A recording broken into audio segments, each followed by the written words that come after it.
Battle Royale is a 2001 Japanese movie about a class of high school students who are trapped on an island by their government and are told the only way for them to leave is to be the last man standing after everyone else is killed off.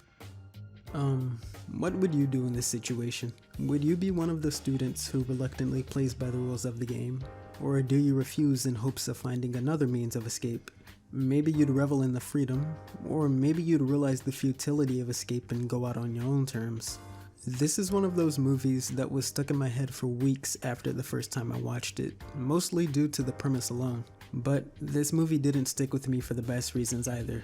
The violence is over the top, the dialogue is really corny, it's cliche as hell, and the acting is terrible. I mean, why does every other character die like this? I say he dead. But goddamn if this isn't one of the most fun movies I've ever seen. I've never read the novel the film was based off of, so I don't know how much liberty was taken when it comes to the movie's direction, but I do know the movie managed to turn a situation so tragic into a charming, campy experience that was still able to be thought-provoking. The film was wildly successful, becoming the third highest grossing movie of the year it was released in Japan, and as some of you might already know, Battle Royale has gone on to be a massive influence to some of the most popular franchises we've seen in the past couple decades. From movies to television to print, there's not really a medium that the Battle Royale genre hasn't seen record-breaking success in. Of course, there's video games as well, but where everything else is typically narrative-driven, the largest Battle Royale games tend to skip the story and get right to the core of what the genre is all about, which is being the last person to survive. Personally, I'm not the biggest fan of these games, but as someone who does enjoy Battle Royale stories, I've always wanted to play a game that takes that premise and goes further with it than these. That's part of why I'm so glad to have discovered this game called Danganronpa, a PSP game about a class of high school students forced into a killing game where the only way for them to leave is to be the last person alive. That sounds kinda familiar, huh? Just like the film that started the genre and part of what this game takes inspiration from, I think Danganronpa is a shining example of how to do Battle Royale stories right. It deals with a varied cast of characters and their actions as a result of being put in such a hopeless situation, but a lot of the levity remains in the horror itself. Danganronpa has become a pretty prolific franchise with a few spin-off games, a few light novels, a stage play adaptation, some manga, cameos in other series, and an anime series of its own. But it all starts here with Trigger Happy Havoc. Now, I haven't played it in a few years, but I do remember it as a fascinating game, albeit a flawed one. And unfortunately, I've never been able to put what irks me about it into words. But I've also been wanting to replay the series for a while, and what better opportunity than now to share my thoughts, so why don't we start with where it all began? I don't think we can really do a review of Danganronpa justice without mentioning the creator Kazutaka Kodaka and how he started in the industry. He's always had a passion for video games, but like many other famous video game designers, his career in the field didn't actually start with games. Wanting to be a screenwriter, he went to school for film studies, but after a conversation with his professor about changing his career path from film to video games, his professor fortunately managed to help him get a job working on the survival horror PS2 game Clock Tower 3. When Capcom and Sunsoft were working on Clock Tower 3, they treated the development of this game like a film itself, actually getting a revered Japanese director, Kenji Fukasaku, to work on all of the game's cutscenes, and Kodaka was lucky enough to have his first job in the industry directly under him as one of his assistants. Let's see, what else did Mr. Fukasaku direct? Some period films about samurai, some horror films, I guess that would explain why they thought he was a good fit for Clock Tower 3, a bunch of Yakuza films, and So after Clock Tower 3 was released with praise for the game's cinematography and story, but with a lukewarm reception to pretty much everything else, Kodaka would get a different role in his next jobs, primarily working as a writer, and eventually he was hired by Japanese game company Spike. You actually might know them for making some of the most cherished Dragon Ball games, and from looking at their other history, it seems like they've had their hand in publishing everything, from licensed titles to RPGs to horror to Nintendo Wii shovelware, even Magical Girl ice skating games. But Kodaka, interested in making a game of his own, pitched a game called Distrust to Spike. It was intended to be a PSP release about a group of students forced into a killing game, but unfortunately Distrust was cancelled during development because it was deemed too violent and they figured it wouldn't be very profitable. However, it was picked up by Spike again when the game was reworked to soften up on both art style and tone for the purpose of being more appealing, and that's the game we know today as Danganronpa. So, as it turns out, Danganronpa is actually the second iteration of a game called Distrust that was about the same thing. But, I mean, it's clear Kodaka liked a lot of what they had with Distrust. It got far enough in development to see a beta prototype made, and we were lucky enough to see a fair bit of it. Character names, a major plot point, some character designs, all managed to make their way over to Danganronpa. But enough about the history of the game, why don't we see what it has to offer? It opens with a pretty dark but very stylistic intro that uses clips from the game's cutscenes, and we also get a peek at all the characters featured in the story.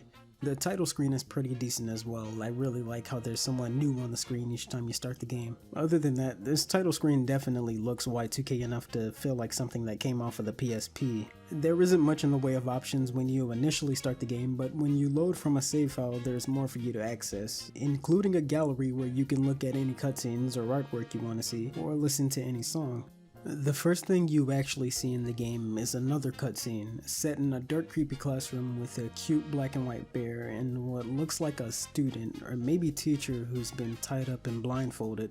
The bear stares him down a bit and then presses the big red button in front of him, which makes a 3D rocket appear and launches the man into space, until it comes back down and all his bones fall out. It turns out this entire cutscene is an execution, which we'll be seeing a few more of throughout the game, but no clue on who that dude was and why he was killed so brutally.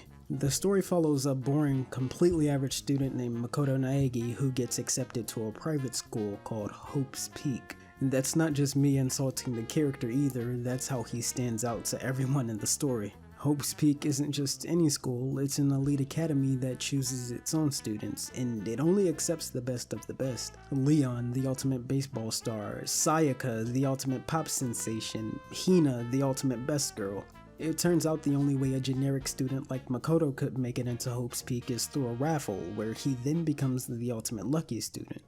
Weirdly though, when Makoto makes his way to the school, everything becomes loopy and he wakes up in an empty classroom with surveillance cameras and boarded up windows. Actually, windows bolted over with metal. There's also a note on the desk you wake up on with crude scribbles and handwriting that says, "Starting today, this school will be your entire world." After examining everything in the classroom, you're free to explore the eerie hallways of Hope's Peak. And why are these stairs blocked off? Why are these rooms taped off? I wouldn't say the game is scary. Really, with it being a game centered around a battle royale, this all seems par for the course. Our captors don't want us to go anywhere, but man, between the opening execution and everything we've seen since entering Hope's Peak, I think this game does a really good job setting the tone for everything else to come. We haven't even begun the killing game yet, but we've seen enough at this point to feel uneasy. You're trapped, your every move is being watched, every room is a little askew. I really love how this game starts.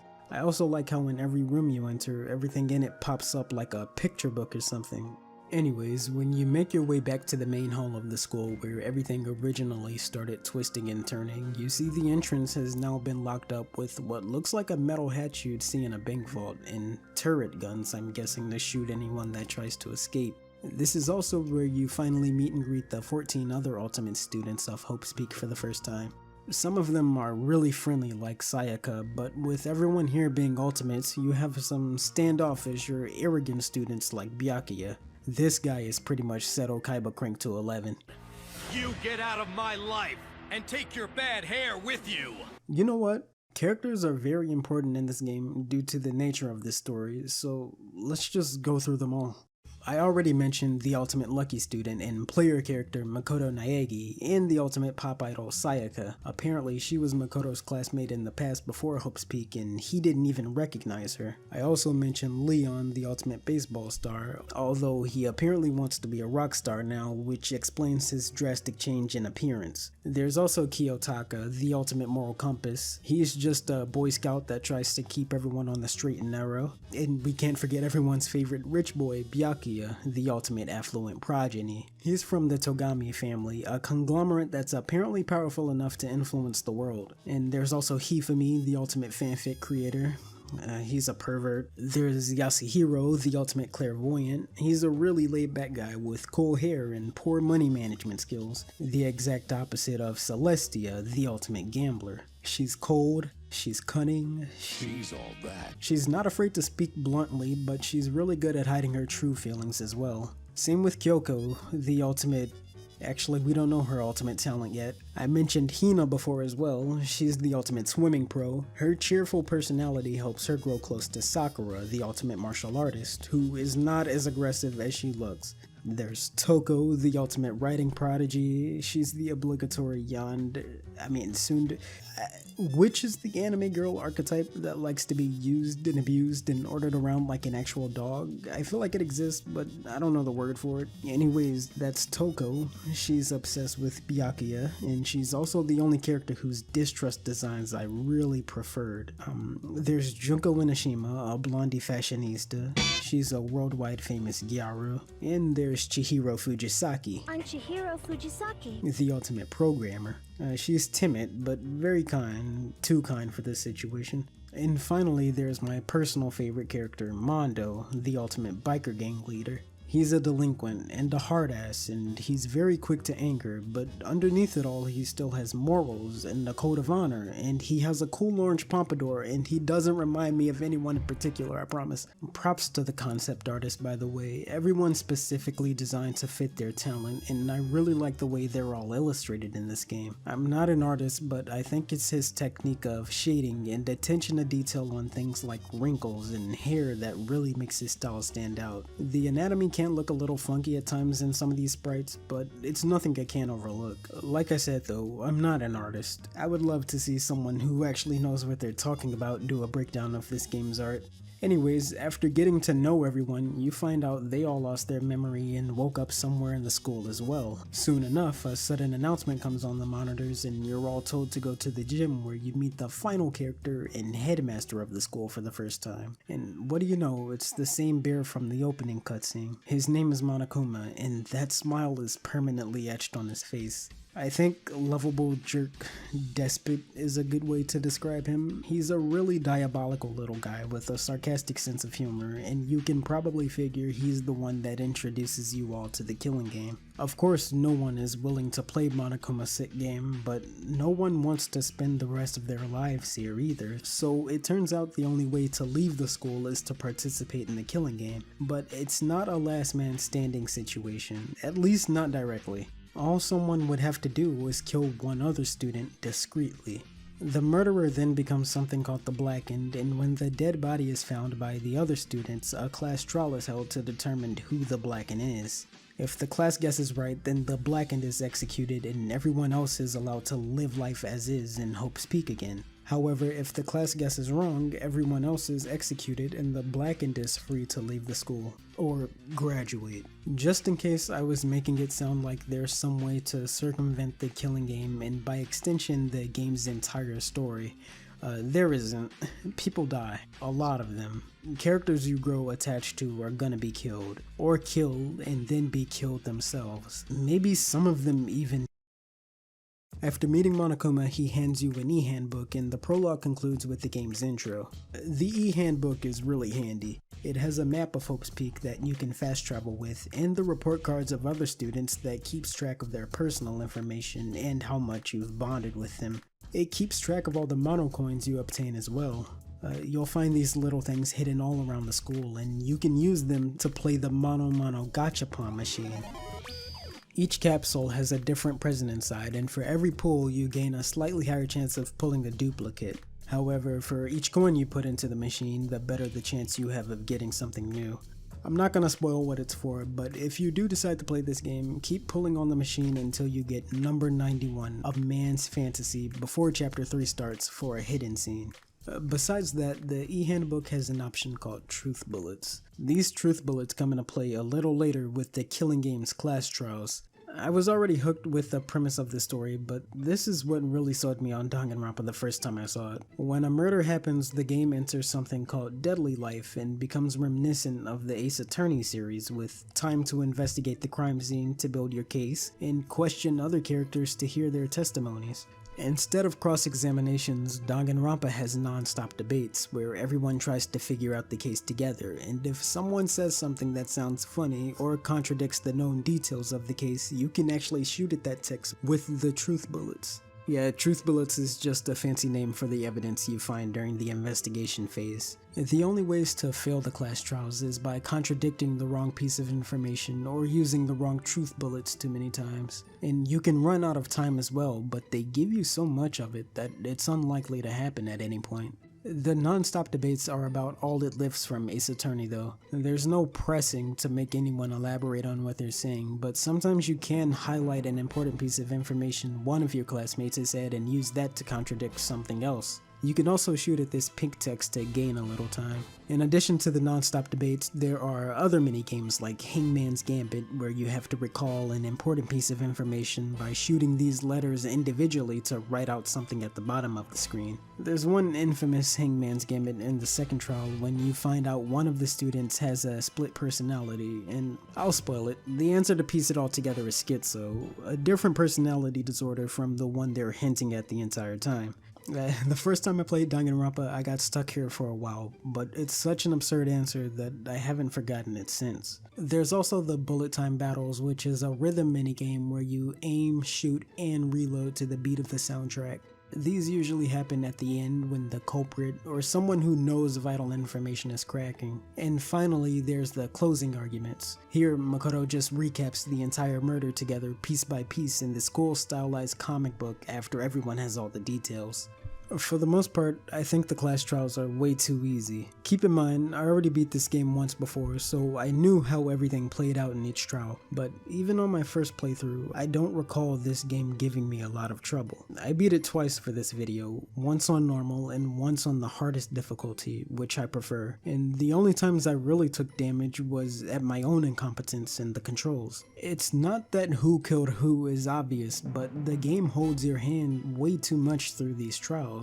The contradictions and non-stop debates are too obvious if you're paying attention, and the few times I did get stumped trying to contradict something, it wasn't because my train of thought was wrong. The game just didn't want me to pursue that in the class trial yet. Hangman's Gambit gives you a letter or two to start with, which practically gives you the answer to each one. All you need for bullet time battles is good rhythm. I mean, the game can give you a little challenge with these sometimes by blocking the little bubbles you're supposed to press to the beat to, but you have a broken ability you can activate at any time when this happens that lets you mash as much as you want with no care at all, and it still goes because the game does. You don't even have to use that really, because it's not hard to keep the rhythm in your head without using visual aid. And all of that's without mentioning the skills you get from other students as well. Each day the game gives you moments of free time when the story slows down and you're free to bond with any students you want. You can give them a gift from the school's Mono Mono machine, and in return they give you passive skills you can use to your benefit in the class trial. It's just stuff that makes it so you have more health or deal more damage, but like I said already, the trials are a cakewalk. These skills don't hurt to have, but they barely help. I'm also not a huge fan of how Makoto seems to be the only one that can solve anything in each class trial. I mean, there are times when other characters will know crucial details about the case, or even who committed the murder before the class trial starts, but it's down to Makoto to figure all this out because he's the protagonist. There's only one time in the game I think it was fine a character didn't say anything crucial, and that's because it was actually part of their plan to fail the class trial and kill everyone, but usually they're holding back from solving these cases because inconsequential narrative reasons won't allow them to divulge anything. I mean, these guys are all ultimates. Some of them might be a little quirky, but they aren't idiots. I'd expect some of them to contribute a little more when everyone's lives are on the line, you know? I know it's just a game, so the player should have a lot of agency when it comes to solving these cases. It's just more than a little annoying when you realize it falls on Makoto to solve all of these cases. This is one of the things I think the anime really handled better. The characters back and forth to piece the evidence together and solve the murder cases feels more believable because Makoto isn't the only character that seems to solve everything. All my complaints about these class trials aside, it's still fun to piece the murders together, and it's rewarding too. You get to see a cool new execution for each class trial you successfully complete, and Monokuma unlocks a new floor in the school. And for each floor you unlock, you learn something new that unravels the true story behind Hope's Peak just a little bit more. Like maybe a photo of better times, or a hidden room filled with documents Monokuma can't surveil you in because there aren't any cameras. In a weird way, I kind of found myself wanting more characters to die. I mean, I didn't want to see anyone die because I found myself grown attached to a lot of them, but unfortunately that seems to be the only way to progress. It was totally obvious before that you were trying to make yourselves feel better and justify what you did. All by Monokuma's design, of course. This leads into one of the smaller details of the game's story that I do really like. Monokuma is more clever than he lets on. That hidden room you think he doesn't know about? Of course he does. And that laptop you guys managed to hack into the school system with in hopes of finding something you can use to your benefit. Come on, he knows. All of this is being teased by Monokuma because it gives the students of Hope's Peak, well, hope that they might eventually get to see the outside world again. And without hope, there's no soil for the seeds of misery and hopelessness to grow into that despair that Monokuma loves so much. If there's one thing I think Danganronpa handles well, it's despair, or specifically hope versus despair. To me, hope versus despair in the case of Danganronpa isn't black and white, or good and evil, or pacifist and murderer. It's who gives up on leaving the school and who doesn't. How they get there differs between each student, but between everyone who gives into the killing game and everyone who's determined to find a way out of the school that doesn't involve murder, they all maintain their hope of escape, at least initially. The way I interpreted it, true despair would be giving up and resigning your entire life to living inside Hope's Peak as you realize how pointless it is to even attempt escape. You know, that's what I really like about Danganronpa having a rich cast of characters to play with. It's fun seeing just how everyone reacts in the face of despair. Some of these guys break completely. You see friendships turn to rivalries. Monokuma forces them to answer the question of what matters more, your freedom or your morality. That's what this game explores so well, and that's what I really love about Danganronpa so much. But I have a large problem with this game as well, or at least one, or I guess two. One of its characters, and I don't know if I hate them as much as I am just conflicted on whether or not they're a good character. This rant is gonna go deep into spoiler territory from the very beginning of the game, so if you don't want to be spoiled, go to this time.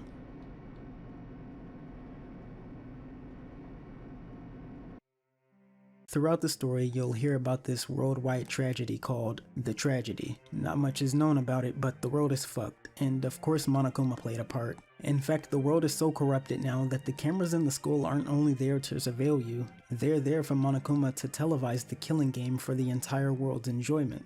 The tragedy apparently started a year before the events of the main game, but wait, the world was normal before we entered Hope's Peak and we didn't see anything like this. So, do you remember when everything went loopy at the beginning of the game and Makoto woke up on a random desk? It turns out between those two events, not one, but 2 entire years had passed. In the first year, Hope's Peak was actually a normal school for Ultimate students and everyone actually got along pretty well. They all enjoyed their lives in the school so much that when the tragedy started, sometime around the beginning of their second year, they all followed an ambitious plan by their headmaster Jin Kirigiri to shut the school off from the outside world. The goal of course being to protect all the students. But hell, they didn't only agree to spending the rest of their lives in Hope's Peak, they were the ones who set up the cameras and steel barricades to seal the school off. Things were fine in the school for a while, but what Jin unfortunately didn't know was the reason for the tragedy starting in the first place was hidden as a student in this class the entire time. It was none other than Junko Enoshima, the ultimate despair. She was working behind the scenes for an entire year designing Monokuma and plotting the killing game, beginning with the execution of Headmaster Jin. Back in the present day, Junko was actually one of the first students to die for going against one of her own rules and assaulting Monokuma. But after that, the killing game has gone on until there were only 6 survivors left. Makoto, Toko, Hina, Hiro, Byakuya, and our closest ally, Kyoko.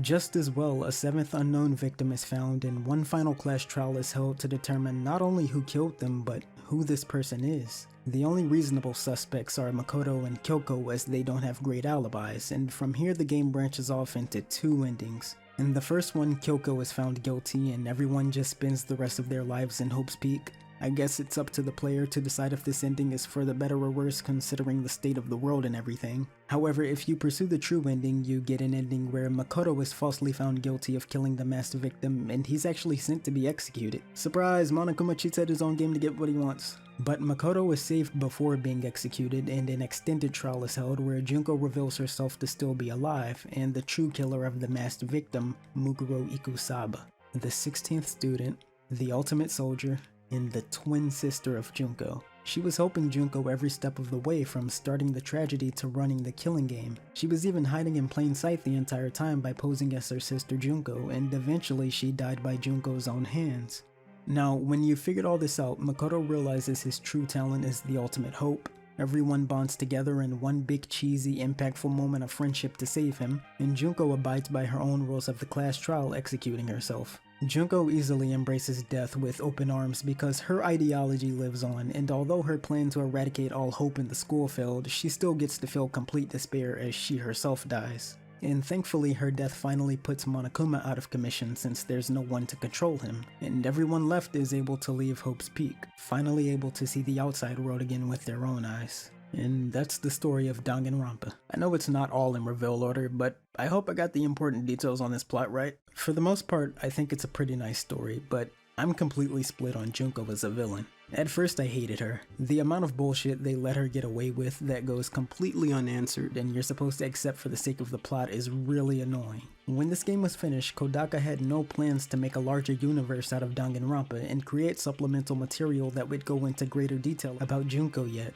So you'd just be forced to accept that Junko somehow plunged the entire world into despair. In fact, the only exchange the characters have on what could have started the tragedy just has Junko saying it was an ideological thing. But I guess if there's one thing I can compliment Junko on, it's just that. She's relatable where she really shouldn't be. She's a defeatist who believes misery is the true state of the world and it's pointless to fight against that. I'm not saying I agree with her philosophy, but I understand it. I mean, I'm not sure if it's just because I'm getting more cynical as I get older, but there have been times I've looked at the news or maybe just took the time to stop and observe everything around me and felt hopelessness to the point of apathy. I know I'm not alone in that regard. Junko differs by actually reveling in despair, but the point stands. Danganronpa just exists in a world where this idea is allowed to flourish. That's really what I think is the genius of Junko's character. She really feels more like a force of nature than she does an actual character, and I suppose that's exactly what Kodaka was going for. She was intentionally created without a tragic backstory or anything for the player to sympathize with, and while I think that really boils her character down to being nothing more than a plot device, she serves her purpose well. It's corny, but she's the symbol of despair that our heroes ultimately triumph over with hope. And that said, I still think the reason behind the killing game is stupid. Junko was evil just for evil's sake. Some people might say that's the point, and to them I say, fair enough, it still feels like lazy writing. Out of all the things I've had an issue with since playing Danganronpa the first time, I think it's safe to say I've come around on Junko the most, or at least I have a better understanding of her character now. I still don't think she's a great villain, but I don't need her to be deep or profound or justified in a story that's already nonsensical as this. As much as I was hyping Danganronpa for being a battle royale story that leans into its cartoon violence earlier, it's really a murder mystery more than anything else. And I think it hits the mark when it comes to being a mystery just as well as it does being a battle royale story. In the class trials, there's the typical investigating crime scenes and presenting evidence to out a culprit like you would in any other whodunit. But when it comes to the game's larger questions of why are we trapped in the school and who's doing this to us, I think they found the sweet spot of being too obvious and too ambiguous that keeps you just engaged enough. The answers aren't in your face, and you're not going to have all or most of the details until the last chapter of the game. But if you pay attention to the little things, the stuff that'll have you wondering, how did I miss this on my first playthrough? You'll have answered some questions on your own before the finale. My thoughts on Danganronpa haven't really changed since I played it last. I did want a little more from the class trials and villains motive-wise, but it's still a pretty immersive game despite those criticisms. The story is still secondary to the characters though. The message of the game boils down to a cliche, don't give up hope. And unfortunately, I think Trigger Happy Havoc is a game best experienced if you don't try to take a greater meaning from the story beyond that. But who am I to tell you how to enjoy your video games? I don't know if I'd recommend everyone buy this game, but whether you're a fan of the art style, or you just want to scratch that Phoenix Wright itch, I will say there's something here for everyone to enjoy. Kodaka is a very inspired man, and it shows, but I think the team behind this game still managed to be ambitious in their own ways. That's about all I have to say about Danganronpa though. Oh, wait, I forgot about that mode. Once you beat the game, you unlock something called School Mode, which is perfect for anyone who hates the killing game. This is a simple game mode where you build new and unique variants of Monokuma for Monokuma by searching for parts all over the school. You don't actually search for the parts though, you just manage everyone's time between searching, resting, and cleaning. It also doubles as a dating sim if you're into that. And hey, I get it. You're allowed to spend free time with the other students here too, just like in the main game, except you know there isn't the possibility of them dying, so you can fill out their report cards. It's nothing special, but it's a fun way to waste time. But that's it for Trigger Happy Havoc, so where do we go from here? Danganronpa 2.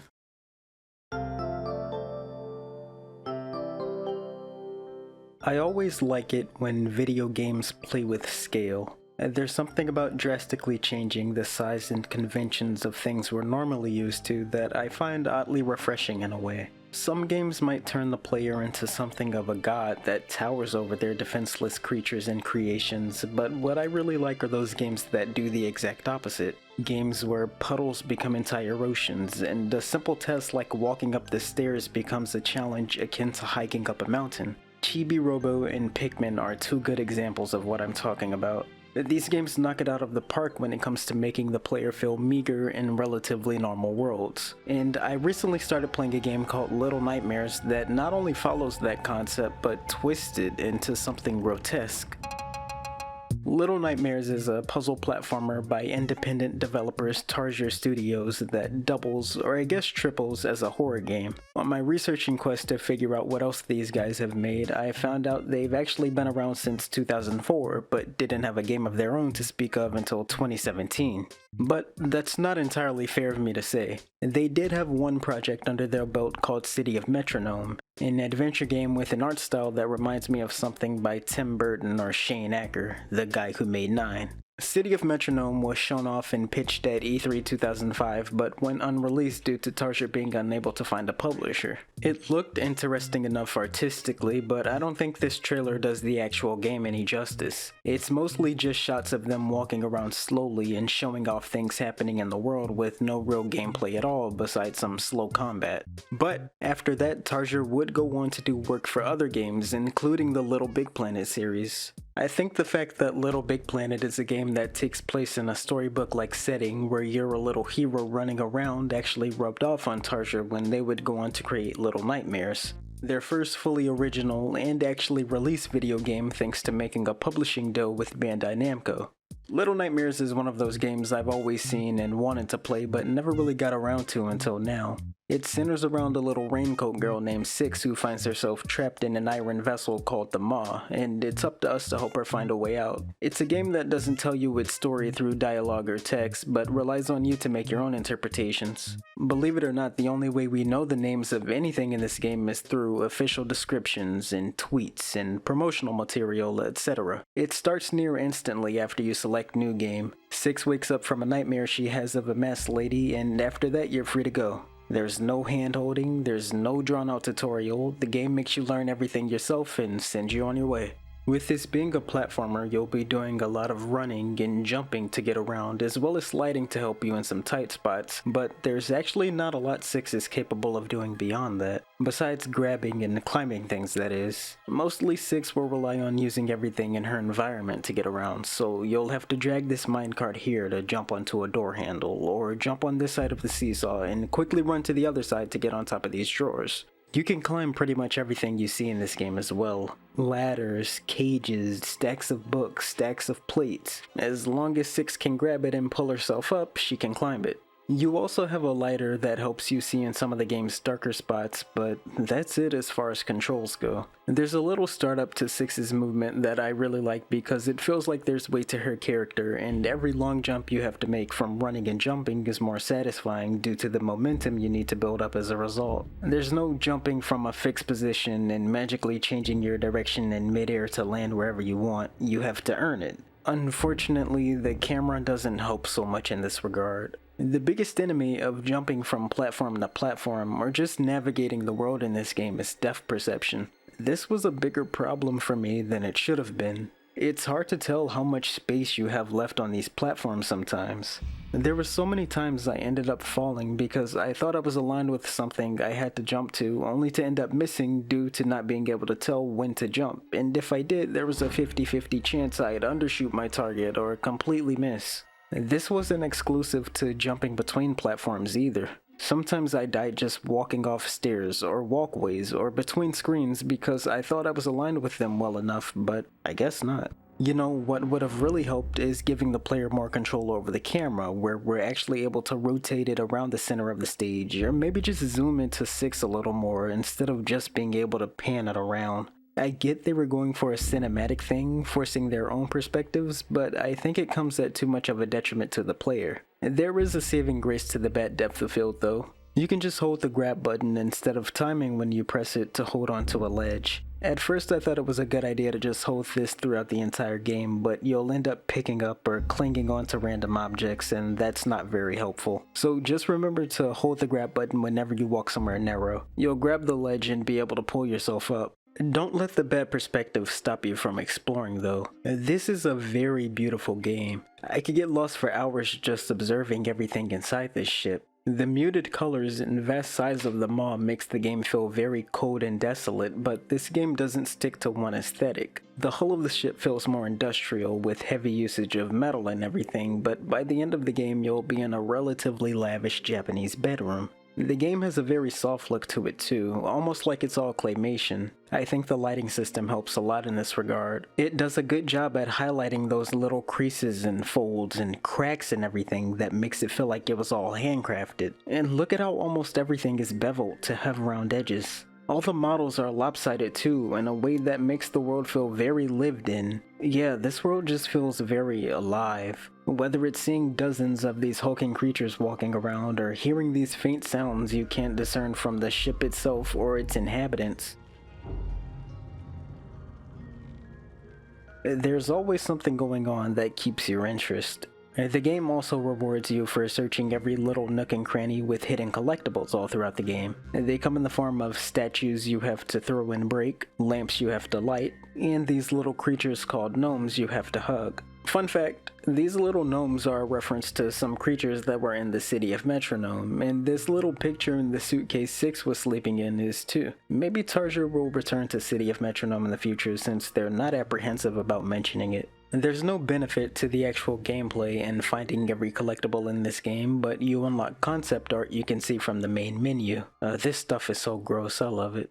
As far as the puzzles go in this game, they aren't very puzzling. Most of the time you'll be pushing something here or cranking something there, but the real challenge comes from staying out of the monster's sight and getting something done before they grab you. 6 is put in a place of almost complete vulnerability as she's only a tiny child with no reliable means of defending herself from these monsters, save for some sections of the game where you're allowed to fight back. They're faster and stronger than 6, but she actually has an advantage in her small size. She can take refuge in the shadows where she can't be seen to evade all enemies. I read the developers consider it a game of hide and seek more than stealth because you're playing as a child and sneaking around this place makes you seem all the more mischievous. The word stealth also gives the impression that you're hiding out of choice rather than an inability to fight back at all. One of my biggest pet peeves in horror games is seriously being unable to just pick up a random pipe or knife to fight back against these enemies instead of being forced to cower in the shadows, but fleeing works in Little Nightmares because seriously, what can 6 physically do against these guys? The game is split into multiple chapters and different enemies occupy each one. In the first one, you're evading this janitor with short legs but long, lanky arms. He's blinded himself with rags over his eyes, or maybe that's his skin drooping down his face, it's hard to tell. You think that would make it easy to get around him, but he makes up for being blind by having really good hearing. He's easily able to hear things you bump into, or the wood creaking if you step on it, so just stick to the carpet where your footsteps won't make any sound. There's also the twin chefs. These guys don't have a gimmick like the janitor who's blind, but there's two of them so you have more to worry about. These guys were my favorite by far. The more you learn about them, the more you're gonna be grossed out. Like, why do they have double toilets? They're too big to fit on one, right? So do they split the difference? And did he just lift his face to scratch himself? So many questions. Next up are the guests. Contrary to what I said earlier, you don't actually hide from these guys that much. Instead, Six will get away from them by running right in front of their grubby malformed faces and dodging their fat little hands. The vibe I got was these guys are elites of some kind, being able to eat as much food as they want and having eyes wide shut parties. Despite their numbers, they're really the least harmful monsters. They want to get at you, but they're usually more than happy with going back to the food that's right in front of them instead of chasing you down. The last monster is a mask-wearing geisha named the Lady, who's the only one of these guys with supernatural powers, being able to teleport and drain your life force. She seems to be the leader of the maw, overseeing all of its inhabitants and living in tidier quarters than everyone else. She goes as quickly as she comes though. We barely spend any time in the final chapter with her. Literally, we just enter her room, go through a 20-second chase, and have a quick little boss battle. I guess I get why they limit her time so much. She could capture us easily if she wanted to. I just would have appreciated more time spent with her to make her feel like the big scary threat that she should have been. As a matter of fact, this game isn't very scary at all. Unsettling is a more fitting word, I'd say. The monsters and atmosphere are filthy and off-putting, but when it comes to actually scaring the pants off of me, this game falls short. There's a little panic when you're spotted and the monster shrieks and they start chasing you down, but all of that goes away quickly because it's very easy to escape these guys. Just find a box or something to hide in and wait for them to go away. And that's not to say this game didn't have its moments though. This game was at its spookiest to me when there was no fanfare to the enemies at all. The tension whenever the janitor just drops in on you and it's like, oh fuck, what do I do? Is he gonna notice me? Or how about when you call this elevator down and one of the chefs is already on it and you have to mad dash your way back to safety? I wish the game had more oh shit moments like that. The chapters are pretty repetitive too. Each one starts with a long shot of the next enemy to come and then you'll be evading them for a few rooms. The final part either has a grand chase sequence or a boss battle and then repeat. And I know I just shit on the game for being too easy when you get chased, but I'll admit these sequences are definitely my favorite parts of the game. I love that rush when the enemy spots you when you're on edge because these levels are so tightly designed you'll just barely be escaping their grasp, and just when they're about to reach 6 she makes that final leap to safety and it's fun. This is a pretty short game though, so it being repetitive doesn't really get all that annoying. It took me just over an hour and a half to beat it the first time, and I was just under an hour and a half on my second playthrough where I went for all the collectibles and had to occasionally look at a guide. My last run didn't even hit an hour. The short length also lends to this game being very replayable. I could see this being a really fun game to speedrun for that fact. It's really easy to memorize the layout of this ship and each room and what you're supposed to do in each one. You get really intimate with the maw inside and out, but really, what is the maw? I mean, there's a greater story to be told here about it. There's a greater story to be told here about everything. Why is the maw both a prison for the children and a luxurious place for all these people to stuff their faces? Why is the janitor so obsessed with dolls? Why is there a chair behind this mirror? It's not a one-way mirror, right? All we know for certain is Six is trapped in the maw with a bunch of unkind evildoers. Like I said, Little Nightmares is a very show-don't-tell game with an abstract story, but there are themes the game tries to get across. The most prominent one is hunger. I didn't mention it earlier, but the working title before they settled on Little Nightmares was Hunger. It's obviously shown by the guests, but hunger affects Six as well, and in a different way. While these gluttons eat as much food as they desire, Six only eats as a necessity. It's not not like she doesn't eat out of having a lack of options either. A good chunk of the game takes place in a kitchen filled with food, and she doesn't chow down once. It's only when Six has those hunger pains intense enough to buckle her to her knees that Six decides to eat, and her cravings get stronger each time. She goes from eating a tiny piece of bread to a tiny chunk of meat to a live rat to one of the gnomes. Something else this game deals with is true nature. A lot of these characters are two-faced in a way, but this mostly has to do with the lady. She's the only character in the game who actually seems to care about their appearance, and obviously holds herself to a higher standard than everyone else. But what is it about her own reflection that she hates so much? Like, it physically harms her to see her own reflection. Is that why she wears the mask and all of these other mirrors have been broken? We see her beaten for him at the end of the game, and she's obviously a monster like the rest of them. Little Nightmares also plays with the idea of Six being an unreliable narrator who might just be doing some embellishing here and there. Let's not forget, she's just a child, so who's to say if this world is really as deformed as it seems? The towering bedrooms and oddly proportioned creatures could all be a result of Six's twisted perspective as a child who rightfully fears for her life. I mean, the devs themselves have said as much. Emphasize or personify the kind of visions or how children would see things, and let us re-experience it as players. That is really important to us. That to kind of show what she sees, basically. Yeah. And it's real to her then. It's definitely real to her. But here's another hint to the fact you can't completely trust Six. Each time you respawn, she jolts out of her sleep as if what just happened didn't really, and she only had a nightmare. I don't really consider this a theme of the game, but I think it adds to the experience as a whole. On top of the Little Nightmares game, Tarsier has also released other material expanding this world, including comics and mobile games, and a set of DLC called Secrets of the Maw. This DLC follows a new character called the Runaway Kid instead of Six, and takes place at the same time as the base game. It controls mostly the same, but has one difference in that the Runaway Kid doesn't have a lighter like Six. Instead, he has a flashlight, which I really like because you can point it. It works effectively in the puzzles and some of the scary parts, even in combat. Yeah, they added some smaller enemies this time to shake things up. I did have a problem with the game crashing though, which never happened in the original game, only the DLC.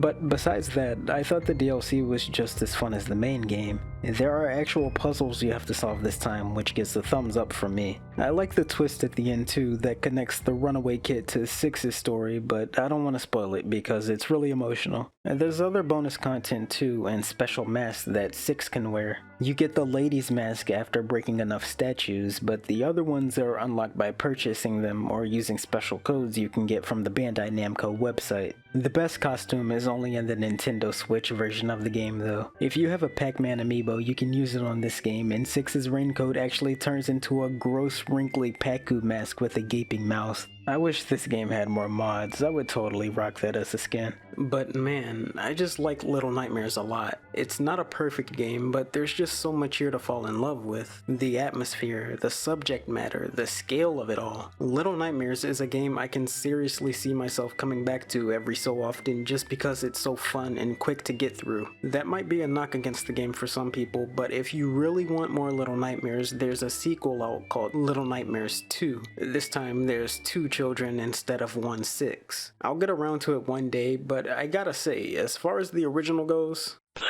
it.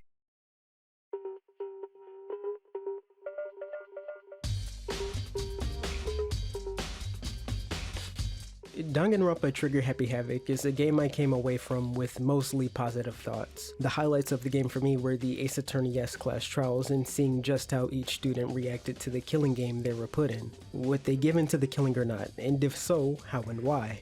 Unfortunately, I had some problems with the game as well, like it not being very challenging and the gigantic ass pull of a final villain. That said, Danganronpa still managed to have an interesting mystery that was fun to unravel, and I thought the game ended on a pretty good note with plenty that could still be explored if series creator Kazutaka Kodaka ever decided to return to it in the future. Enter Danganronpa 2, Goodbye Despair, released in 2012, 2 years after the success of Trigger Happy Havoc in 2010. Originally, this game wasn't planned at all, and the team behind Trigger Happy Havoc actually split up, but Kodaka, wanting to continue the world of Danganronpa, started writing the light novel series Danganronpa Zero, a prequel that would go into detail about Junko Enoshima and Hope's Peak. But while he was in the middle of writing Zero, he was approached by one of the series producers, Yoshinori Terasawa, who would mention the idea of doing a sequel, which Kodaka agreed to. And so in addition to writing Danganronpa Zero, he had Danganronpa 2 to work on as well. But he managed to get both stories done, and to show how close they are, he even goes as far to say you should read Zero before playing Goodbye Despair. You can still enjoy Danganronpa 2 on its own though, and just for now, that's what I want to focus on. I want to see if they made any improvements on a game I already love so much, so why don't we check it out? Let's start off with the title screen, same as last time. I like the new one a lot. This time there aren't portraits of the characters covering the screen, but tiny little pixel arts of them walking around a cute little landscape. You don't have to restart the game to see a different character too, cause every so often they'll get swapped. Everything else here is the same old though. The gallery returns, along with some locked options you can't access until you progress in the actual game, which starts off similarly to the first game in that you're an average student who gets accepted to Hope's Peak. But where Makoto Naegi at least had the talent of being the ultimate lucky student, the new guy has nothing. His name is Hajime Hinata, and I enjoy him as a protagonist more than Makoto. Makoto was a good character in the typical shonen protagonist, overly optimistic and naive way that could keep a story trekking on, but I think Hajime is the more ideal character for a game centered around something so serious. He's more assertive than Makoto ever was, but still doubts himself a lot. He doesn't put up with a lot of shit either. He'll straight up tell characters he doesn't like or trust them. Makoto's naivete and positive attitude has its own place in Danganronpa, but Hajime is more of a pessimist, and I think he's more up my alley because of that. So as we're about to enter Hope's Peak, everything goes glitchy, and we wake up in front of a door that leads into a classroom where all of the other students already are. We don't have a lot of time to get acquainted with him though, because our teacher Usami appears. This time, instead of our teacher being an evil black and white bear who wants us all to kill each other, we have a cute magical rabbit who actually wants everyone to get along. She even uses her magical powers to transport the entire classroom to a tropical resort called Jabberwock Island, and the only thing she wants us to do is have fun with each other. Hajime, so awestruck by everything that just transpired, passes out, and is later awakened by the biggest enigma in the series to date, Nagito Kameda. It's through Nagito and a few other students we learn Monami has assigned everyone to explore the island and get to know each other. Once you do get acquainted with someone, you'll obtain one of these little things called Hope Fragments out of a full set of 6, and to beat the game, all you have to do is spend enough time with everyone to collect them all. If only it were that easy. Just when things are going well, shit gets dark and all hope is lost. Monokuma appears and he totally usurps Usami of all her power. He even recreates her in his image as Monami. And yeah, from here the killing game actually starts. It's the same Danganronpa we know and love. Kill another student, don't get caught, and prove your innocence to live. The only major difference is that the killing game takes place on an island instead of a school. I don't know if Jabberwock Island is for me though, man. It loses a lot of that creepy tension that was always present in Hope's Peak. In contrast to the original game, where we were trapped inside the dark, tight hallways of this school without so much as a window to even see the outside world, we have more freedom than ever on Jabberwock Island. So much freedom to the point where Monokuma doesn't even stop the students from trying to escape anymore. That miserable atmosphere was reflected in the characters so well in Trigger Happy Havoc 2. They were distrustful of each other and kept their distance, usually only reuniting when they were trying to find a way out of the school. Meanwhile, in Danganronpa 2, that's not the case for a majority of the game. Characters are always having parties or going swimming together. I would say Danganronpa 1 characters felt like victims who happened to form genuine bonds and friendships out of their circumstance. Danganronpa 2 characters feel like they were already lifelong buddies, and this is just another situation they happen to currently be in. I have a harder time believing Danganronpa 2's cast wants to escape this killing game as much as Danganronpa 1's cast wanted to escape Hope's Peak. And who can blame them when they're stranded on a fun and bright island? I mean, I don't hate that Kodaka at least tried to change up the tone in Danganronpa 2. That tense claustrophobic atmosphere was already executed so well in Danganronpa 1. This tropical setting just comes nowhere near as close to working for me as the abandoned school did. And speaking outside of Jabberwock Island's atmosphere, I just don't think it's as good a location for the killing game. There are too many outside influences on this island that play a part in the motivations of these murders. For example, there's a disease in this game that's supposed to drive you crazy enough to commit murder, and it's carried by insects native to Jabberwock Island. Also, here's a building specifically designed to starve all the students until one of them commits murder. Why force these characters to kill in situations they can't control? One of the things I liked about Trigger Happy Havoc was how natural the murders were. Some of them came from a desire to leave the school. Some of them came from regrettable flashes of anger or fear. They just get rid of that with all these uncontrollable factors on Jabberwock Island in Danganronpa 2. Taking out the fact that these murderers operated with their own independence was a really bad call in my opinion. There are some things I like about this island though. Like this time around, instead of different floors being blocked off with gates like we had in Hope's Peak, there's Monokuma's monolithic mono beasts blocking bridges to different parts of the island. Monokuma feels more imposing with these gigantic robots under his control, and the executions return larger than ever due to taking place on a free and open island. The other changes we're introduced to now are minor, like the brand new Tamagotchi minigame where you can win some Mono coins to play on the Mono Gachapon machine which returns. And there's these new hidden Monokumas you can find all throughout the game that keeps you observant. There's also a brand new leveling system in Danganronpa 2. You level up by doing everything, just walking around or interacting with objects in the environment or talking to other characters gives you experience. The more levels you have, the more skills you can equip for the class trials. It's the stuff that gives you more health or extended time or damage reduction. Speaking of the class trials, they've had a bit of a revamp. These class trials are definitely the part of Danganronpa I look forward to most, so I'm glad to see they've had more thought put into them. One of my biggest complaints with the last game's trials was that the cases were too easy to solve, but I found they're a lot more challenging in this game. You're no longer just waiting to hear that one funny piece of dialogue that clearly goes against the evidence, but there's more emphasis on you figuring out the how and where this time around.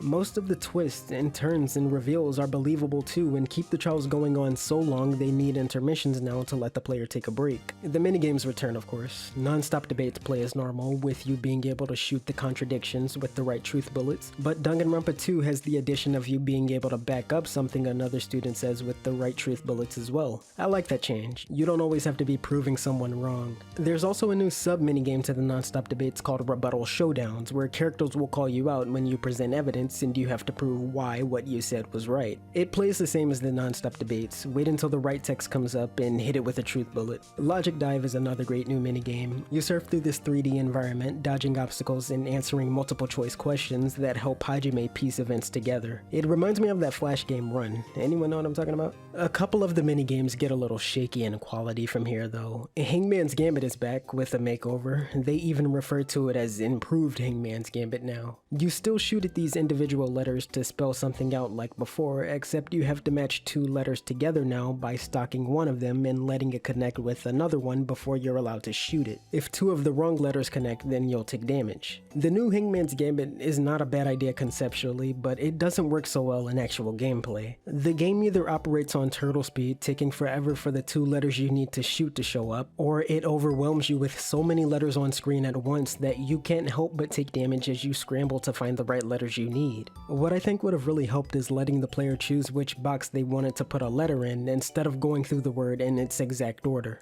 The rhythm minigame returns as well too, except it's called Panic Talk Action instead of Bullet Time Battle. You don't have to time each button press to the individual beats anymore. You just hold one beat over multiple beats and let go whenever you want to, as long as you're still on beat. So all they did was make an already easy minigame even easier. And last but not least, the closing arguments return. They're the same as they are in Trigger Happy Havoc, just fit the right events into the right gaps to recap the timeline of the murder. They throw some fake ones in there there too to mix you up. But despite my complaints about Hangman's Gambit and the Panic Talk action minigame, I am a big fan of the new class trials. They're more challenging like I wanted them to be for the most part. And by the way, the students of Jabberwock Island aren't completely useless in the class trials like the students of Hope's Peak were. They actually do a good job of helping Hajime solve the murders, not leaving all the detective work up to him. No one's holding back evidence or crucial information for arbitrary reasons like making the class trials more interesting or letting you solve the murder because you need closure either. No, they all contribute to solving the case. Hell, in one trial Nagito even starts doing the closing argument. And since I'm talking about the characters, they've seen some improvements too. I guess I can't put off talking about the actual students of Jabberwock Island anymore, so let's do a rundown again. You already know Hajime, the protagonist of the story. His talent is currently unknown, and like I said before, I prefer him over Makoto from the last game.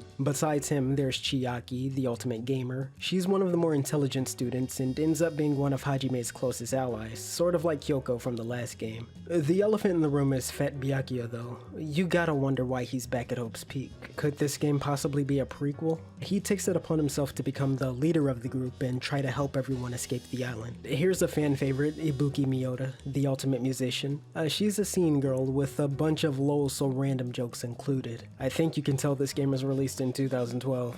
And another embarrassing character is Gundam Tanaka, the ultimate breeder. Not like that. He has a strong connection with animals and even carries around these 4 cute little hamsters he calls the Devas of Destruction, believing they and himself have some divine powers or something.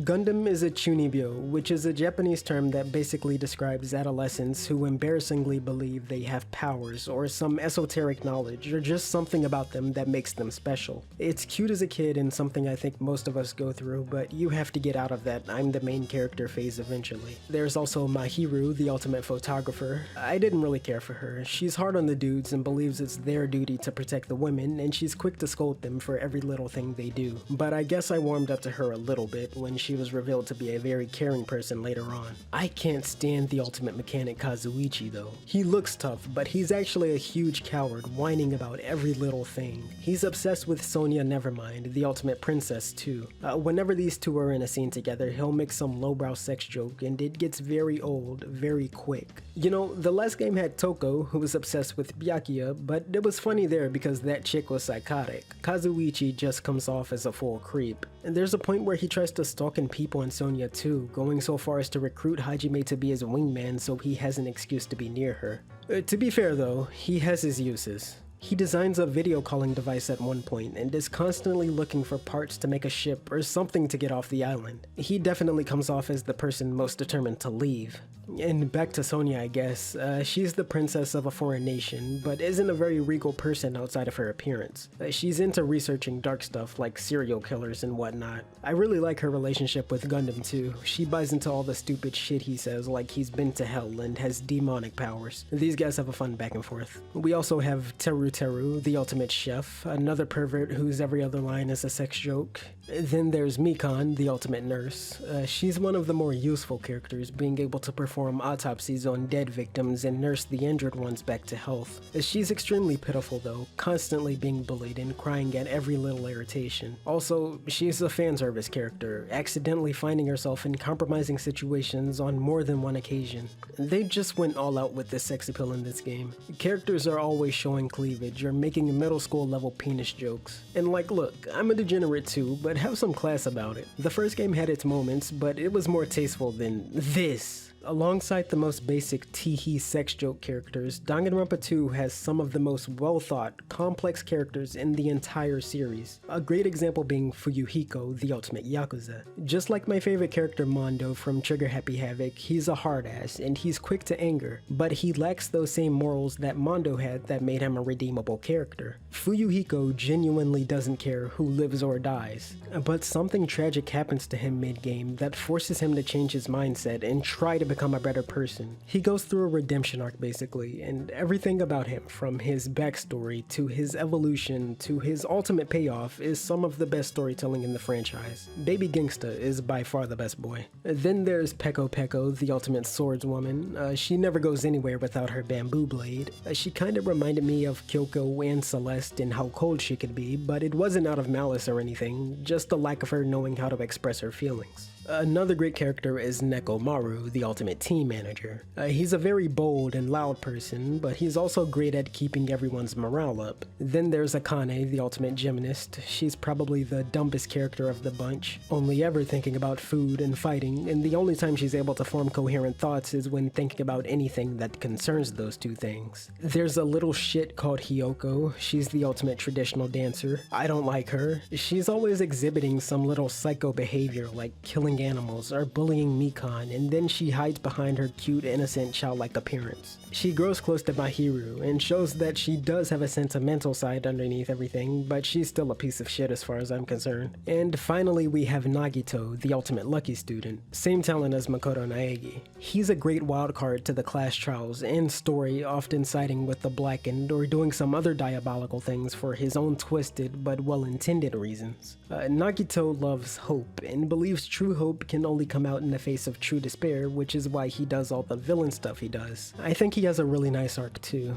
You see him go from revering the other ultimate students to despising everything about them. He's manipulative and always seems to be planning 10 steps ahead. I gotta say, I really prefer the new students. They're more of a mixed bag in terms of likability compared to Danganronpa 1's mostly decent cast, but I still found the characters in Danganronpa 2 more enjoyable, for a couple reasons really. The first one being this game gets more mileage out of these guys being ultimate students. In Trigger Happy Havoc, the students' talents mostly just shape their personalities, and rarely did they have an actual need for the ultimate fanfic writer, or the ultimate swimming pro, or something like that. But these guys have talents that can actually be useful in the class trials, like Mikan's nursing abilities and Mahiru's photography. There's also those practical talents, like Kazuichi being able to fix anything technical, granted he has the parts. Even the murderers take advantage of their talents and utilize them in some way for their kills. Also, Goodbye Despair cares more about fleshing out the individual characters. The go-to example would be Fuyuhiko because of his whole arc, but before I go on praising Danganronpa 2 for having amazing character development entirely, let me just say a lot of them don't get the Fuyuhiko treatment. A lot of them don't go through a gigantic arc that changes their entire character for the better,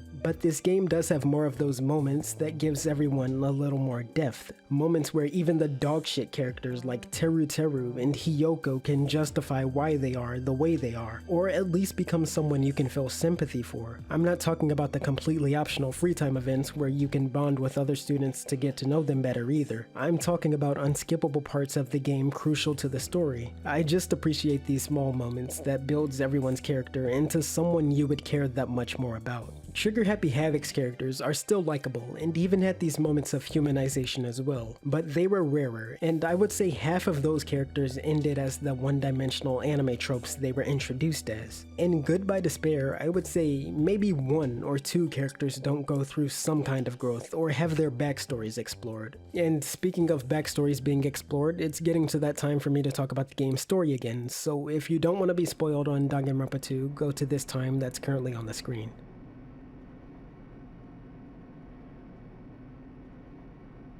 Okay, so same as last time, there's a greater mystery to be solved here by the students on who actually put them in the killing game and why they're here in the first place. But some of those questions actually get answered pretty early on this time. They learn early on that they've gone through a time skip and lost all their memories of their time spent in the school. When I said the story of Goodbye Despair starts off similarly to Trigger Happy Havoc earlier, I meant it. Monokuma even pokes fun at how much the story is being rehashed here. They also learned that they're not only being monitored by a group called the Future Foundation, but may have a traitor from the Future Foundation in their midst. Nagito, being the most determined person to out the traitor, dies in a convoluted but successful murder-suicide plan, and it turns out to be Chiaki.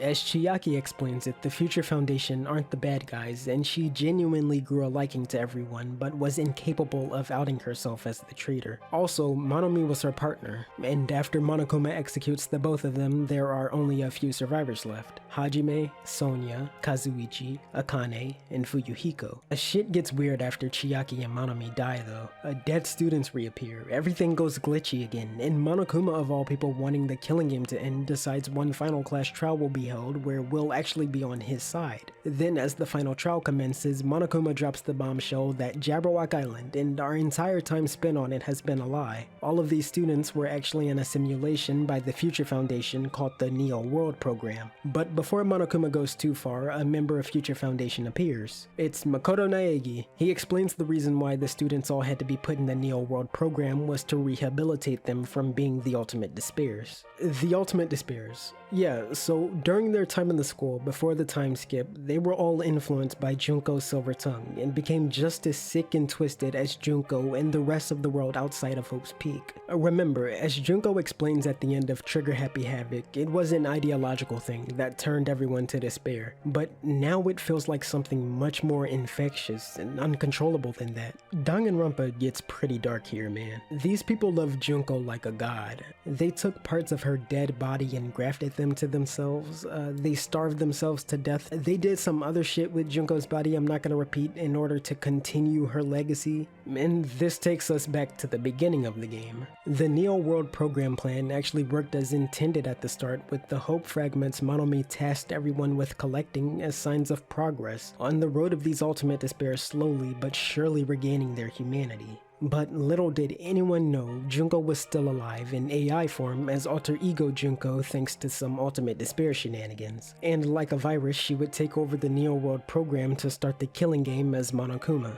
And I know what you're thinking, if this is all virtual, doesn't that mean the dead students outside should still technically be alive? Well, they are kind of, but they remain comatose, and there is a way for them to come back, but they would be mere husks under Junko's control, essentially giving her multiple bodies to spread despair with. And from here, the survivors are forced to make a choice. Either follow what Junko tells you to do and graduate from the killing game, allowing all the survivors to leave the virtual world and the dead students to return as Junko, or follow what the Future Foundation suggests you do and cause a forced shutdown of the game, which would put an end to alter ego Junko, but also make all the survivors of the killing game lose all their progress towards becoming better people. It's too much for poor little Hajime and friends to decide which is right, so Goodbye Despair follows in Trigger Happy Havoc's footsteps again, and reveals the main character's real talent is the ultimate hope. Then he uses that power of hope to bond everyone together in another cheesy moment of friendship, and they ultimately get rid of Junko but still activate the forced shutdown. And so Hajime and Co have forged their own path with an uncertain future, but one they can remain hopeful of. I guess getting rid of Junko also gets rid of whatever would have made them go back to being ultimate despairs. Also, the dead students may still be alive, who knows. It's okay. There's a lot of details I left out, but it's almost the exact same ending as the first games. Hajime and Makoto are both Deus Ex Machinas that use the power of hope to put down the big bad, but I guess it's more artistic in this game and doesn't feel as contrived because of Hajime's past. In fact, I would say a lot of the twists in this game are more believable than Trigger Happy Havoc's, like the fact that the entire game took place in a virtual world was built up to since the very start, and even the fact that the students were ultimate despairs had some foreshadowing by Mikan when she regained her memory halfway through the game. And since I'm talking about memories, even that massive plot hole on how Junko was able to take everyone's memories was kind of answered in Danganronpa 0. Basically, it was super duper advanced brain surgery developed by Junko's dead ex-boyfriend. Hey, that works for me. I like that the killing game actually has a reason to happen this time too. Junko's not forcing everyone to kill each other just because she likes it. She gets something out of the students killing each other by taking control of the dead students' comatose bodies. And she's forced to follow the rules and not just kill everyone because she needs the survivors to press graduate. Now, with all that said, I think Trigger Happy Havoc's story is a lot more digestible than this one, and I wouldn't be mad if anyone said they preferred it. I'm glad to see some plot holes get valid answers, and I like seeing the world of Danganronpa expanded. And I think everything builds up into something great and all that, but I found my eyes glazed over multiple times throughout this game. I was skipping a lot of the flavor text and whatnot that should have been fun to read just to get back to the real story. Like I said, there's a lot I left out about the Future Foundation, and Hajime actually being Izuru Kamakura, the founder of Hope's Peak, and Chiaki actually being a program inside the Neo World program, and Nagito just Nagito, all of which is interesting because it ties into Danganronpa 3 and other spin-off material which effectively ends the Hope's Peak saga of Danganronpa, but I just wanted the game to be over more and more with each little world-building detail they kept adding. I think I'm in the camp that prefers Trigger Happy Havoc's simple story over this one.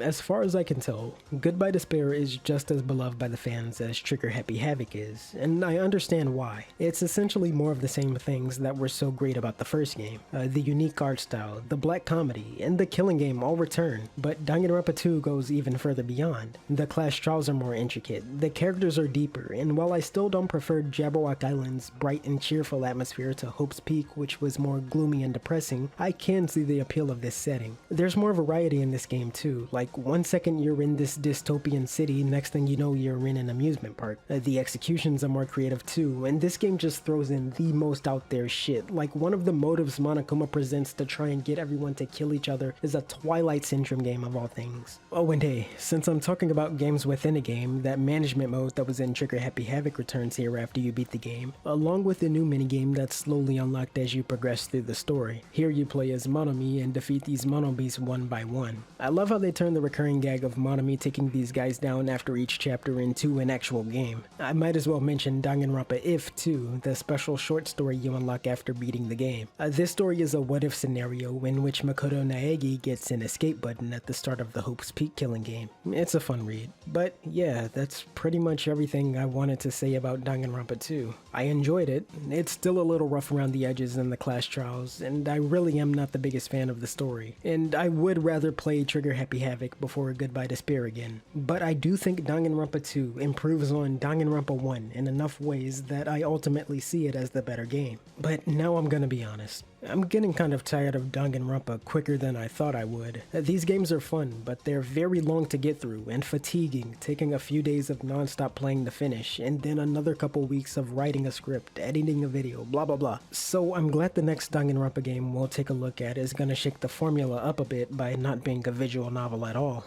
I think you'll like it. Or hate it. I don't know. We'll see.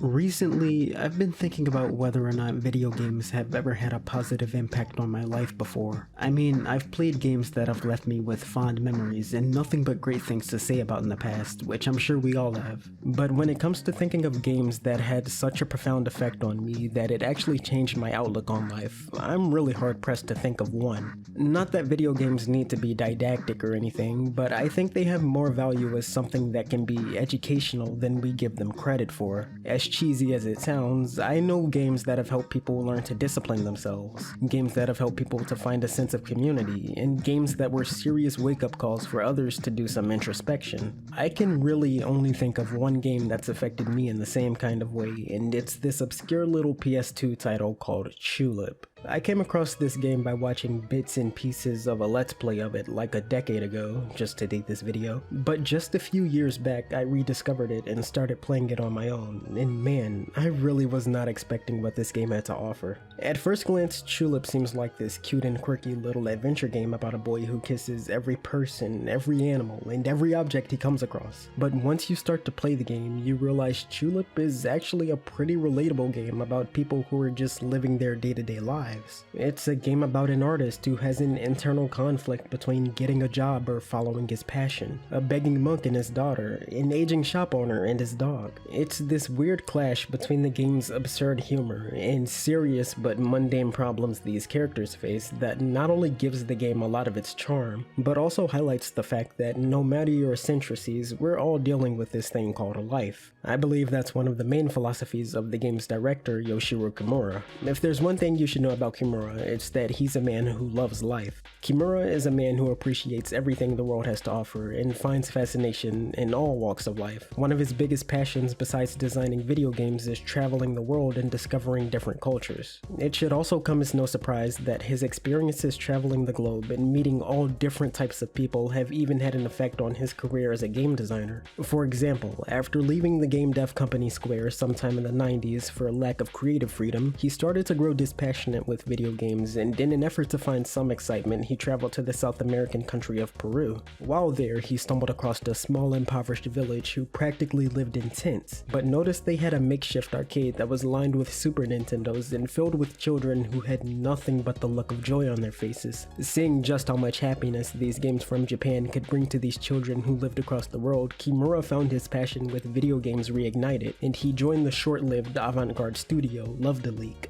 By the way, looking at the history these guys have had, I have to talk about all of these games one day. Chulip came from Kimura's own company Punchline, which he founded shortly after leaving Love-Delete. You know, it's funny, even the idea for Chulip came from a simple observation Kimura had from his experiences traveling the world. One of the things that caught his eye about Western culture was how normal it was to see couples kissing in public, and he wished it was more accepted in Japan to the point where he designed his company's first game around that idea. It's a miracle we even got this game over here in the West. It was released on October 3rd, 2002 in Japan for the PlayStation 2 back when the system was fairly new, but it didn't see a release in North America until 5 years later in 2007 when the PS3 had already hit the shelves. Punchline apparently had plans with their publisher Natsume to release it as early as 2004, but they faced constant delays due to how thorough they were being with the translation. Natsume also knew from the start Chulip would be an obscure title and had it released exclusively in GameStops for as low as $15. Yeah, it was both a critical and financial failure on release, but I really believe this game is the definition of a hidden gem, and I want to spread the word of Chulip, so why don't I tell you what this game is all about?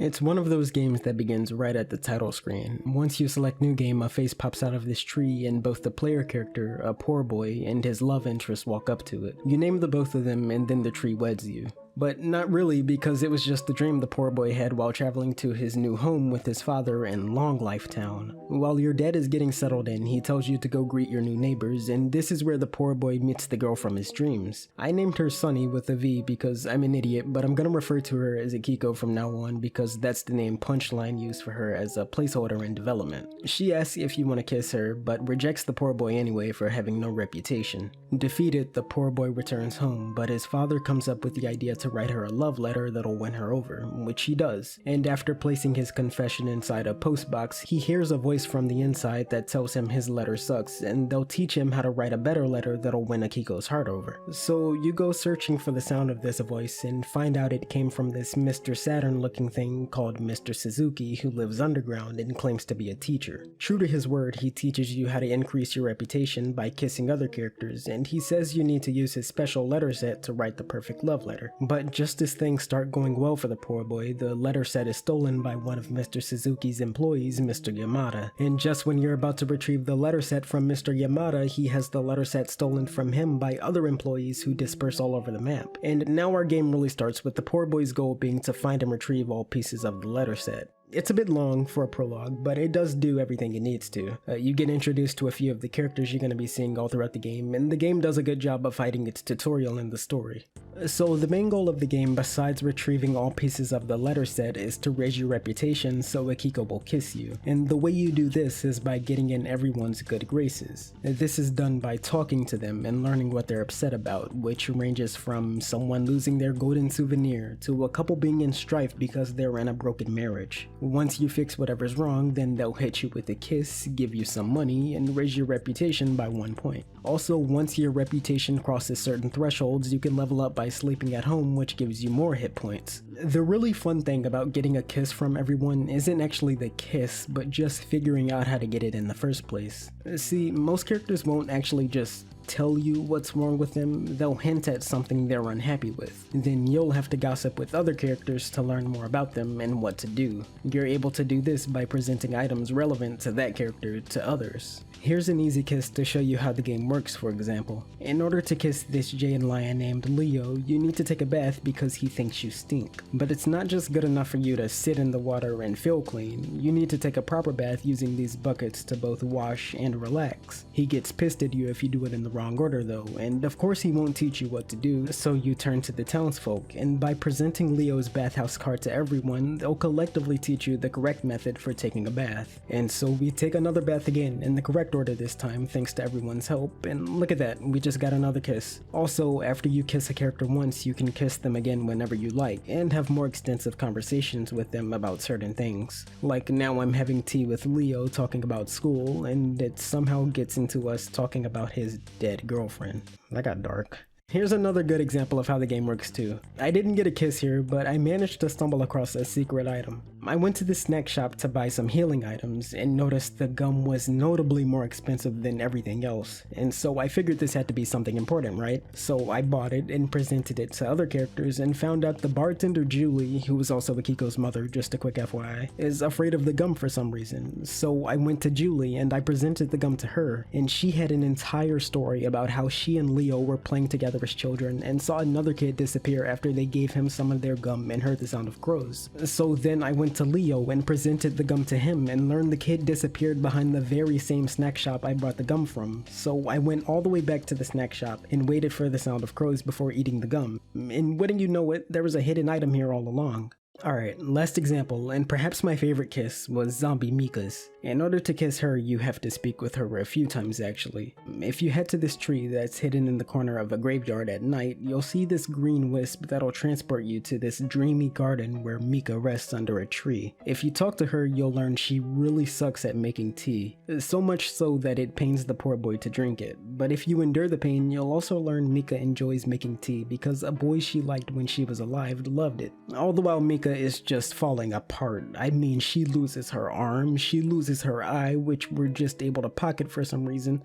She can't even remember her name anymore at this point. And because she's unable to make tea anymore, she asks us to make the perfect tea for her. But there's only one person in town who knows how to make tea, the same person whose girlfriend died. So Leo makes the tea, he reminisces about his girlfriend again, and because we pocketed the eye of Mika earlier, she's happy she got to see her love one last time. Don't ask me how that works. And kiss. That kiss was kind of on the zanier side of things, but I promise the other issues characters face in this game are a lot more realistic, like the alcoholic director Goro who's depressed because he's no longer in the prime of his life. How do you get a kiss from him? You just give him a shoulder to lean on. This is how you get through most of the game, and really you're just talking to people.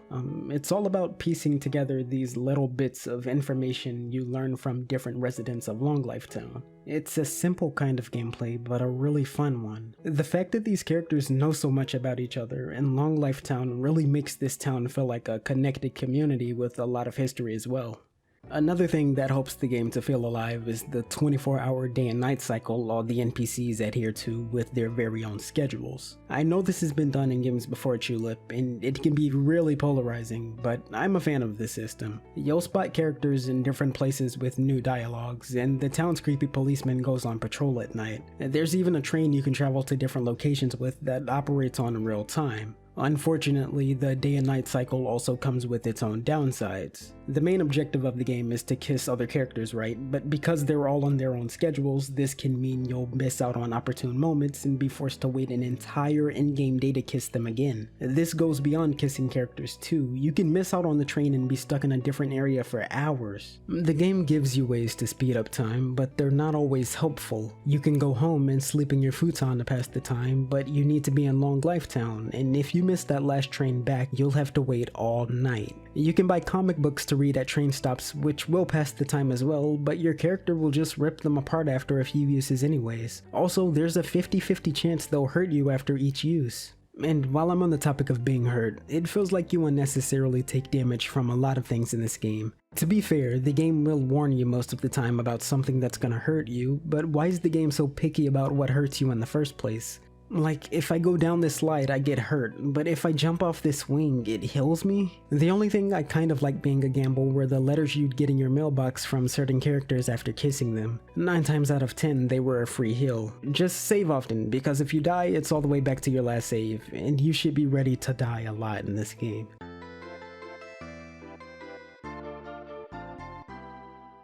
My advice to anyone who struggles to get anything done on time in this game is not to see a missed kiss or train as a failure on your part, but another chance to explore the town some more, because there's always something new to come across in this game. Look for secret items hidden by the camera, and search the trash cans for treasure, and sneak into people's houses and read their notebooks, and watch these films you discover in Goro's theater. I mean, Long Life Town doesn't have the same attention to detail in it as, say, a Hyrule from a Zelda game would have. But more often than not, the game will have something new for you to notice around every corner, and that's more than enough to keep you wanting to explore the world of Chulip. I was almost done with the game before I discovered this guy called Johnny the Night Walking Invisible Man who gives you a bunch of money. The game is jammed packed with these little secrets like this, and they're always fun to come across. In fact, I would say exploration is this game's strongest aspect. There's always a new side story to be initiated with every character you meet, every building you enter. Let's see, what are the locations of the game? There's Long Life Town, our main hub of course.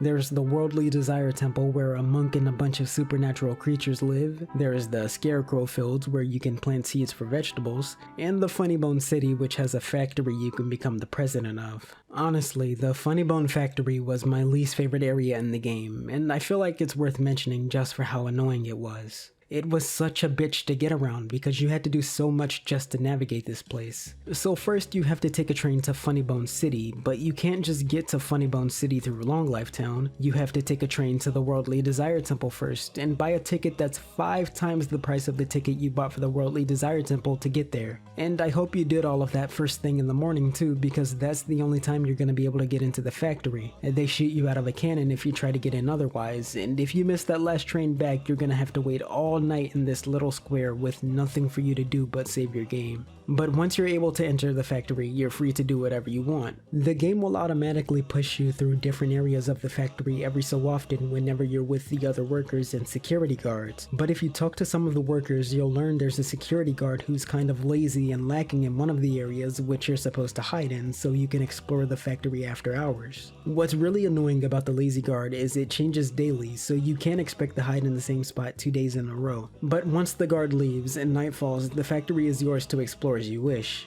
You can turn these number dials in this subway thing to travel wherever you please and take care of some objectives you're only able to at night. Now, it's cool doing all of this the first time. Sneaking on the job just to roam the place after hours is fun, but it quickly turns into tedium. Every time you want to visit this factory, you have to travel 2 trains to Funny Bone City first thing in the morning, and then you have to talk to all of these workers to find the one that'll tell you which area the lazy guard is in, and then you have to find the hiding spot, and then you have to slowly turn these number dials to get to different areas, and you will have to make multiple trips back to the factory because you can't do everything you need to here in one night.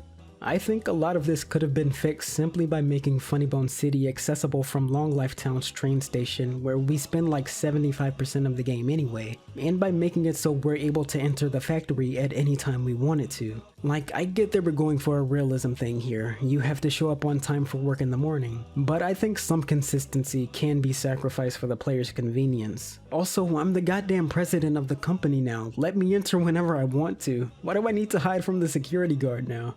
Anyways, I'm done ranting now. You get to know all these locations like the back of your hand pretty damn quick. It helps that this game has a lot of personality too. It manages to be weird and at times off-putting, but still endearing at the same time. Like, I like how these random objects with faces are just treated as normal people, and I like hearing these random sound effects they apply to everything, and these funny little icons that change every time you make a new save, and the Animal Crossing speech all the characters have. It's really the little things like this that make the game unforgettable for me. The soundtrack is catchy too, but the main theme for each of these areas is the same doo-wop song, and it can get a little annoying hearing it over and over. Thankfully, they remix it for each area, and that gives it some variety, but I still got tired of it pretty quick. My favorite song has to be the one by the town's deadbeat Batayan called the Widower's Serenade though. You can hear this one if you tip him some money in the evening.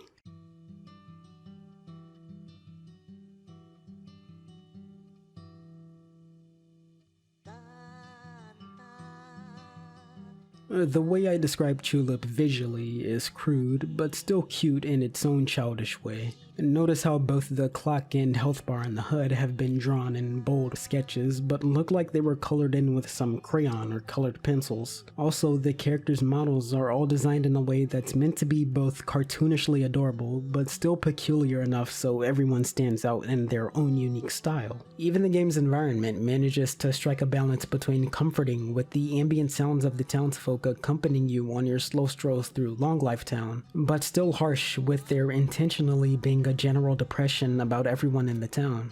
And now that I think about it, I guess the crude and cute thing kinda works thematically as well. I mean, the fact that every other character in this game deals with serious problems and emotions like grief and depression, and we just happen to be some cute little innocent kid in the middle of it all. This one chick named Michelle literally bottles up her reserved emotions, but we just give her an eggplant to make her feel better and leave that cult she's a part of. It's dark, but it's funny. In addition to the normal surface dwellers of Long Life Town, this game also has these underground residents who live in these cracks on the ground who are easier to kiss. These guys you either have to wait out until they finish doing their little animations or solve a puzzle before they're happy enough to kiss you.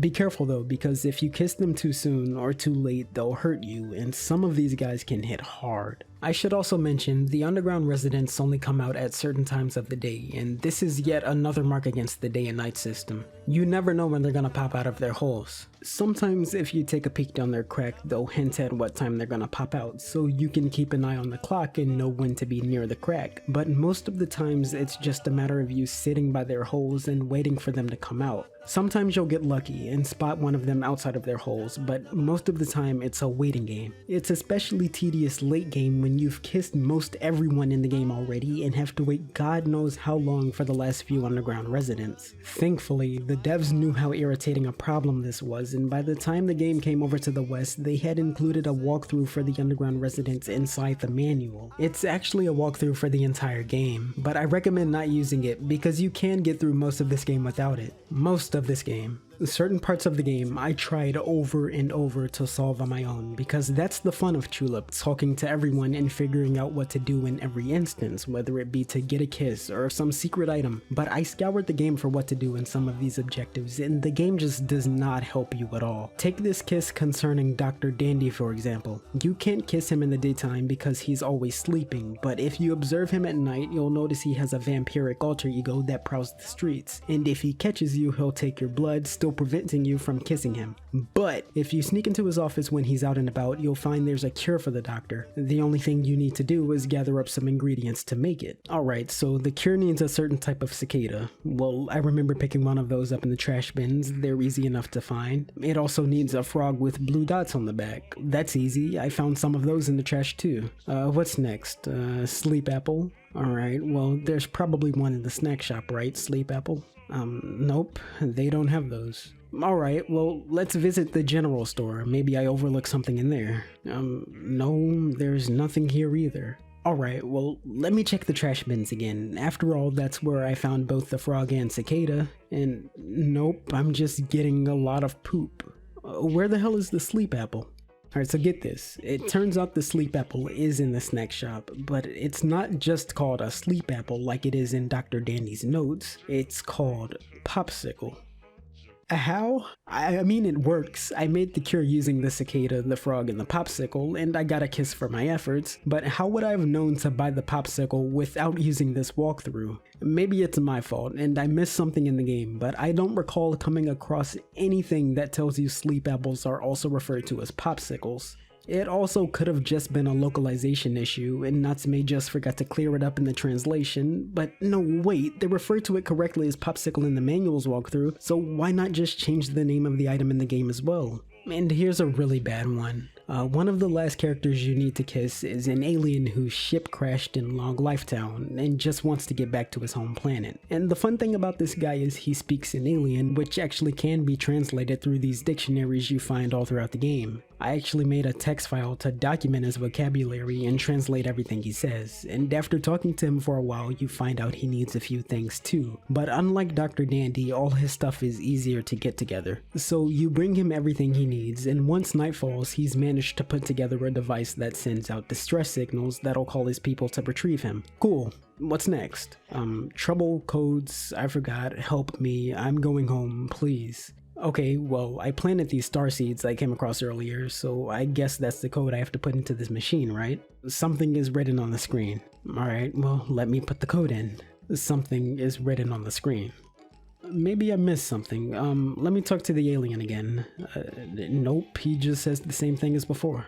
Alright, and here's where I got stuck again. Do me a favor and take a guess on what it is you do next. It's really not that complex a solution, but it's not something you'd ever think of doing. You have to use a soda can on the machine before you're allowed to interact with it. You won't get this, and do you want to know why? The line by the alien hinting that you need to use a soda on this machine was completely omitted from the localization. Unless you do some crazy experimentation, chances are you'll be stuck here for the rest of the game if you choose not to consult a walkthrough. I don't know how I would have done it. Thankfully, most of my other criticisms of this game, besides everything I just mentioned, are minor. Like, sometimes the NPCs have finicky hitboxes when you're trying to talk to them, and I did spot a few spelling errors. Some of the other things I didn't like about the game actually had fixes too, like there's no way to run it all initially, but you can find and kiss an underground resident who rewards you with a devil fruit that grants you the ability to sprint. You can even find and kiss an underground resident that gives you the ability to choose when you want to wake up after sleeping at home, which makes things so much easier.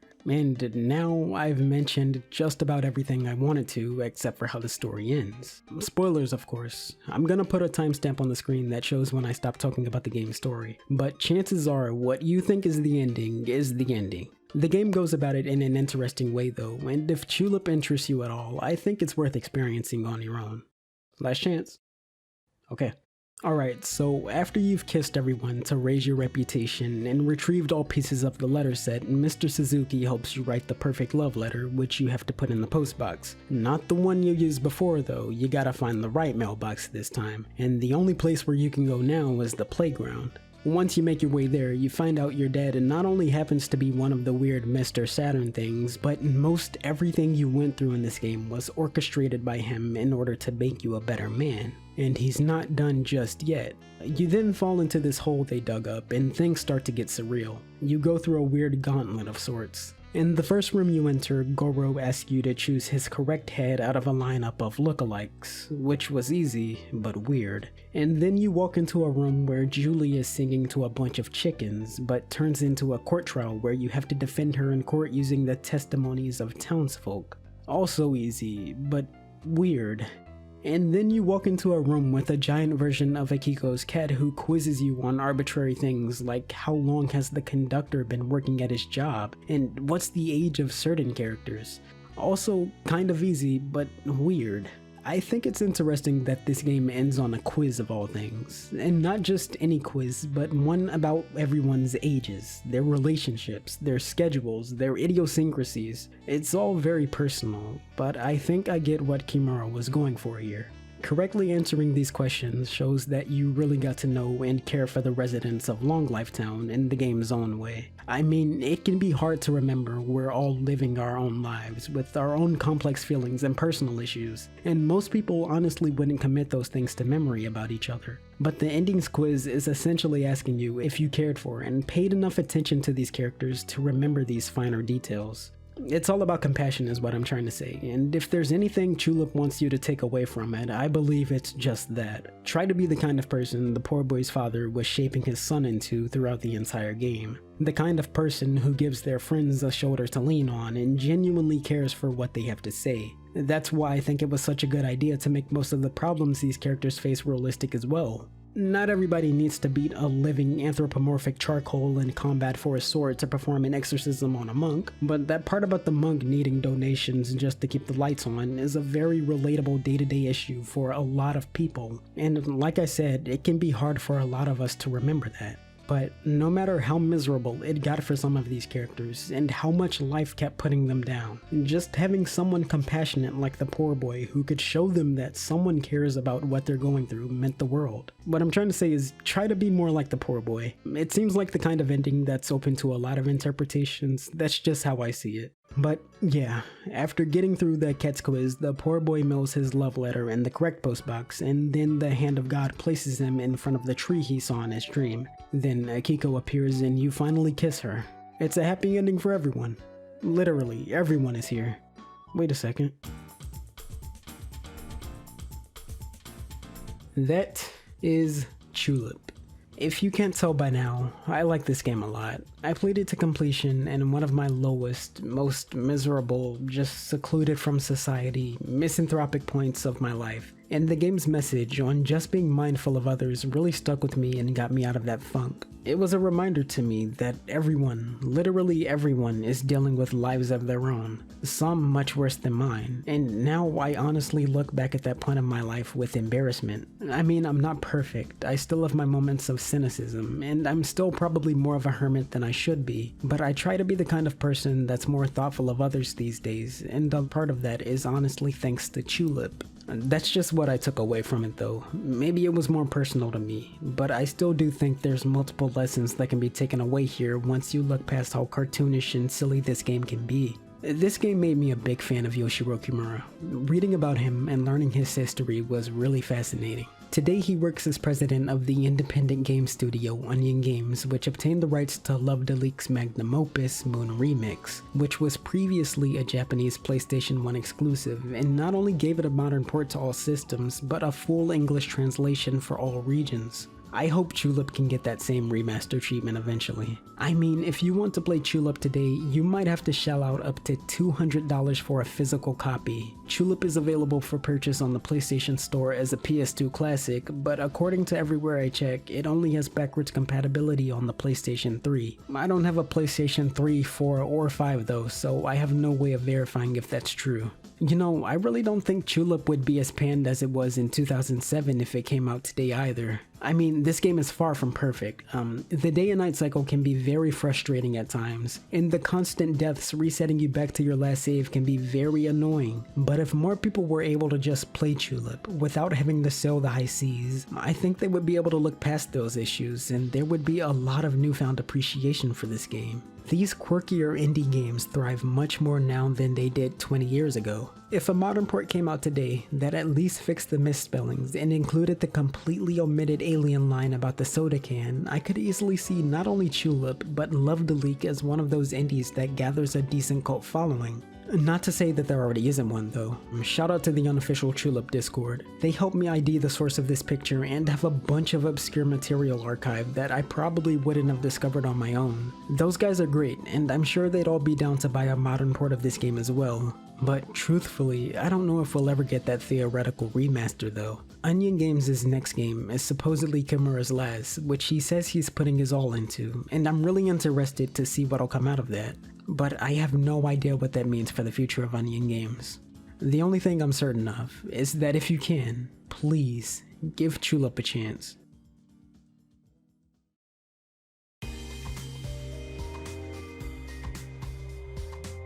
Danganronpa. It's a series about high school students who are put into killing games by a psychopathic bear named Monokuma. And for as absurd a concept that might seem, I do think these games manage to be equal parts thought-provoking and humorous. If you don't know, I've been on a journey of reviewing every notable game in the Danganronpa series because these games have really stuck with me ever since I first played through them, and I wanted to figure out why. There's only been 4 major games released in the series to date, which means we're actually halfway through this saga now. And the one I'm going to talk about today is one I was really looking forward to, because it's definitely the black sheep of the franchise. It's a spin-off. I like the idea of spin-offs. They're perfect for allowing developers to explore established elements of their game in a completely different concept. And they can be great opportunities to give lesser characters some time to shine in the spotlight. As a matter of fact, that's exactly what Spike Chunsoft did with Danganronpa Another Episode, Ultra Despair Girls. That is a mouthful.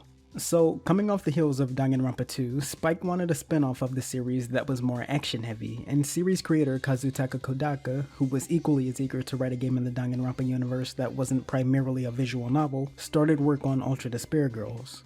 The final product ended up being a third-person buddy shooter with visual novel elements. It's also a midquel taking place sometime between Trigger Happy Havoc and Goodbye Despair. If you're unfamiliar with those, I recommend watching my previous videos on both that'll catch you up to speed with where we are now. Also, I'm gonna warn you in advance, this game deals with some taboo topics, even for a Danganronpa game, including all kinds of abuse against children. If that type of stuff disturbs you, then you may not want to watch this video. Seriously. The story starts with an animation of a girl named Komaru Naegi, who happens to be the little sister of Makoto Naegi. She's both frustrated and miserable over the fact that she's being kept hostage in a tiny apartment. She also has no contact with anyone besides the person who delivers her food each day. She's grown accustomed to her situation though, as she's been stuck for over a year now, but that all changes one day when someone tries to break into her apartment. But it's not a someone, it's a something. It's Monokuma, and he wants to kill you. But before Monokuma can gut Komaru, she's rescued by future Foundation member Byakuya Togami, who gives Komaru a megaphone hacking gun that can disable the Monokumas. Now, fast forwarding a little bit because there's a lot of prologue until the game actually starts. Komaru escapes from the apartments into Towa City. She gets captured by a bunch of these Monokumas when she tries to escape. She wakes up in a room with someone called the Servant, and she meets these little turds called the Warriors of Hope who consider her a demon. Then the Servant straps a wristband on her arm that'll explode if she tries to leave Towa City again, and they throw her out of an aircraft into the city, starting their demon hunting game. There's no battle royale this time, just a manhunt by these children you have to try and survive. From the roof Komaru lands on, she meets Toko Fukawa from Trigger Happy Havoc. Then they team up with the agreement that Komaru will help Toko find Byakuya, and Toko will help Komaru find a way out of the city. And now we're free to play. Something you're gonna notice right off the bat about this game is that it really takes a second to get going. It was seriously about an hour of cutscenes and tutorials before I was able to play the game without being stopped for some more exposition every 2 seconds. I am willing to cut the game some slack here because Danganronpa has always been story heavy, and just because the game's a third-person shooter doesn't make it any less important. But going from a tutorial into 5 seconds of gameplay, into an info dump, into 5 more seconds of gameplay, into another info dump, into a cutscene, in the first 60 minutes is not the best first impression. It doesn't stop there either. Once you get into the actual game, you fall into another rhythm of slowly running to a destination, clearing out some enemies, being bogged down by some more dialogue, and repeating this for over 5 chapters. The game is constantly taking control away from you to let characters have a conversation or show you something unimportant. I mean, the story was interesting, and it did keep my attention, but I still think they could have been more concise in their writing. Some of these conversations do require stopping the player and having cutscenes to explain what's going on, but a lot of them don't. It just ruins the pacing of the game for me. A great solution would have been doing that thing where characters talk to each other while you're actually playing the game, and you see their little speech bubbles at the bottom of the screen more often. That right there could have fixed the flow of this game by a lot. Another thing you're gonna notice right off the bat is the game is in 3D. This isn't actually the first time we're seeing these characters in 3 dimensions, as there were cutscenes in games prior that utilized 3D models, but this is the first game in the series that strays from being almost entirely 2D. Granted, there still are some 2D elements like the character sprites and a few of the cutscenes, but unfortunately this game didn't really stick the landing in its transition to 3D. The models aren't poorly made, but they do all look lifeless in comparison to their bold, expressive sprites, and it doesn't help that they're both on screen together, showing just how bland these 3D models really are. Like, look at these gross canned animations everyone does with their constantly open eyes. It's so off-putting. These 3D cutscenes aren't pretty either. Characters move awkwardly, and it just looks very amateur overall. I imagine the game doesn't have a lot of 2D cutscenes because they cost more or they're more time consuming to make or something, but they look so much prettier than whatever the hell this is. I found a lot of these environments to be lackluster as well. It has some cool levels and things that are worth stopping to look at, like the graveyard, but a good chunk of this game is spent in boring sewers and subway stations and towers, and I just couldn't care about those at all. I had a more fun time exploring the environments in the first couple games, you know, in the first person segments where you could walk around. I mean, you can't tell me you didn't think something was waiting to jump out and scare you around each corner of Hope's Peak.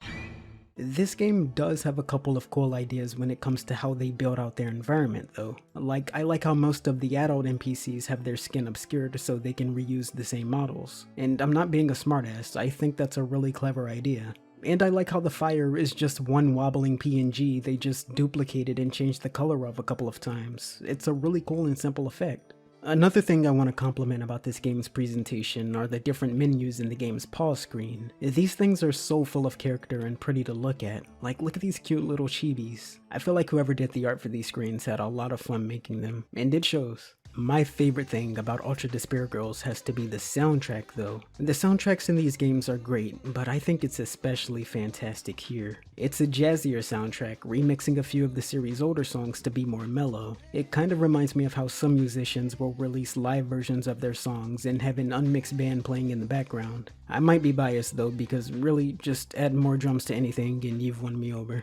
Enough about the music though. How does the game actually play? Well, the gameplay itself is just okay. The most fun you're gonna have is in the combat. Komaru's basic attack is a little blue orb that deals moderate damage, but if you hit a Monokuma in their glowing red eye, you'll one-shot crit them, and your next attack will be stronger.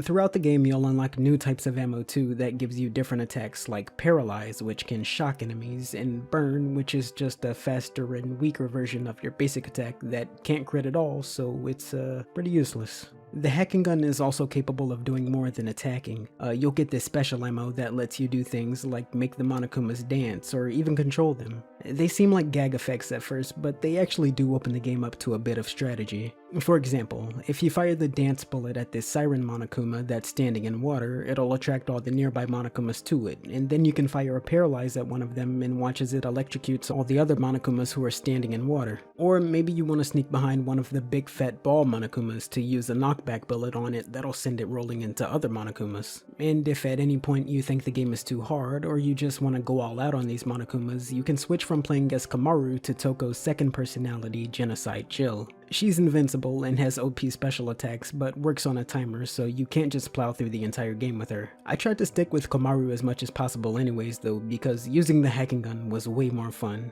As a matter of fact, a lot of the puzzles in this game are centered around the hacking gun. Yeah, there's puzzles in this game. They're mostly about you figuring out how to take out a lot of enemies in the most clever way. You'll often come across these puzzle rooms called game corners that you're not allowed to leave until you clear the room of all enemies, and this is where you get to mix and match all those ammo types and be most creative with how you take out all the Monokumas. I don't really like how 90% of all the puzzles in this game are centered around defeating Monokumas though. This game has those more traditional puzzles and riddles where you have to figure out the right code or right symbols or something. They're just not as common, and that's a shame. Also, as much as I enjoy the puzzles, I think this game has way too many of them. I mean, anytime you start making decent progress through a level, you come across one of these things, and you have to stop and figure out how to solve it before you're allowed to move on further, just ruining the flow of this game. I mean, you could just brute force your way through all the enemies if you don't feel like solving them the intended way, but you still have to stop and enter this room if you want to go beyond it. Also, I enjoyed the challenge way too much to just kill all the Monokumas the normal way.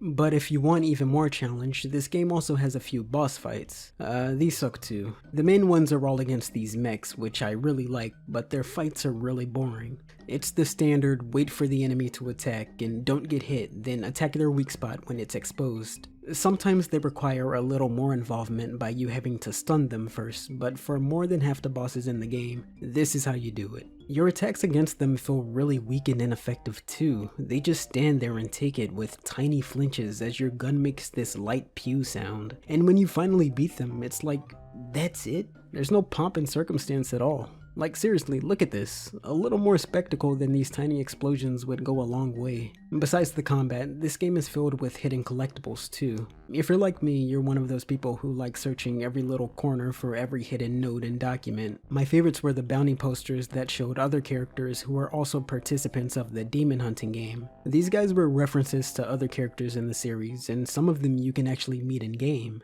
Of course, the biggest callback to previous Danganronpas is the one Komaru spends all game with though. I'm talking about Toko, of course. I really like the way her character has evolved here. She's still crazy and obsessed with Byakuya, but you see the effect Makoto's had on her as the ultimate hope. Her guidance helps Komaru go from someone who's cowardly and timid to someone who overcomes all obstacles and inspires hope in others just like her brother. And that's really the core message of the game they hammer in. Even if you're boring and generic and plain and dull and normal, you can do remarkable things no matter what adversity stands in your way. You can even argue that's the point of previous Danganronpa games as well, but I think that message is weakened when you realize the previous protagonists weren't normal people, but in fact ultimate hopes. That's totally not the case here too, right guys? But for as much as there is to like about Toko, there's as much to dislike about her as well. You come across this resistance to the Monokumas at one point, and Toko gets mad at their leader Haiji because he won't fight back against them. And it's hard to be on her side when this guy's arm was literally crumpled like paper by one of the Monokumas. Komaru has a special gun, and Toko has superhuman feats as Genocide Jill, but what can she expect a small group of injured survivors to do against a swarm of robot death bears? I mean, it's really hard to be on her side here. Now, light spoilers, ultimately Toko is proven right, and the humans can fight back, but it's through something everyone didn't know they were capable of, so that big moment of Haiji telling Toko she was right the entire time feels totally unearned.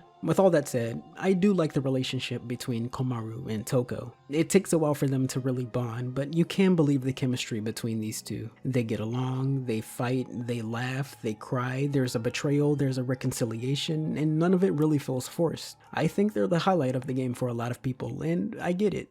Another highlight of the game would be the Warriors of Hope. Personally, I found the Warriors of Hope to be the most interesting part of the game by far. Not the best part, but the most interesting. There's Masaru, Jotaro, Kotoko, Nagisa, and Monica, who all happen to be Lil Ultimates who went to Hope's Peak Elementary. For a little more backstory, they also all happen to come from different but severe types of abuse by their parents, and almost committed mass suicide as a result. But a certain Junko Minashima stopped them at the last second, and molded their hatred of their parents into a disgusted loathing for all adults, or demons. And thanks to the guidance of Junko Minashima and the army of Monokumas they now had in their possession, the Warriors of Hope would enact their plan to hunt down all demons and turn Towa City into a paradise for children. And that's where we are now. So even in death, Junko continues to be a problem for everyone. You also learn these children aren't entirely resolute in their actions. They have guilt, they doubt themselves, and they try to find ways to enact their plan that doesn't involve killing everyone. The Warriors of Hope are evil little shits, that's undeniable, but it's hard not to feel a little sorry for them. Their innocence has been corrupted by everyone, from their parents to other adults to Junko Minashima. They never had a chance to live normal lives, and you see how their abuse shapes their personalities as well.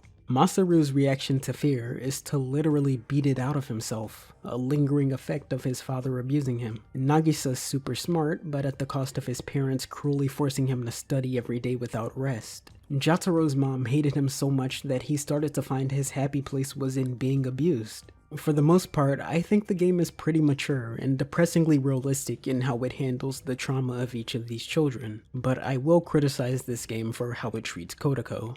Kotoko's abuse was being molested and filmed by strangers with her parents' permission from a young age, and you see how that shapes her personality into someone whose talent is the ultimate drama, which I don't mind that much because it's another example of the game showing how the abuses these children have been through has had an effect on their personalities. But the game turns around and pointlessly sexualizes Kotoko itself. She's constantly being upskirted. Her boss fight has you tearing off her clothes. One of the tools Kotoko uses is a groping machine that you have to play a minigame of. I mean, it's used on Komaru instead of Kotoko, thankfully, but they still would have gotten their point across about how twisted and depraved Kotoko has become without this stuff, in my opinion. It's unnecessary, and worst of all, it appeals to the very same pedophiles that this game villainizes. I think they dropped the ball big time with Kotoko.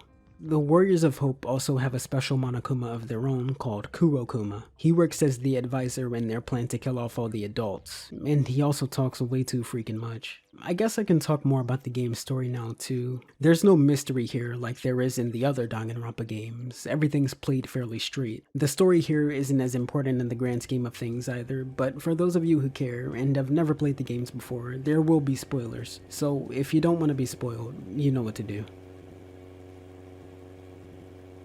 So after fighting a bunch of Monokumas, Komaru and Toko eventually come across this non-hostile Monokuma who's painted himself white and goes by the name Shirokuma. And Shirokuma leads the both of them to a secret base where some of the Killing Game survivors hide out at. Haiji, being the leader of this group, claims they're a resistance against the Monokumas, but doesn't do much to fight back against them besides rallying more survivors. Toko sees this as cowardice and gets into an argument with him, which concludes in both Komaru and Toko being kicked out of the base. And while Komaru and Toko are still trying to find a way out of Towa City, you see how one of the Warriors of Hope, Monica, is a little darker than the others. It's slowly revealed over the course of the game just how manipulative and devious she can be to achieve her plans, which is continuing Junko Uenoshima's legacy. Some more time passes, and Komaru and Toko gets in Haiji's good graces again by protecting their base from an invasion, which results in Shirokuma's almost death. Then Komaru rallies everyone together to fight back against the Warriors of Hope. You guys gain control of this giant Monokuma called Big Bang Monokuma, and then go to war against the normal Monokumas, and it all ends with Komaru gaining possession of the controller Monica used to control the Monokumas. And to beat the game, all you have to do is break it, which kills everyone. The savior of Toa City. It's all thanks to me. Nah, I'm just kidding. To actually beat the game, you have to hold back from breaking the controller as both Haiji and Monica goad you on, but for their own reasons. Haiji wants you to break the controller because it would finally put an end to this war, but the reason why Monica wants you to break it is because Komaru would then be the one responsible for killing a bunch of children, which would then lead to an even more devastating war, making Komaru worthy of someone being called the successor to Junko Uenoshima. Yeah, Monica didn't want to become the second Junko herself, but have the Ultimate Hope's little sister become the second Ultimate Despair.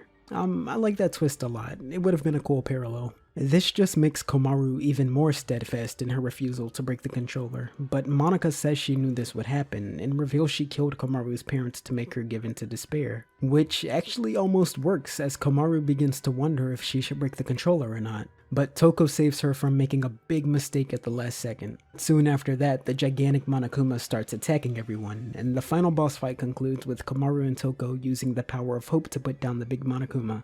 Komaru is another Ultimate Hope. I bet you didn't see that one coming. And then it's GG as you watch the ending of the game where everyone abandons Monica to die. She doesn't actually die though. Nagito saves her last second, and you also see someone pushing a wheelbarrow carrying both Shirokuma and Kurokuma heads away from the wreckage. It turns out the only reason why these guys were the only Monokumas with some sentience is because they were both being controlled by the Junko AI that's later used in the Neo World program in Danganronpa 2.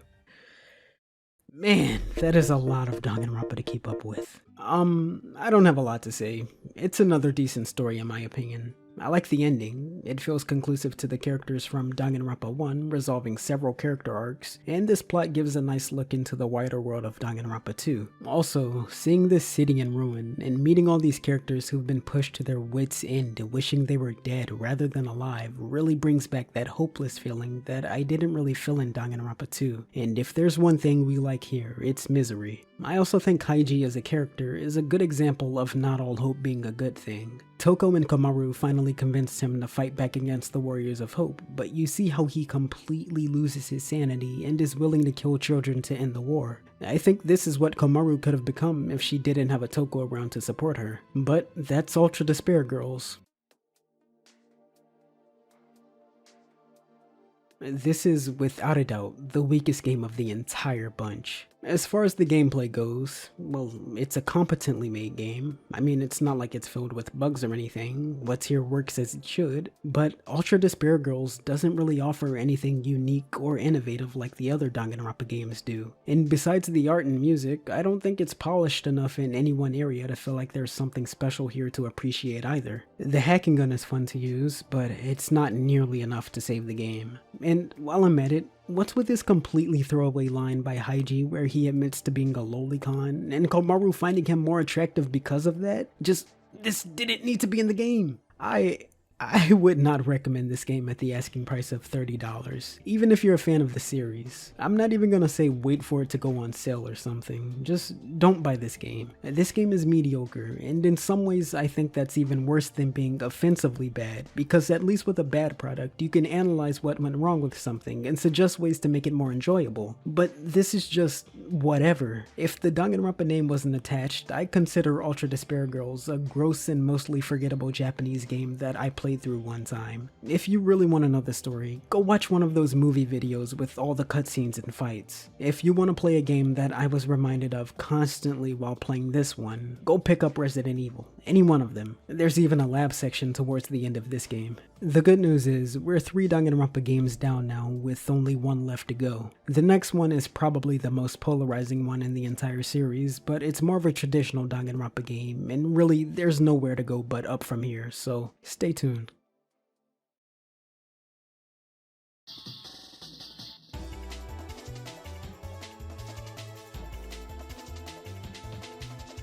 You know, if there's one system I'm upset I never got to grow up with, it would be the Sega Dreamcast. I can't really put it into words, but whether it's the aesthetic of the console or the way it seemed ahead of the curve in so many ways to its contemporaries, I find myself really appealed to it. It also had an amazing library of games to play. You got your classics like Shenmue and Sonic Adventure, but you also have those more obscure and uniquely creative titles that a lot of people look at fondly, like Space Channel 5 and Super Magnetic Neo. This is also where my favorite game of all time had its series start. Yeah, I'm not gonna mention the Dreamcast without bringing up Jet Set Radio. The Dreamcast is also home to a buttload of hidden gems that never got to see English releases, just making an already obscure assortment of games even harder to come across. But there was one Japan-only Dreamcast release that Western fans did get a chance to enjoy. Almost. It's Rent-A-Hero number 1. Believe it or not, this game is actually a remake of a Genesis game that never got an official release in the West either, but more on that later. So how did we almost get this game in the West? Well, after the failure of the Dreamcast, Sega announced they would stop producing units in 2001 and restructure as third-party game developers for all platforms. And since this was at a time when Sega was all buddy-buddy with Microsoft, they decided to make a port of Rent-A-Hero for the Xbox. This port saw a release in Japan and was planned to come out in the West with a full English translation as well, but was cancelled close to release because the publishers, AIA, went under. Allegedly. I can't find any hard confirmation, but everywhere I check reports that's the reason why this game never saw an official Western release. I'm inclined to believe them too, because when I search for AIA, I see the last game they've published was Pinball Tycoon for the Game Boy Advance back in 2003. They also localized Dillbleed, which is pretty cool. Only a few game magazines managed to play this version of the game because they were sent some review copies. And as for the common filth, well, it was looking like we were out of luck. Until one day in 2008 when a prototype of the Xbox localization of Rent-A-Hero number 1 leaked online. And while that version is playable, it's really not the best localization ever. This leaked prototype would only be the beginning of the quintessential way to play this game in English though. In 2021, a modder named Vincent NL announced he was starting work on a translation of the original Japanese Dreamcast game, and together with this team of helpers called Rent-A-Modders, they would translate thousands of lines to English to enjoy this game on its original hardware. They used a mixture of both the Xbox translation and their own translation to stay as close to the original Dreamcast version as possible, and in May of 2023, their English patch finally got to see the light of day. But mind you, this is not just a translation. These guys went above and beyond by adding some quality of life improvements, some subtitles for the opening and ending songs, a debug menu, new VMU animations, and a few updated textures. A lot of time and passion was put into this hack, so I'm gonna put links to everyone who worked on this mod below. But I haven't even really talked about what this game is all about yet, and now that we can play it, it's time for me to review it and see how it holds up. The game starts with your family who recently moved into a new neighborhood hosting a small party for all your neighbors. And after a short speech from your father, he tells you to introduce yourself to your neighbors and see how everyone's doing. Now, something you're gonna notice immediately is that you can't control the player with the analog stick at all, and there's not a lot of camera control here either. To be fair, it's a game on the Dreamcast which only has one analog stick, so this is to be expected. But other games found ways to compensate with the lack of camera control, like giving the player a button to snap the camera behind them. I think a button for this function could have easily been binded to the left trigger. You do use that trigger to sprint, but you can also sprint by double tapping in any direction, so giving the player two ways to run faster just seems like a missed opportunity for a better camera in my opinion. It's not a game-breaking issue, just something that's gonna take some getting used to. Anyways, after a back and forth between your mom and dad because food is running low, your father tells you to order some food for delivery, which we get from Service Cafe. Also, when we place our order, we win some sort of bonus prize that the person on the phone is kind of fishy about, but whatever. So we wait for the food to arrive, talk to dad some more, he gets into a costume to entertain the guests. Oh, and this old guy delivered our food, along with this giant box that has a costume inside of it. Press X to transform. Okay. Hey, look at that. It's like some Super Sentai Ginyu Force Power Ranger shit. I guess our dad wants us to fight to entertain the guests now. Bam, one punch and he's down. He's really down. It turns out we just ruined the vibe of this party, but it's okay because now we have a banging intro. This thing kicks ass. I mean, the energy behind this guy singing the song, the cheesy over-the-top visuals. This is how you get the player excited to play your game. I don't know how you're not supposed to sing along to this song. This is also the perfect way of showing the player what's to come. I mean, for as much as this game is a parody of superhero conventions and tropes, it's just as much a love letter to those types of stories. It also uses a bit of footage from the intro of the Sega Genesis game as well. I thought that was pretty cool. As I was saying before, the vibe of the party is ruined and everyone goes home. But that old guy, his name is Dr. Trouble by the way, shows up again and he explains how the costume works. It turns out this costume enhances the wearer's physical abilities by a lot, which is why we were able to put our dad down so easily. He calls it Super Energy Combat Armor, or SEIKA for short. He also says he'll rent it to us, but we'll have to work for him as a rent-a-hero. Basically, we do typical hero stuff for pay and use the money we get from our jobs to continue using the armor. Of course we say yes, and the old man hands us a machine called the Creamcast. There's a lot of puns in this game. We hook the Creamcast up to our TV, and then we're able to read emails and find clients who need a hero. And that's pretty much how the game starts. I guess I'll talk a bit more about this Creamcast we just got first. Its primary function is to give the player jobs, which are basically the missions of the game. These can range from patrolling the city to fight some bad guys, to literally playing delivery man and bringing people some food or groceries. You also have more serious jobs like defusing hydrogen bombs and fighting ancient supernatural mass. Also, after a successful job, you'll get an email from the client or whoever else you met along the way. You can repeat some of the easier jobs like food delivery or the hero show where you just get paid to beat up a bunch of bad guys in front of kids to make some quick cash. You get paid very well for these jobs, by the way. A lighter job will give you about 2,000 gold, but you can typically expect to be paid more than that from the main story jobs. You can use your gold to buy your expected healing items and various other things, but you also need to buy a lot of batteries to power your suit. This combat armor comes at the cost of you having to be on top of its battery power, which you can see at the bottom of the screen next to your health. Whenever you're in the suit, it'll slowly drain its power, and if you use certain moves in combat, you'll lose a lot of battery power as well. The good news is, you can buy as many of these energy tanks as you want. They increase your battery power by a fair bit, and after buying a shit ton of energy tanks, I ended the game with about 400 something battery points compared to the measly 60 I started with. And another thing you're gonna have to stay on top of is the suit's rental fee. Periodically, the game will tell you, your rent is due, come pay us 400 gold or whatever, but that fee is so small it's very unlikely you'll ever miss a payment. It does increase throughout the game as you unlock better armor, but it's still nothing you'll ever sweat at. You can either pay your rent in SEIKA's top secret headquarters, which is located in the bathroom of this cafe, or at one of the 2 banks in the game. But if you deposit money into a bank account, it'll pay your fee automatically, making this a non-issue. There's also little side quests in this game. My favorites were the ones where you had to give this old guy a lift around town. It didn't pay very well, but it did test your knowledge of the game's map and all its locations. You know, I guess the title of this game has 2 meanings. You're paying to rent the suit, and the clients are all paying to rent a hero for hire. Even the number 1 has 2 meanings, as we're regarded as the best hero, and technically we're the first hero to grace this town. Eventually though, SEIKA as a business grows and you start to see other heroes pop up throughout the game. A couple of notable ones are Ultra Salaryman and Rent-a-Hiroko. Ultra Salaryman sort of acts as your rival throughout the game. He shows up sometimes and tries to take the glory before you can, but it's all in good fun. You can demolish him in this race to save a child dangling from this tower. He even does the superhero gone supervillain thing at one point, and we have to put him down on a fight, and afterwards you learn he was doing all of this against his will. It's one big cliche. Rent-a-Hiroko is a female hero who might be a better superhero than the player even.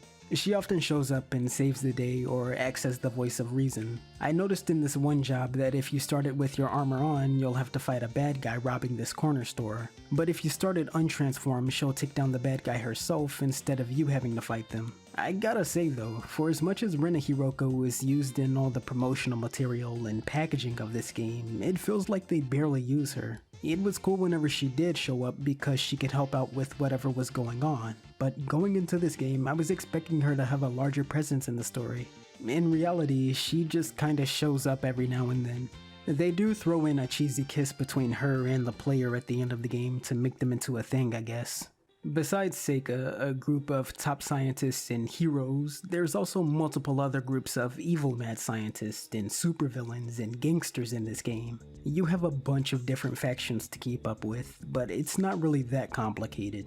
Just to name a few, there's the Narco Company, which is led by a totally not evil CEO who works in the shadows with a scientist named Ron King, who himself makes a giant robot that you have to fight at one point. And then there's the Dynamite Dog Heroes, who are just a group of bad guys who managed to take some Seika armor from some rent-a-heroes and wreak havoc all across the city. I wish these guys had a little more backstory. They just kinda show up towards the end and you have to deal with them. When you fight them all, you get to see what their living quarters looks like, and that gives them some personality, I guess, but I would have liked more. And finally, there's your typical gangsters who you just fight in random encounters. There's one mission where you ambush all of their leaders and put them into jail. I thought that was pretty fun.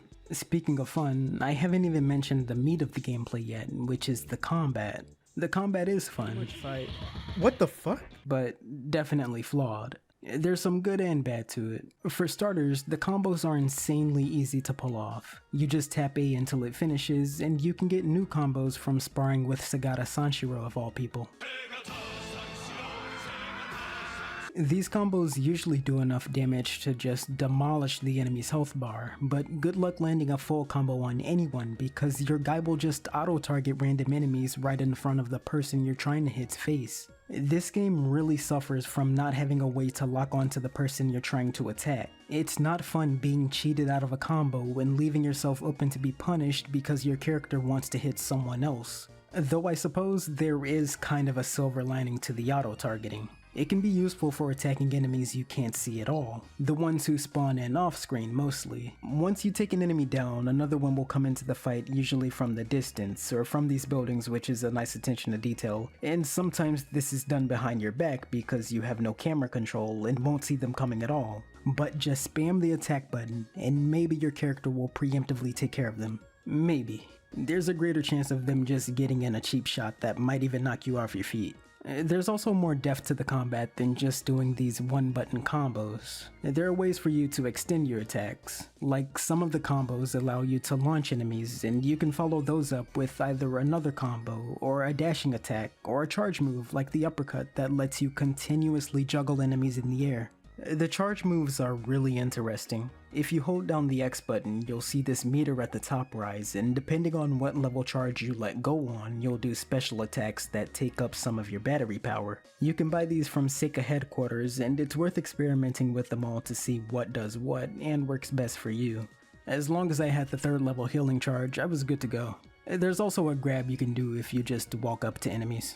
I think I got pretty good at taking down all these enemies by the end of the game. I learned to deal with the lack of camera control by using the game's crappy targeting system to my advantage, and I could just abuse the juggling combo to get through everyone pretty fast. But I also realized about halfway through the game that I was getting very little rewards for these fights that only got longer as the game went on.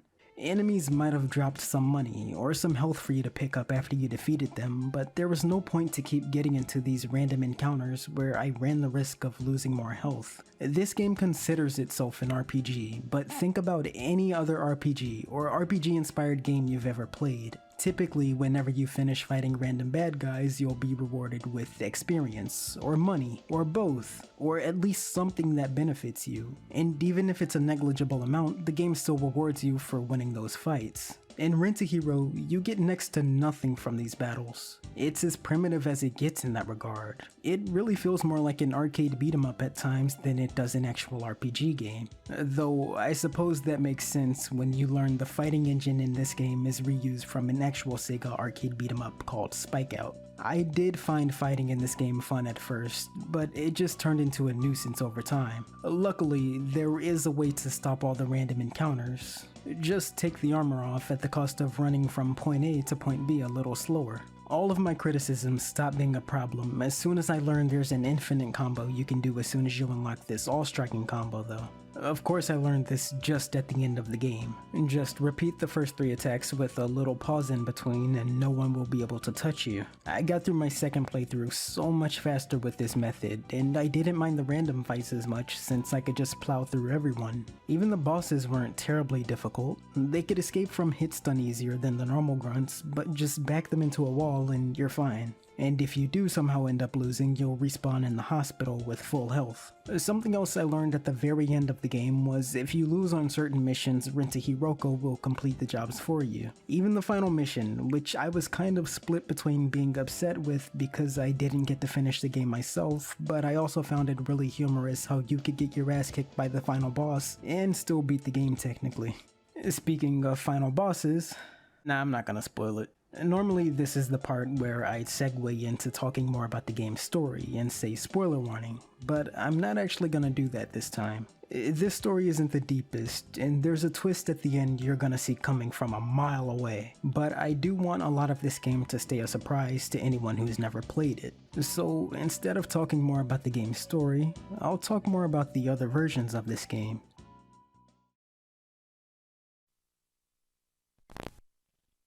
あの伝説のヒーローが帰ってきた。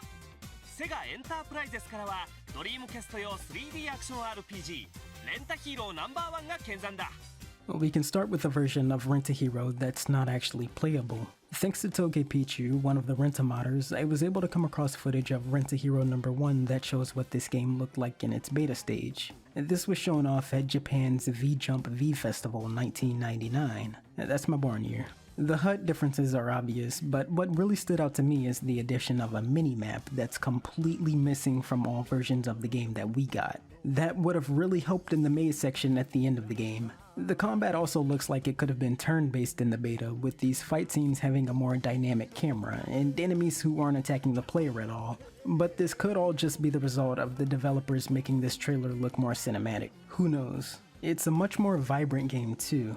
The colors they use in this trailer really pop out compared to how the final game looks, but honestly, I prefer what we ended up with. I could see this becoming an eyesore eventually. But there's not much else to take away from this trailer. It's empty and looks like a game that was in the middle of development, which it was. So next we'll take a look at the original Japanese version of this game. I can barely read this, but it's okay because I had to play this game so many times for this video, I know how to get through it easily enough, at least the beginning of the game.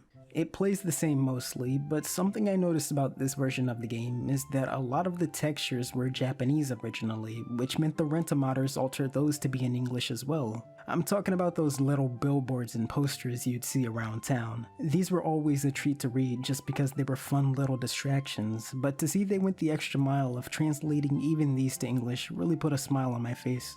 Just a quick side note, I really love these textures you'd find in these old games. Like, what is this? A child running on a beach with balloons, and it says waste in bold red font at the bottom, and 5 ways in the top right corner. Like, what is this a poster for? Why is it on the college campus? I almost feel like this is a lost art. Something else I noticed playing this version of the game is that it was lacking in those tiny little quality of life improvements that I really took for granted, like the way you have to read emails in this game. In the original, you have to tap the D-pad up and down for each individual line, but in the translation, they added functionality for the analog stick so you could just scroll up and down the emails faster. It's the little improvements like that, but they make the biggest difference. But as far as I can tell, I already went over everything this game offered when I talked about the translation earlier. It's just in Japanese. So next, why don't we take a look at the original Sega Genesis version of Rent-A-Hero, just titled Rent-A-Hero.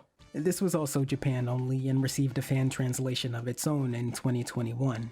I only played this game for about an hour, but I think I got the gist of this version of the game. It starts the same, but one notable difference is that you have to pay rent for the suit as soon as you get it in this game. In Rent-A-Hero No.1, Dr. Trouble gives you a little trial period with the suit at the start, so you don't have to worry about money as much, but they want their money right away here. The main takeaway I had from playing this version of the game was that the Dreamcast remake is pretty faithful to the original. The mission structure and jobs seem the same, but instead of using a Creamcast, you just use your computer instead. Like I said though, I only played it for about an hour, so I don't know how much it differs from the Dreamcast remake towards the end. There's the intro I mentioned earlier. It's probably one of the best ones I've ever seen for a Genesis game. I'm not really doing this version of the game justice since this is just a quick overview, but if I ever do decide to replay this game in the future, I'll make a full video on it just as well. It's deserving of one. And finally, there's the unreleased but leaked Xbox prototype of Rent-A-Hero. Going in, I was fully expecting this version of the game to be broken or unplayable, but this game seems to work just fine. The intro here is definitely worse. They recreated some of the scenes for the worse and completely removed the vocals. That's a huge letdown in my opinion. Even if most people playing this version of the game wouldn't have understood the lyrics, I think just having that energy in the opening would have been enough to get them excited. As for the gameplay differences, I noticed a few errors with the text and HUD elements being all chopped up, but that could have just as well been my emulator settings not being set up properly for this game.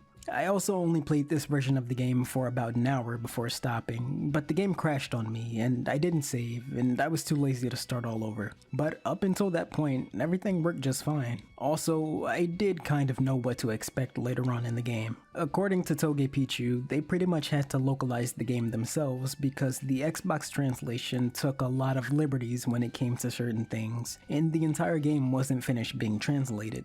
So basically, the prototype was a good starting point for the Dreamcast translation, but it wasn't good enough. The Xbox version also has battle mode. Now, as much as I was shitting on the combat earlier, I really enjoyed battle mode. Here you redo pretty much every fight in the game, from your dad in the dinosaur outfit to the final boss. I noticed a little change in this guy's design. It's for the best. You can buy upgrades in a shop here too, and I mean as soon as you have enough money to buy the combo that lets you infinitely attack enemies, you pretty much break the game. You can also buy these RH cards that work like a gacha. For each one you buy, there's a chance you'll unlock something new in the gallery. The gallery is also new to this game. Here you can see some bonus art and some character designs before they were finalized, and read some comics, and there's even a model viewer for all the characters in the game. There's even pictures of what looks like Rent-A-Hero merch. I really like looking at all this art. You get a bit more character just by scrolling through it all. Like here's Rent-A-Hero having to take public transportation and getting pointed at. And here's what Dr. Trouble would have looked like in the combat armor. Here you can see the poor guy still gets scolded by his mom. And I mean, that looks like a bunch of check marks to me, but he still scored a 0, huh? And here you can see being a hero isn't all stopping bank robberies. You gotta find a lost pet or two sometimes. And I love this one in particular where he's studying English while making a food delivery. That's a thing that I wish was more prevalent in the game story, having to juggle between your normal life and your hero life. There are points throughout the game where you won't be able to complete an objective as a hero, but need to switch into your normal outfit to get the job done. But it would have been nice if they went even further with that. That's pretty much it for the Xbox version though. Hell, that's pretty much everything I wanted to talk about without spoiling Rent-A-Hero. I guess I can show off the top secret debug mode too. Once you get far enough in this game, you'll learn this button combination that teaches you how to access the debug menu. And you know, you can do all the expected stuff, like teleport to any location, give yourself any item, and break the game with One Punch Man mode. It's cute how the pause screen changes when this is toggled as well. And this is a really nice reward for getting far enough in the game. But that would be Rent-A-Hero. It's a fun enough game. It took me between 8 and 9 hours to beat on my first playthrough, but it didn't feel that long at all. I enjoyed getting through the entire game so much that I didn't really mind the flaws. This game had me laughing my ass off on multiple occasions too. The humor ranges from basic parodies to campy cliches to absurd visual gags to straight up slapstick, and all of it works for me. My biggest issue with this game was with the combat and random encounters, but it was more of an annoyance I learned to deal with than something that ruined the entire experience. I'm still sure it'll be something I consider for future playthroughs though.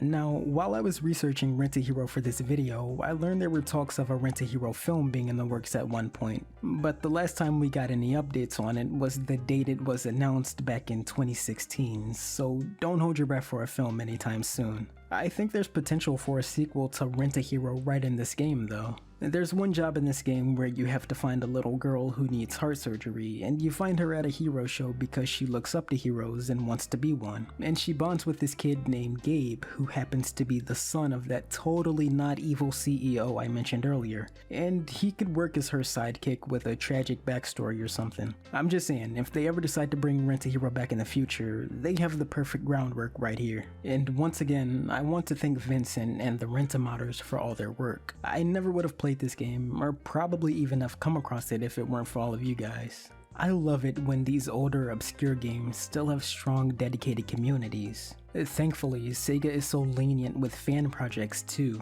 Not that any other company would have stopped the Rent-A-Modders in their tracks with a cease and desist or something while they were making this mod, but I have to imagine they weren't as worried making this translation knowing this is a Sega property, because Sega is usually fine with stuff like this as long as the project isn't being monetized.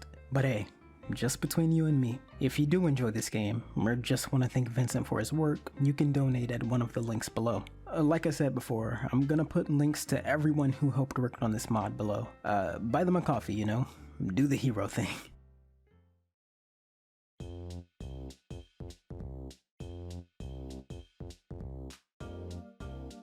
I know I've said it a million times before, but I love Danganronpa. You take a handful of high school students, you trap them somewhere, and you see how long it takes them to start killing each other. You throw some dark humor in the middle of it all, and you have a winning formula. But I'll be the first to admit that they're not perfect games. I think there can be too much fan service, and the plots can be pretty repetitive. There's a lot of recurring story beats in these games. They're not big enough problems that I dislike the series, just, you know, my interest has waned a bit. But there is one more Danganronpa game worth talking about. I think it's fair to say it's the most divisive game among the fan base. At least the ending is polarizing, but I don't want to get ahead of myself. Today we're gonna look at what might be the final game in the series, Danganronpa V3: Killing Harmony. This game was released for the PS4, Vita, and PC in 2017, but it was first announced all the way back in 2013 at the same time as the Ultra Despair spin-off. In Japan, the game is titled New Danganronpa V3 because this game was meant to usher in a new era for the series. They wanted the game to take place in a different school with no substantial connection to the previous games, save for Monokuma, I guess. And that's a pretty good sign to me that they're not going to be relying on the same plot points and characters that they always go back to. I guess they really couldn't rely on the same old characters and stuff after the whole Hope's Peak storyline was pretty much resolved by the Danganronpa 3 anime anyways. And without spoiling it completely, if you're curious on how the Danganronpa 3 anime went, just know that all your favorite characters had a happy ending. I gotta say though, it's a bit weird that the anime is named Danganronpa 3, but this new game is as well. Huh. What a coincidence! Anyways, this is the latest mainline game in the series as of the date this video was uploaded, and it seemed like both Spike Chunsoft and series creator Kazutaka Kodaka wanted to give the game a break. I think the reason for that can be found within the game, so without any more stalling, let's just see what it's all about.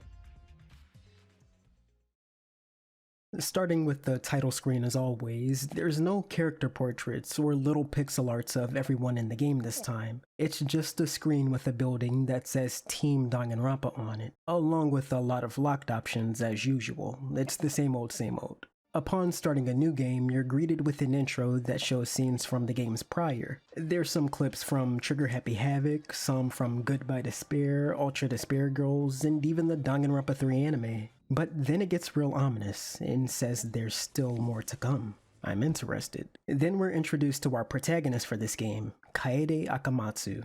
She wakes up from a locker that's located in the corner of a classroom that's filled with overgrown plants. And after getting a sense of her surroundings, another student named Shuichi emerges from a locker that was next to hers. All they can really remember is being kidnapped and going unconscious, and wanting to leave, they exit the classroom, but as soon as they do, they come across these giant robots called Exosols that start hunting them down, and they get chased all the way to a gymnasium where some other characters already are. Kaede starts to talk to them, and they try to assess the situation, but it's not long before those Exisals appear again, and reveal they're being piloted by 5 little Monokuma lookalikes called Monocubs. But the Monocubs themselves realize something is wrong here, because none of these characters can remember their ultimate talents. Then the Monocubs give everyone a makeover, and the game starts all over again. Kaede exits from a locker again, and so does Shuichi, but this time around they seem to know exactly what their talents are. Kaede is the ultimate pianist, and Shuichi the ultimate detective.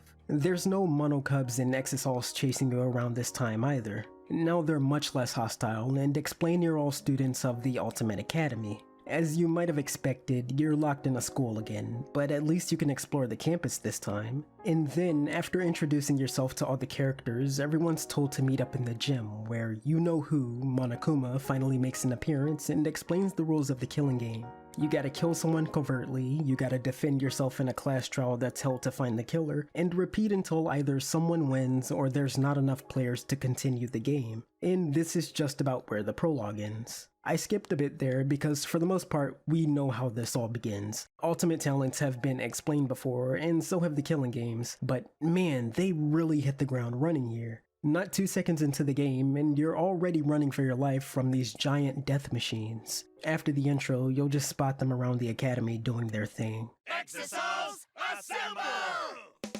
The Academy is a really nice setting for the killing game, by the way. It's definitely a step up from Jabberwock Island, and I'd go as far to say I prefer it over Hope's Peak as well. The first couple floors of the Academy are just filled top to bottom with all this tall grass and all these plants, and it makes you wonder, what's the story of this place? Why was it abandoned? It really piques your interest just walking around the school. As the game progresses, you'll see the grass and campus has been cleaned up a bit thanks to the Exisals. And this is the creepiest location for a killing game so far too. There was just something about turning each corner in this game and the way some of these rooms were designed that were really off-putting to me. But in a good way, like someone could be ready to just stab you in the back at any moment. And not that I was expecting to be jump scared or anything, because that's never been a thing in Danganronpa, but I think it's a testament to how well designed this school is that I was genuinely spooked out at points. There's a moment later in the story when some of the students form a cult and they choose to convene on this one floor that's straight out of Fatal Frame or something. And there's a part where you do a seance to speak to the dead, and that also happens on this floor. And I was constantly checking my back walking around this place. Just like in the last 2 games, you start unlocking new floors of the school as the story progresses, but instead of new floors being gated off like before, there's these interactable objects you'll come across in the school that you need to use the right item on. Once you do, an adjacent wall usually gets busted down or something, and the school opens up some more. But remember, you're free to walk around the Academy's entire campus, so explore new locations outside of the school as well. There's a point very early on in the story where the students come across what looks like a secret exit to leave the school early, but that's just Monokuma toying with you again. There's no way to win this minigame. And visually, I feel like this is the most ambitious a Danganronpa game has ever been, and that's saying something considering how unique the art style already is. Some of these cutscenes and CG art just look like nothing I've ever seen in Danganronpa before. Like that sequence at the beginning of the game where Kaede regained her memories, and all these other moments in the game where they get real experimental, but it pays off big time because this game is so freaking pretty to look at. Sometimes. I did spot some artwork that had me questioning what the hell I was looking at. Like, what is this baby Kaede? For every gorgeous CG, there was an ugly one. For every cool looking sprite, there was a funky looking one. It's puzzling to me how this game can knock it out of the park and wow me with all these unique new pieces, but the art kinda fumbles when it comes to the stuff they've been doing for years suddenly not looking so good. I'm trying to think, like maybe the game was a little rushed and they had to cut corners somewhere and decided the art was the best place to do so? I don't know, that's all speculation. I just know that a lot of this art is unfortunately not up to par for Danganronpa. But you know, if there is one thing Danganronpa will keep improving on, it's the class trials. I'm just gonna come right out and say it. V3 has the best class trials of the series, and frankly, it's not even close. It basically takes everything 2 improved on and goes even further. It still feels like everyone contributes a fair bit to each of these trials instead of you having to carry their useless asses like in Trigger Happy Havoc, and trials are still a decent length in this game too. They do a good job of going over all possible explanations for every single happenstance, and the mysteries surrounding each murder are not only full of these amazing twists, but the game gets so creative with the scenarios of these murders as well. Like, what about a case where the murder was actually supposed to be a resurrection ritual? Or what about a case where the murder was carried out in a virtual world? Each of these murders had my interest from start to finish. Of course, the minigames return, and I think they've gotten better as well. The basic minigame Non-Stop Debates plays the same as it always did. You gotta use your truth bullets to shoot at iffy statements from other students. I don't think you can really do much to improve this mode, but there is one minor change here in that you can click and hold while certain truth bullets are equipped to commit perjury on the stand now. Previously, clicking and holding would take a statement from someone else and add it to your repertoire of truth bullets, but here you keep the same truth bullet, you just gotta use it as a lie to fight fire with fire and get a real answer out of someone. And there's this new minigame called Mass Panic Debates where multiple characters are screaming at once and you have to pay attention to all these testimonies and call out the right person, but it still mostly plays the same as Non-Stop Debates. The rebuttal showdowns are back, and they play the same as well. Remember, these are the ones where someone would argue against your contradiction and you'd have to prove why what you said was the right thing all along. And there's one more new debate minigame called Debate Scrums. These occur when everyone is split on something and you need to argue each point by using multiple characters. The trick is to look for a keyword the opposing team says and use the bullet featuring that word against them. It's pretty easy stuff. Hangman's Gambit returns for a third time, and I believe it's at its best here. The catch this time is that you have to wait for the letters to be illuminated so you know which ones you're selecting. But there's no more of that pointlessly having to wait for 2 letters to connect before you're allowed to select it, or taking forced damage because the board just turns into a clusterfuck. Just choose the right letters to spell out the right word, and that's as simple as it should be.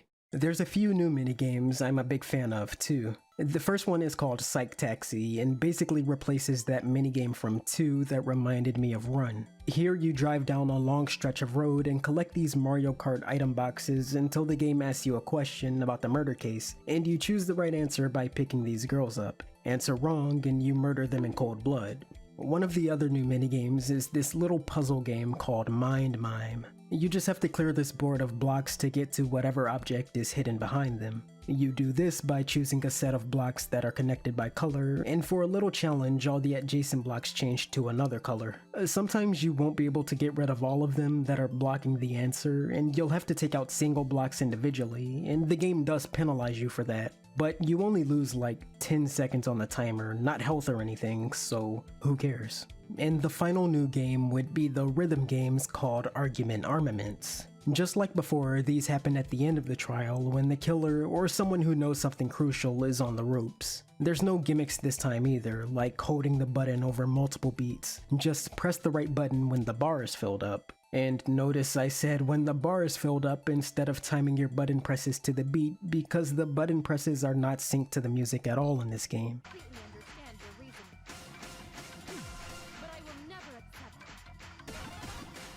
Not even to the gavel that's constantly hammering in the back.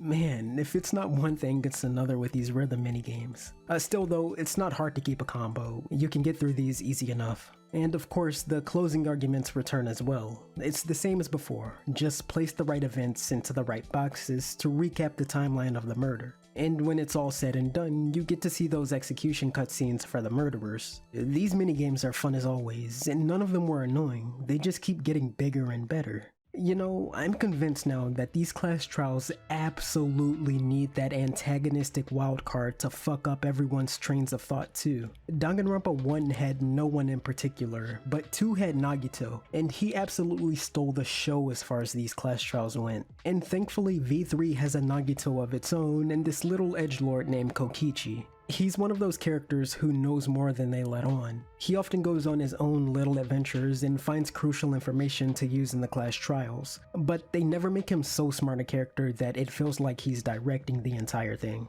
He doesn't outright know the culprit to every trial, nor does he have an answer to every question. But he knows enough to throw a wrench in these conversations that can make everyone question, wait, is that really what happened? This game made me realize I really enjoy these types of characters. Sadly though, I can't really say I enjoyed the rest of the cast in V3. There's a handful of decent and likable characters in V3, but there's also a good bunch of characters that fall into the forgettable category for me. I guess we can do one final rundown of all the characters. Starting things off, we have our player character and the ultimate pianist, Kaede. She's a bit of a first for the series. Not only is she the first playable female character in a real Danganronpa game, but she also manages to be the first protag that's not an ultimate hope. Yeah, there's nothing special or unique about Kaede. She's just really good at the piano. As far as her actual character goes, well, I enjoyed her for what she was. She might not have been an ultimate hope or anything, but she still remained an optimistic character and was able to rally everyone together in their moments of strife. And even when she was feeling doubtful about something, or she was in a bad mood herself, she still remained level-headed and reasonable. I think she's my favorite protagonist. But then we have Shuichi. He's pretty much Kaede's closest ally. I enjoyed the chemistry between these two a lot. You see, despite Shuichi being an incredibly observant and sharp guy, he even solves the first class trial long before anyone else. He's not entirely confident in himself as the ultimate detective. He has a fear to reveal the truth because he's afraid of the consequences that could bring to either himself or whoever else is connected to the case. But over the course of V3, Kaede basically helps him realize that he needs to be more confident in himself as the ultimate detective. He also wears a hat sometimes. Our next character is Maki, the ultimate assassin. In the beginning of the game, she lies and tells you her talent is the ultimate babysitter or something, but that's revealed to be a lie pretty early on. I think she's one of the more cliche characters in the entire game. She's cold and standoffish, but she actually does have feelings deep down, and children naturally love her, and she's somehow good at everything. I didn't hate her, I didn't love her, I just thought she was bland. Another character I wasn't a big fan of was Kaito, the ultimate astronaut. He's another one of those characters who always has a platitude to say or some speech about what it means to be a man and never giving up in the face of despair or adversity and believing in your friends. He's pretty abrasive and has a self-righteous attitude. He puts emotions over logic, but that's part of his character, and he does bring some much-needed cheerfulness to the gang when they're at their lowest. But at the same time, I feel like the game is forcing me to like this guy. He gets a lot of screen time, he comes up with cute nicknames, he helps Shuichi to become a man, he breaks Maki out of her shell. I mean, this guy can do anything. I don't think he's poorly written. I just wish someone in the game would have called him out now and then instead of constantly acting like he's this special guy who's the glue of the team, when really he gets them into trouble on more than one occasion. Kokichi kind of does, but the game goes out of its way to tell you that Kokichi is the bad guy between these two, and doesn't make him a very sympathetic character at all. I'll rant about Kokichi next. He's the ultimate supreme leader and a chronic liar. I definitely like him more than Kaito. Like I said before, I think he's a great antagonist for the class trials, and that's true for the rest of the game as well. He's a little miscreant, a little troublemaker, he's always getting into some mischief, you know? But the game is a little too on the nose with his character. There's a part where he straight up monologues about being evil and enjoying the killing game for what it is, but I already know this through playing the game. They didn't have to spell out Kokichi as the bad guy, and you shouldn't root for him like this. I know Kokichi's evil because he goes out of his way to give everyone a hard time. He manipulates students. He steals from everyone. I mean, I'm not one to say writers have to abide by these hard and fast rules of writing a story, but I think the most basic one was broken with this speech. Show, don't tell. Still though, I like Kokichi. I'm not so big on his outfit. But you know who does have a great design is Kirumi, the ultimate maid. I liked her because she was a really laid-back character despite the fact that she was obligated to complete almost any task asked of her. But unfortunately, she did kind of feel like a filler character just here to pad the cast, and unfortunately she won't be the last. She's just kinda there, you know? She comes and goes periodically. If she had someone to play off of, then maybe I'd remember her better. The only memorable back and forth I can recall her having with anyone is Kokichi asking her to be his mommy. That was funny, but the joke came and went. Another character I liked was Ryoma, the ultimate tennis pro, and he felt pretty filler as well. He doesn't have much reason to live and is willing to cooperate with the killer if they want to use him as a victim or whatever. But a character I really liked was Himiko, the ultimate mage. She's the comic relief of the game, and she's really the ultimate magician, but has the belief that all of her tricks are genuine feats of magic, so she prefers to be called a mage. And I'm not gonna argue against her, man, she's too cute to break the truth to. She's also the embodiment of laziness. She's just another go-with-the-flow kind of chick. That gets her to join a cult though, so you know, we gotta nip that in the bud. Something happens to her mid-game that makes her more determined to exit the killing game, but more than anyone else, I wanted Himiko to survive the killing game. Next we have Rantaro, another ultimate student who doesn't know their true talent, despite the Monokubs giving everyone their memories back. He seems to know more about the circumstances of the killing game than he lets on, and I'm gonna leave it at that. Here's a bad one, Tenko, the ultimate Aikido master. She's my hero 2.0, but cranked to 11. Every line that comes out of her mouth is degenerate male, I hate men, men can't be trusted. That's funny every once in a while, but she has very little character or anything worthwhile to say besides that. Her only redeeming trait is that she loves and wants the best for Himiko, who in this case would be Hiyoko. But, you know, Himiko is not an evil little turd.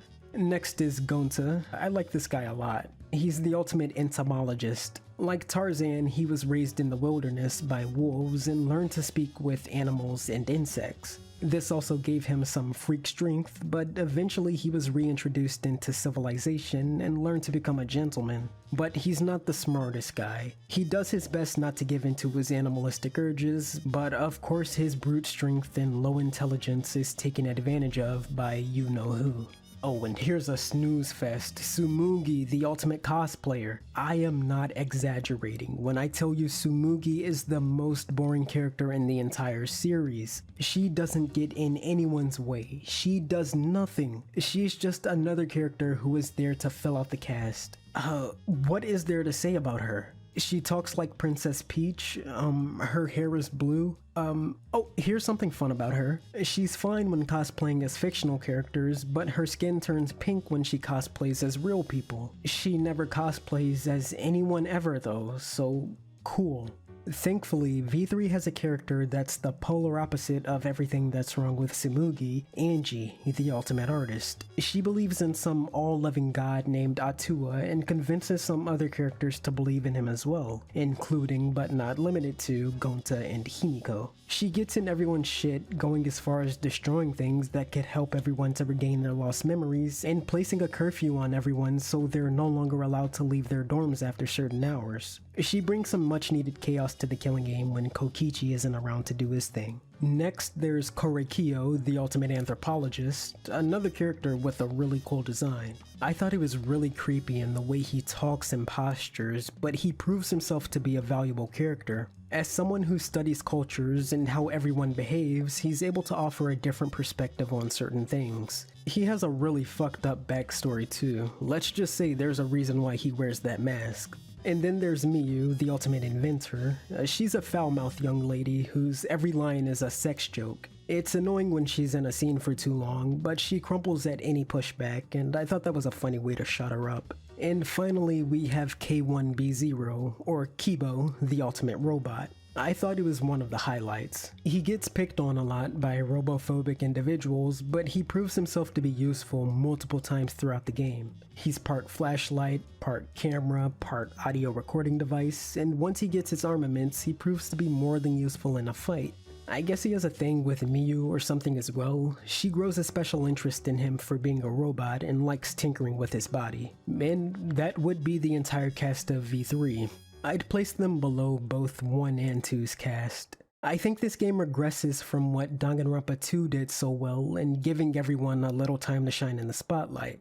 This game really only cares about developing the 6 most important core characters: Kaede, Shuichi, Kaito, Maki, Kokichi, and Kibo. And I'm not asking that everyone gets the whole Fuyuhiko treatment, but I would have appreciated something that made me care more about any of these characters. The game does try to give a lot of these characters some depth, but they still somehow manage to be bland or straight up unlikable. I mean, they all have a strong concrete goal of escaping the killing game. Methods may vary. They have intriguing backstories, and they all have their flaws. They have the prerequisites of what should make for fascinating characters, but I still didn't care about any of them. It's like when they were being created, someone had a list next to them of what's supposed to make an interesting character, and they just checked it off as they went along. But rarely would the game actually take a second to try and make you care about anyone. Yeah, you might get some glimpses of their personalities in the dialogue, and you can get some more backstory in the free time events, but I never truly felt captivated by anyone in this game. I really didn't care who lived or died besides like Kaede, Shuichi, and Himiko, and that's only because Himiko was funny, not because the game gave me any legitimate reason to care about her. I think another large reason why I didn't care about a lot of this cast is because they really are just rehashes of characters we've had in games prior. We've already had an ultimate detective that manages to solve the cases long before anyone else. We've already had overly optimistic characters that can seemingly bond anyone together no matter what they're going through. We've already had the hypersexual comic relief that can't stop themselves from talking about everyone doing each other for 5 seconds. We've already had the man-hater. We've already had the man-hater's crush. We've already had the one who knows more than they let on. We've already had the robot. We've already had the stiff character who slowly works towards being friendly with everyone. We've already had the big, scary, intimidating character who turns out to be a sweetheart. And we've already had a friendly character who turns out to be the mastermind behind the killing game. Oh, did I forget to mention, one of these guys is a traitor and controlling the entire killing game from behind the scenes. I really got the feeling that Kodaka just wanted another stab at a lot of these archetypes, which I'm fine with, but the only characters who I thought got interesting spins were Shuichi because unlike Kyoko, he has a lot of self-doubt, and Kibo because unlike Nekomaru, he has practical features that are useful in the class trials. But there is one good thing I can say about this cast. V3 takes a step back in everyone being all friendly with each other. Like, remember in Danganronpa 2, there was a real jolly vibe between everyone, despite them being stuck in a killing game with each other. But V3 says, wait a second, maybe you guys shouldn't be all buddy-buddy with each other. Characters are back to being distrustful of each other, and that's where Danganronpa is at its funnest. When everyone's tense being in the same room with each other, and you have no idea who's going to snap next. But at the same time, it's not all doom and gloom either. There are still moments of everyone getting along and working together. I think V3 strikes a nice balance between leaving you scared for your life and still hopeful that, maybe you guys can work together and escape from this killing game. Danganronpa 2's mistake was going on the complete other end of the spectrum and making the killing game feel like an afterthought. Since I'm talking about characters, I can speak a little bit more about the Mono Cubs as well. So these guys would be Monokuma's children, don't ask me who their mother is. And in their own words, they're the new mascots of V3.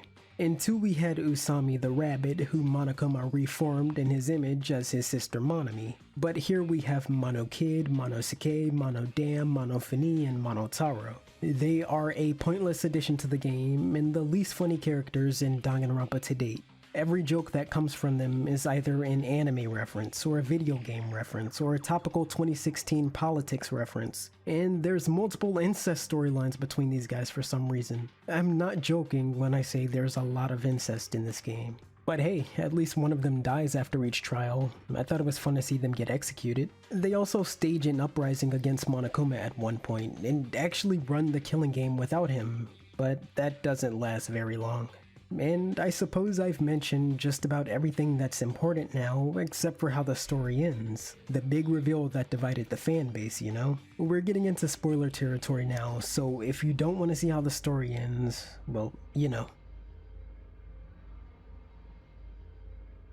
Okay, so remember when I mentioned there being a traitor mastermind before? Well, right in the very first chapter of the game, Kaede and Shuichi come up with the plan to out them by setting up cameras around this hidden door they found in the library that they theorize belongs to the mastermind. And the plan works. The camera snaps a photo of Rantaro using the hidden door, but when Kaede and Shuichi go to the library to confront him, they find him dead. So a trial is held to find out who the killer is, and here's the first big twist of many. It turns out to be none other than Kaede all along. All throughout the first chapter, Kaede was doing things under both Shuichi's and the player's nose, setting up a trap that involved rolling a shot put ball in a specific manner to kill the mastermind all along. And after outing her as a culprit, you spend the rest of the game playing as Shuichi. I probably didn't fool anyone, but I really tried to keep that under wraps. You also figure out Rantaro wasn't the mastermind, but he still knew about that hidden door in the library somehow. So as usual, some time passes, some more people die in the trials, and you get more flashback lights where you find out, the world ended.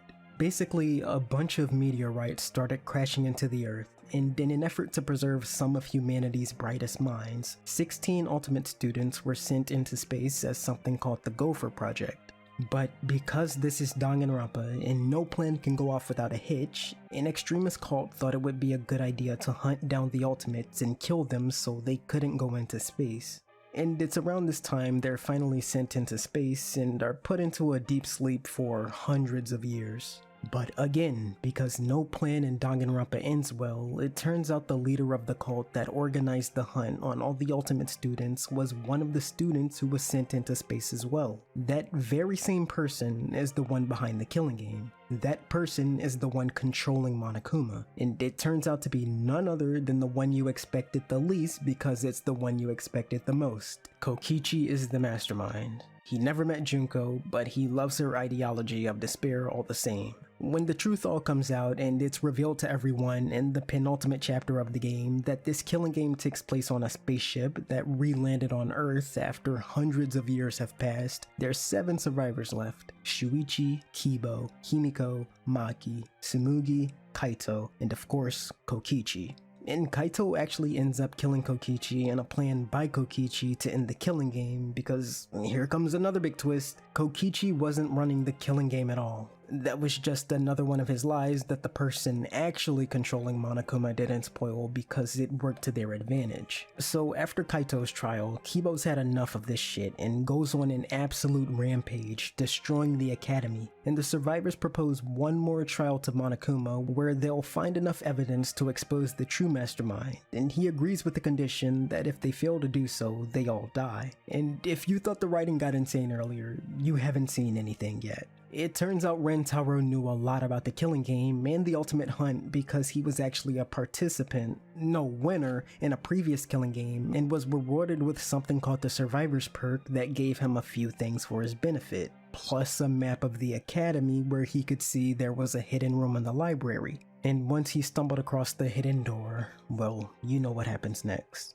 But what if Kaede didn't kill Rantaro at all? She definitely had the intent to kill him, but what if it turns out her plan to kill Rantaro actually failed, and she was framed by the mastermind, aka the true killer of Rantaro all along? That shot put ball Kaede intended to land on the mastermind actually missed, but the real mastermind saw all this go down from the hidden room. And before Rantaro could even get a sense of what was going on, he was killed by the mastermind who managed to slump their way back into their little hideout. And I've been holding it off long enough. The true mastermind of the killing game is finally revealed to be Tsumugi, the ultimate cosplayer. Or wait, I mean Junko, the ultimate despair. Or wait, I mean Makoto. No, Yasuhiro, Nagito, Kiyotaka. This is the truth of this killing game.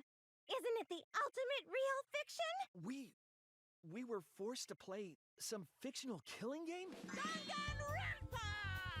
Everything I just told you about the ultimate hunt and the meteorites and Kaito and everyone being ultimate students, all that, just throw it all out the window. Forget about it. None of it matters. It's all a lie. Danganronpa goes meta. Everything that happened in this series, from Trigger Happy Havoc to Killing Harmony, has been a lie. Danganronpa in the world of Danganronpa is revealed by Tsumugi to be nothing more than a fictional show. Danganronpa exists in a world that's actually revealed to be in peace. There's no wars, there's no conflicts. The only lethal thing these people see in their lives is through the reality television show Danganronpa. By the way, that V in the title doesn't stand for version 3 or video game 3 or anything like that, but 53, as in this is the 53rd season of the program. Now, this shouldn't come as a complete shock, as it's not an entirely new twist to the series. Danganronpa's gone meta before. Danganronpa being a television show has been a plot twist before. But the difference is, all that stuff happened in the fictional world of Danganronpa, the television show. In this real world we're being exposed to now, Junko doesn't exist. Despair hasn't turned the world upside down. Ultimate talents do not exist. Everyone's backstories are entirely fabricated by none other than the production company Team Danganronpa. It's really fucked up that the only real thing to come from this show are the murders that these children go through. But Danganronpa is a wildly popular show in universe. Thousands upon thousands of students apply to be part of the Danganronpa show and Killing Game each season, saying they would make the most gruesome murders ever for everyone to enjoy. And those few select participants have their memories wiped and are brainwashed into believing they're these super high-level talented individuals. The only person who didn't audition for the 53rd season is Kibo, the ultimate robot. That's because he's actually the camera for the audience to watch the Killing Game this time. Everything he sees, they see as well. And after all of this is revealed to the few survivors we have left, they become stuck on what to do next. No matter whether they live or die, the Killing Game would continue, and Shuichi comes to the conclusion that the only way to end Danganronpa for good is not to play. So you beat the game by not playing it at all. Literally, you don't answer any questions, don't beat any minigames. There's one sort of boss fight that plays like the argument armaments where the audience through Kibo tries to continue the show, but Shuichi and the gang successfully convince them all that this show is wrong and shouldn't exist, and the game ends with them putting a permanent end to not only the Danganronpa show, but the series as a whole. The game ends with everyone accepting their fate, rejecting both hope and despair as Kibo destroys the academy, killing everyone. Wow, that's definitely a way to go out. Roll credits. But it's not done just yet. If you wait a little bit more after the credits end and the main menu pops up again, you'll see one final bonus scene where it's revealed Shuichi, Maki, and Himiko all survive. They ponder on whether or not Tsumugi was telling the truth about their world being a lie, and the game ends on one final thought by Shuichi about the power fiction can have over reality. And that's it. I've done it. I finally summarized the plots of every Danganronpa game. As for my thoughts, well, I've had to rewrite this part 4 times now, because each time I give my thoughts, I start rambling and lose the point, so I'm gonna keep this short. The first time I played this game, I hated this ending. I thought going meta was pointless and entirely for shock value. But, now that I've replayed through the entire series with a more critical eye and had time to sit with the ending and really process all my thoughts on it, I've kind of warmed up to it. I'll start with why I disliked this ending initially. We know it's fictional, but actually going meta and making Danganronpa a television show in the fictional real world of Danganronpa as a plot point is a gigantic middle finger to the fans. To say everything we've been through with all these characters in the series doesn't really matter because it's all part of some show, and there will be another season with another set of characters for us to fall in love with all over again. I do find that annoying as someone who considers themselves a fan of the series. The fact that in this game alone we went through all that shit with humanity being wiped out and the ultimate hunt, and then to have the game say, nah, none of that really matters, none of that was true, at the very end, yeah, that kinda pissed me off, I'm not gonna lie. I could have condensed the story down a ton too, but I wanted you to get that feeling of how everything we just went through in this game turned out to be a lie. But to be honest, I'm glad none of that was true, because it's stupid as hell leaving for Danganronpa. Fucking meteorites. Anyways, I was so upset with this ending that I was certain all this twist at the end of V3 was going to accomplish would be souring your experience replaying the series knowing that none of this matters. But I can safely say, after having just now finished all the games again, this ending really didn't ruin my enjoyment of playing through all the games again. Maybe that shock just wore off for me over time, but I don't really think it's a big deal that Danganronpa is fictional anymore. Hell, I'd still play future Danganronpa games knowing they're likely part of some show and the characters' lives are all fabricated and they're probably all terrible people deep down. So that whole criticism doesn't hold for me like it used to. As a matter of fact, I'd love it if they made Danganronpa 4 through 52 next instead of trying to carry the series onwards from here. Also, there is a point they want to make with this ending. It's not just controversial for controversy's sake. Although I did read some interviews with Kodaka and his producers talking about this game, and they seem to love the fact that this ending managed to cause such a buzz, but shock wasn't their sole intent. V3 has a reason for pulling the wool over your eyes. V3 takes a step back from the whole hope-despair thing, and makes the main idea of the series truth and lies, belief and doubt. There's a recurring theme of truths not being entirely what they seem, and lies having the power to change truth entirely. And this theme continues to the very end of the game, where you're beat over the head with the core message of the game about the power fiction can have over reality, and not to take everything presented as truth at face value. For example, Shuichi, Maki, Himiko, and Kibo fully accept death because everything they've known since waking up at the academy has been a complete fabrication. And sure, that message fiction is strong enough to have an effect on reality might not be the boldest statement ever. I mean, it's obvious when we take in concepts from the movies we watch and apply ideals from the stories we read to our own lives, that's fiction having an effect on reality. I literally just made a video on a game that I made a personal connection with in one of my lowest moments and helped me to stop being such a cynical person. I'd consider that fiction affecting reality as well. But again, this is the point the game wanted to make, and this is how Kodaka wanted to get the point across. I guess your enjoyment of the ending can come down to one simple question.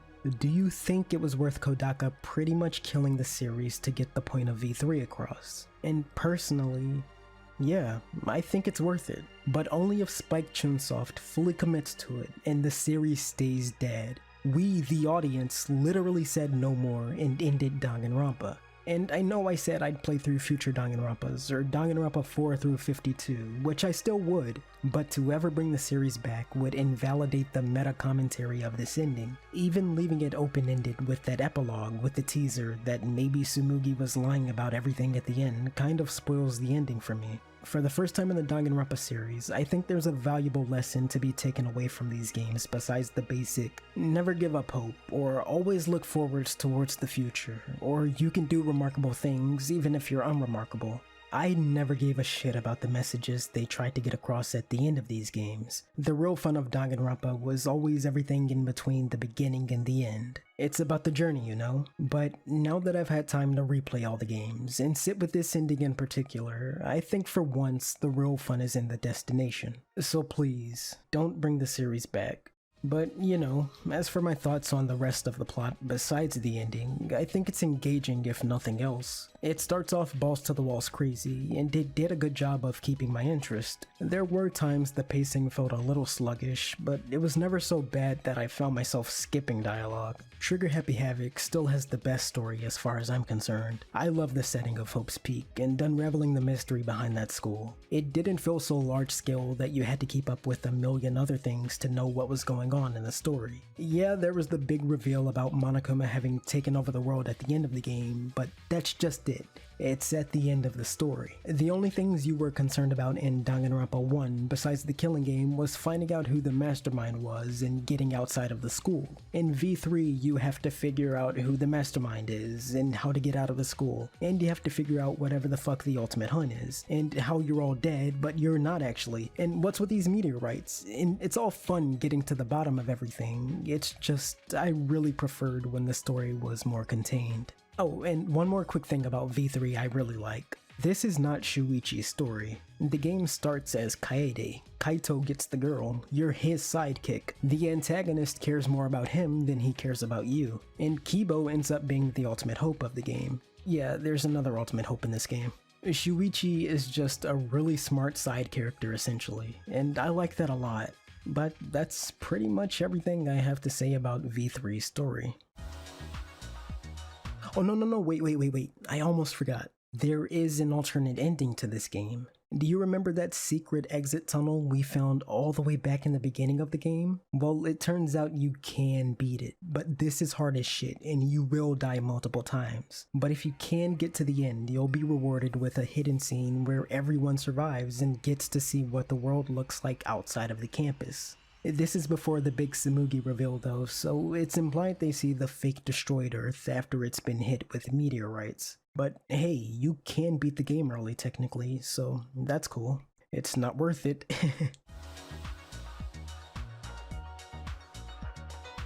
Of course, Danganronpa games don't just finish when you beat them. There's always a fair bit of post-game content for you to enjoy after completing the main story, and V3 has my favorite bonus modes yet. The resource management mode that was in both Danganronpa 1 and 2 returns, but actually just the dating sim half of that mode where you fall in love with any character you want to. If you buy one of these love suite keys from the casino and travel with any character to the hotel, you can have intimate scenes with them where they all confess their love to you. Oh, and there's a casino and hotel in this game mode, by the way. They're actually in the main game as well. You can play the slots or a few arcade games that are all based on the mini-games from the Clash Trials. I think it's pretty fun stuff. Another mode would be the Ultimate Talent Development Plan, a board game where you level up any character from the series you want to and take them into these RPG-style battles. It's kind of boring, but you can land on certain squares that show all these characters interacting with each other, and I think it's pretty neat to see all the characters from 1, 2, and V3 cross over.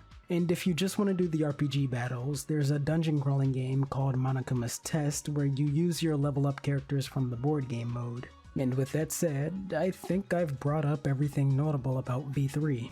I like it. It's not my favorite Danganronpa, but it's another solid entry in the series. Actually, for the most part, I think this is Danganronpa at its best. Save for some of the game's art, I think it excels visually. And man, I just cannot stop thinking about how fun all of those trials were. The one thing I find myself super disappointed with as far as this game goes is the cast. A lot of the cast in V3 really does feel like filler, just there to be the next killer or victim. That's not to say these guys lack depth entirely. I just think these guys work better as a group than they do individually. I think if you wanted to do some deep analysis of all the characters, you'd have a more fun time doing it with Goodbye Despair's cast, but I'm just repeating myself at this point.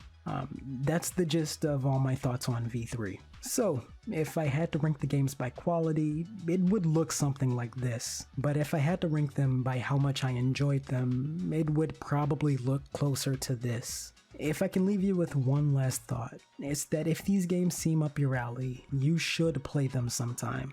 If you haven't played them before, there's a bunch of stuff in these games that I didn't include in these videos that could be fun to discover yourself. And you know, it's worth experiencing these games in full so you can come to your own thoughts and conclusions about all these characters and all the trials and everything else. There's a lot we could discuss. And to anyone who's already played through the series before, trust me when I say they're worth a replay. There's a lot of stuff in this series that went over my head in my first playthrough, and I see in a completely different light now. One particular example being the ending of this game. Or, you know, maybe it'll cement your hatred or love of the ending. It's worth playing again to figure out. And one more thing. Spike Chunsoft, make a fucking Danganronpa fighting game.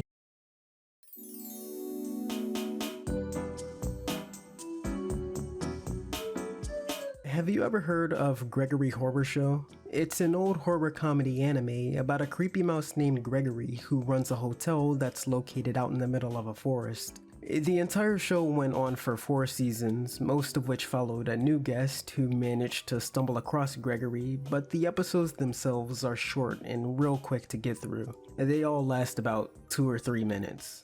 You might not think of Gregory Horror Show as an anime at first glance because the show is CGI animated with these cubic characters and we're used to, you know, this. But this show is animated and it's from Japan, so it counts as an anime.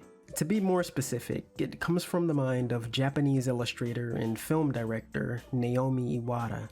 Besides Gregory Horror Show, you might know him for creating Pekala, a series of books for preschoolers which spawned a cartoon itself. Gregory Horror Show is one of the most interesting anime I've ever seen. Not particularly for its plot or anything, although it's not bad. It's mostly for the fact that this show is almost entirely in first person. We see the world through the lens of the hotel's newest guest and experience everything they go through firsthand. That's mostly meeting other residents of the hotel each episode and seeing what gimmick they have up their sleeve.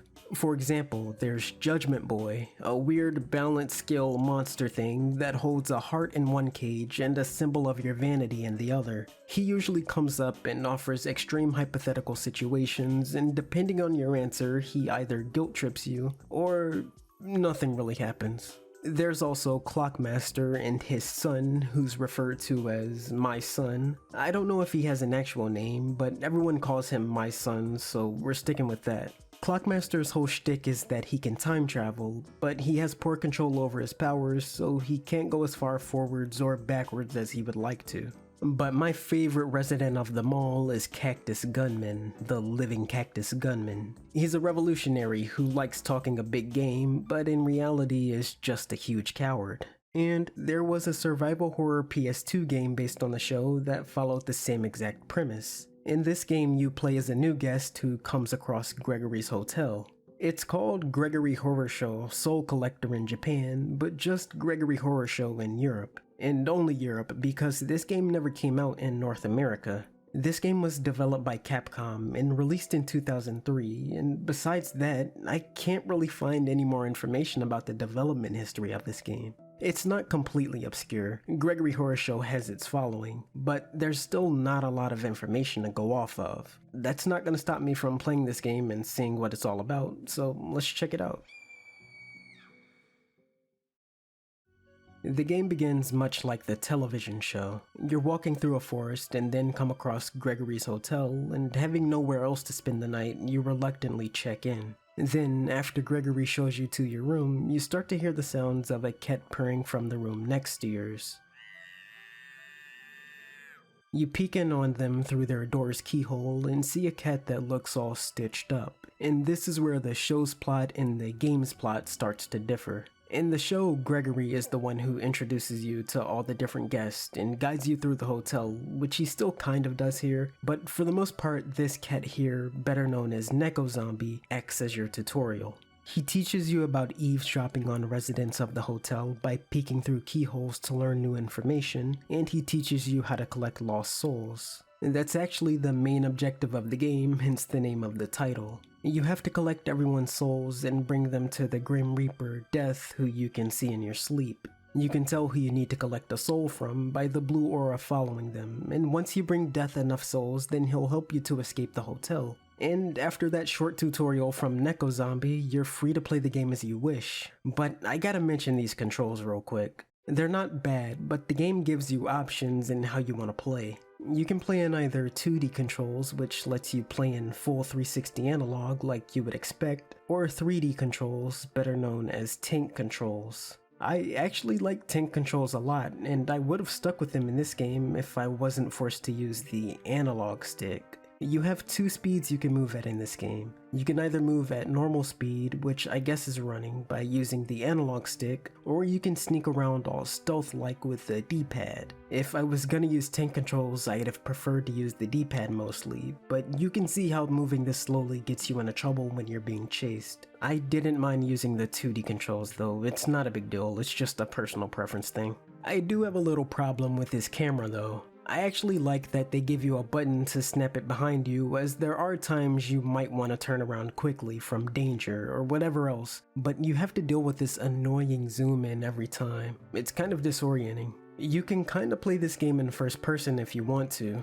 That same button that Neko Zombie taught you to peek into keyholes with can be used to see everything else from a first person perspective as well. But you can't open doors or interact with objects while you're in first person, so that kinda sucks. But you can get a better look at all the posters on the wall and all the little objects decorating all these rooms. That's always nice. And the last thing you're gonna have to get acquainted with are these key items in your inventory. You can cycle through them, and these can range from bananas you use to slip up enemies to remote controls that fire lasers. Normal items have to be used straight from your inventory, however. I'm mostly talking about stuff that heals you. And the only item you have on your inventory at the start of the game is a red handkerchief that you can't interact with at all. I'm sure that'll come into play later. So we're trapped in this hotel. If you try to open the front door in the lobby, it doesn't budge at all. It doesn't even have a keyhole for you to peep through. Like I said before, your main objective is to collect the souls of all the hotel's residents so you can escape. It seems pretty straightforward, but it's really not as easy as just running up to someone and knocking them out. Almost every resident in this hotel is out to get you. They know you're coming after their soul, so whenever they see you, they just start hunting you down, and if they catch you, they're gonna put you under one of these unique cutscenes called horror shows. I think it's worth getting caught by everyone just to see their special horror show. They're not guaranteed to kill you, but they do take a large chunk out of your health, which already degenerates on its own. If you do end up losing all your health, you don't die, but go insane and become trapped in the hotel forever. And I don't know, you have a reason to steal these guys' souls, but you're really kind of the villain in their stories, so power to these guys. But each resident of this hotel has conditions that need to be met before you can take their souls, and to learn those conditions, you gotta do a little snooping around. This is where peeking into keyholes comes into play. Characters can often be found in different rooms of the hotel, either talking to themselves or gossiping with someone else about the state of the hotel or other residents, and sometimes you'll learn some crucial information that'll help you find out how to steal someone's soul. Here's a good example. This is how I got Cactus Gunman's soul.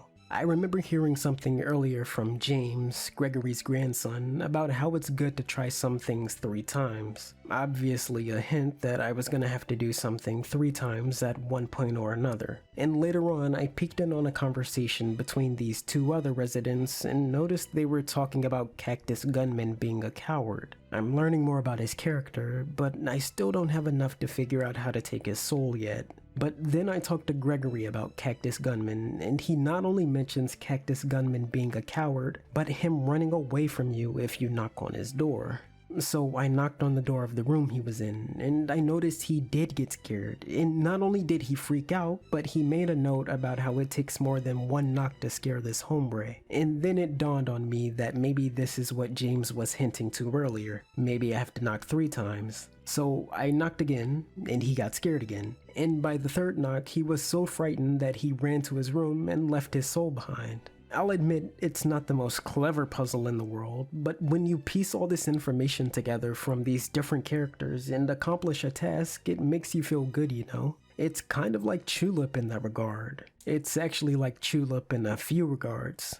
Just like Chulip, there's a 24-hour day and night cycle in this game that all the NPCs have a schedule for. That means they walk around the hotel taking care of their own tasks and hold conversations with each other on their own timers. Unfortunately, because of this game's setting, you know, with taking place in a boarded up hotel, you never really get that feeling of it being day or night besides the little icon in the clock. It just always feels like night. Although, you will have to pay attention to the time and whether or not it's day or night to collect certain souls like this Angel Dog's. She leaves her soul unattended in the lounge room when watching television every day for a few hours starting from 6 p.m. That also happens to be the same time Gregory cleans the lounge every day. But if you manage to intercept Gregory's route and distract him with an adult magazine before 6, Angel Dog will be able to watch her telly undistracted and you'll be able to snatch her soul. Not every character's soul is trapped behind these time limits, but some of them are. It's up to you to study everyone's behavior to know when they're the most vulnerable, or least hostile. Not everyone's out to get you either. Remember I said you could speak to James, Gregory's grandson, earlier, and he'll usually give you a hint on what to do next. And there are other non-hostile residents that you can speak to as well. Gregory himself being the most useful, as he could tell you a little bit about everyone in the hotel. Whenever you're really stuck, these 2 are your go-to guys.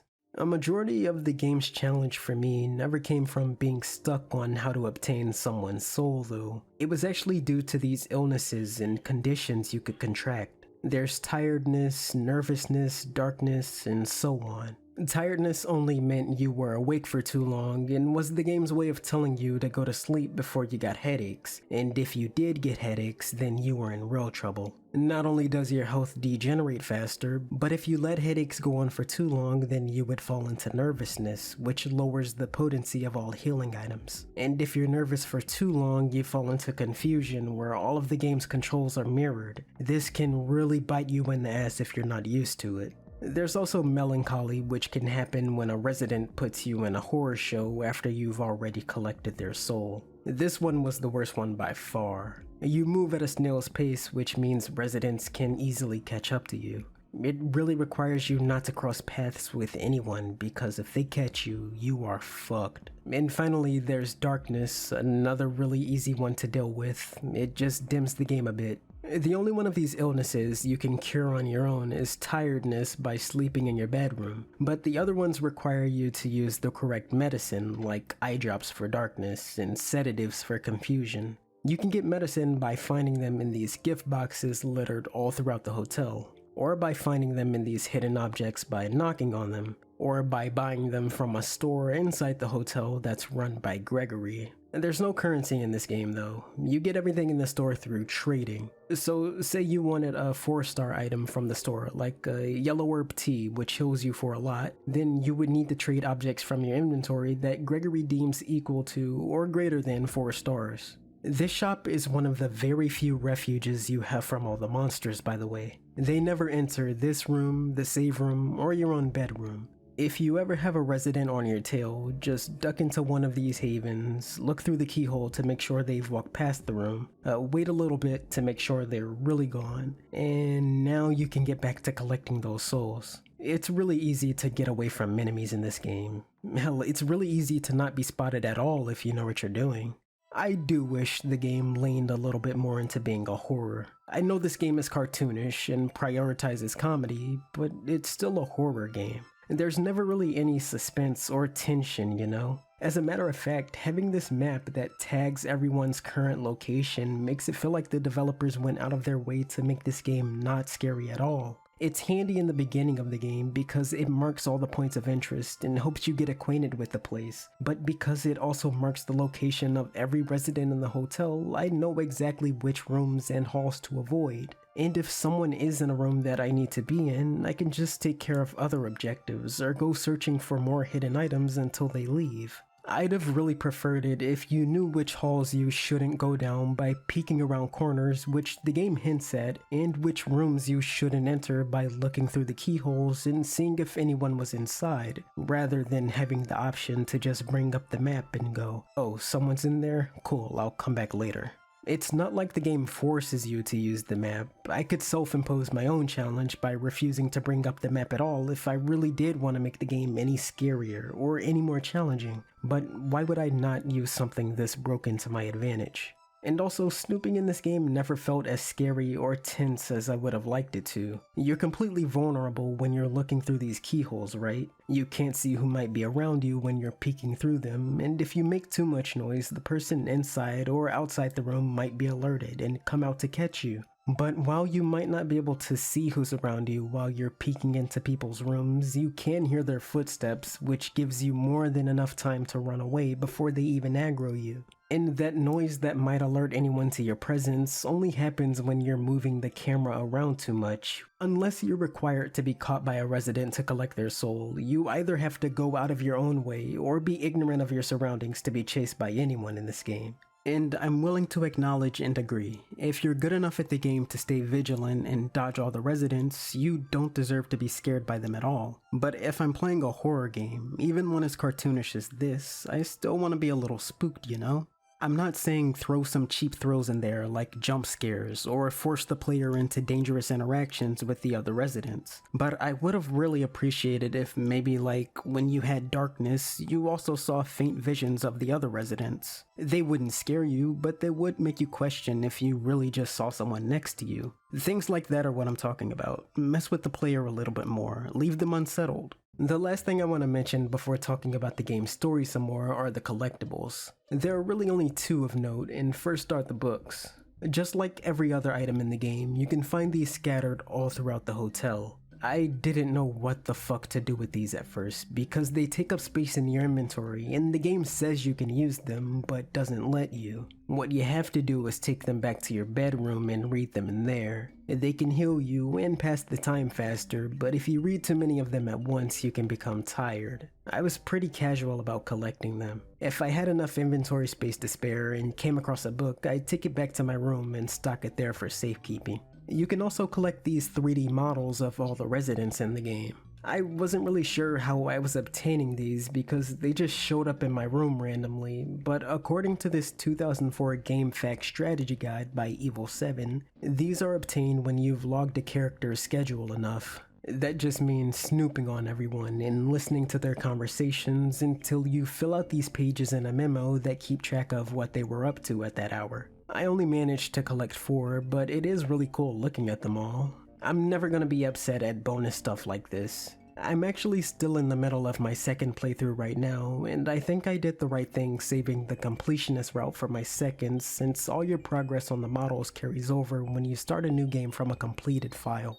It's kinda like a new game plus. But I'm talking about post-game shit, and I didn't even say how the game ends yet. Well, just as the beginning of the game is kinda faithful to the beginning of the first season of the show, the ending of the game is kinda faithful as well, but it borrows from both the first and second season of the show. Not a lot really happens in between the beginning and end of the game when you're just going around collecting souls from everyone, so there's not a lot to catch up on. But this is entering spoiler territory now, so if you want to play the game on your own and don't want to hear me tell you all about the story, there's a timestamp on the screen you can skip to hear my final thoughts on the game.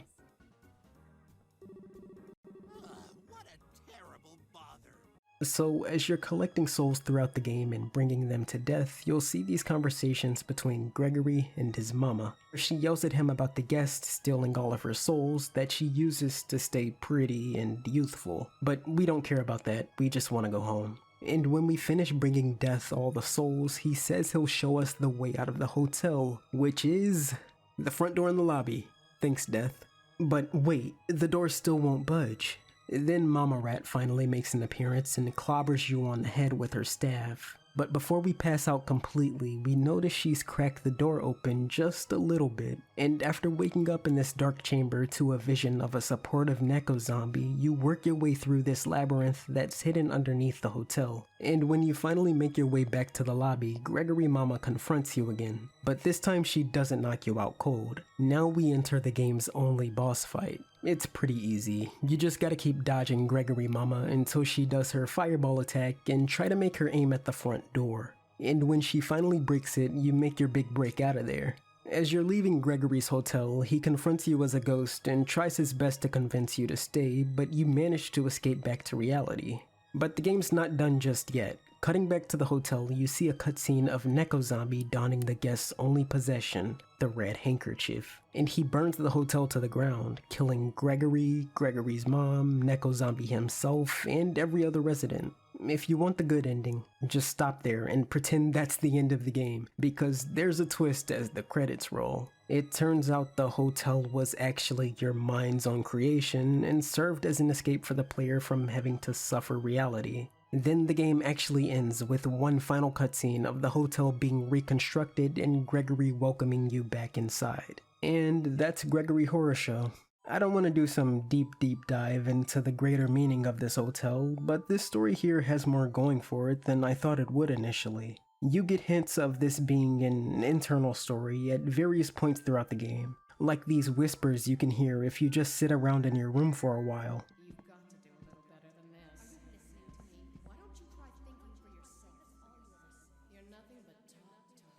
Maybe all this bickering the guest is hearing is part of the reason why they created this hotel in the first place. Apparently, the residents are personifications of the guest's own flaws or fears as well, like Judgment Boy supposedly represents fear of consequence, and perhaps Mummy Dog and Mummy Papa, who can't figure out why they have splitting headaches, could be representative of ignorance. Maybe Cactus Gunman is self-hatred, and that's why he really seems to have it out for you more than anyone else, but is also really afraid of confronting you. And there's something to be said about Neko Zombie being the only resident who's helpful to you, but also the only resident who's locked up as well. Maybe that's all a stretch, but I do think there's something there. It's the kind of ending that's open to a lot of interpretations, so if you have any thoughts of your own, let me know. I think Gregory Horror Show is a decent baby's first survival horror, and that can be a good or a bad thing depending on what kind of experience you want. I doubt it's ever really gonna challenge you, and I think if you're playing a game where you have to manage enemies and items and both your physical and mental health, you should feel a little more stressed than I ever did, which was not that much at all. Frustrated, I missed a window to collect a soul if anything.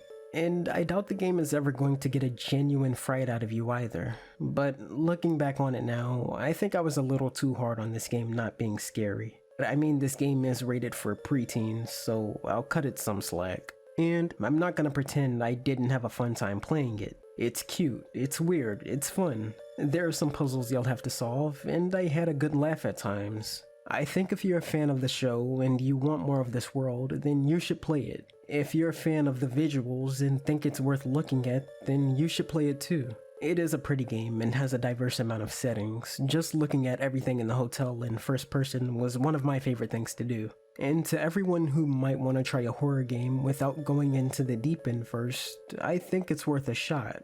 But to anyone who already has experience with these horror games, where you have to be on top of your inventory and your time and everything else, I don't think you're gonna be wowed if you give this game a try. But I don't think you're gonna be disappointed either. Ignoring the game itself, you'd really think a franchise like Gregory Horror Show would be more popular, with the most prevalent horror games today having colorful casts of characters, literally, but also deep stories that leave a lot to the player's own analysis. Maybe it's because the game is largely inaccessible to the fan base that would go wild over stuff like this. However, there is a plan to bring Gregory Horror Show back to relevance, by none other than Naomi Iwata himself. In May of this year, he started a crowdfunding project to create an RPG game starring the many characters of Gregory Horror Show. From the art and videos of the game we've seen, you can see the series has transitioned to 2D now, and a few characters have been redesigned. There's some new faces too. Honestly, the new look doesn't really appeal to me as much as the 3D did, and unfortunately it seems like the game will only be available in Japanese for now, but hey, anything can happen in the future. Maybe a Gregory Horror Show PC port? Maybe. It's really interesting to read the creator's actual thoughts on this franchise. He talks about how the show ended because it was deemed too pricey and too risky, but how he's still very passionate for the series. And you know what? He should be proud. As far as its premise goes, I consider Gregory Horror Show ahead of its time. And the fact that 600 supporters already hope this project hit quadruple its goal in just a little over a month shows you that there's still a dedicated following. I might not have been the biggest fan of this game, but I will be looking forward to whatever comes from this series next.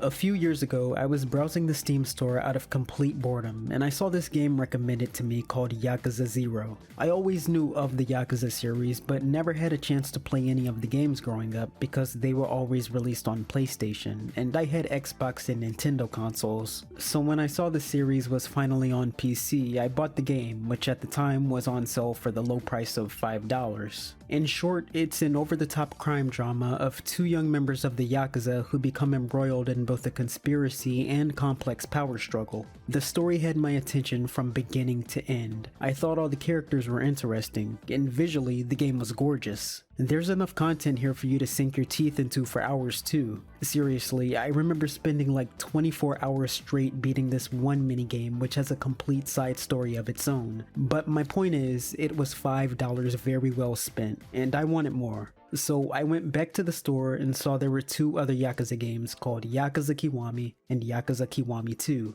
Not even caring that these games weren't on sale anymore, I bought them both and played the crap out of those as well. The one we're going to talk about in this video is Kiwami 1, a complete remake of the first Yakuza game that was originally released for the PlayStation 2.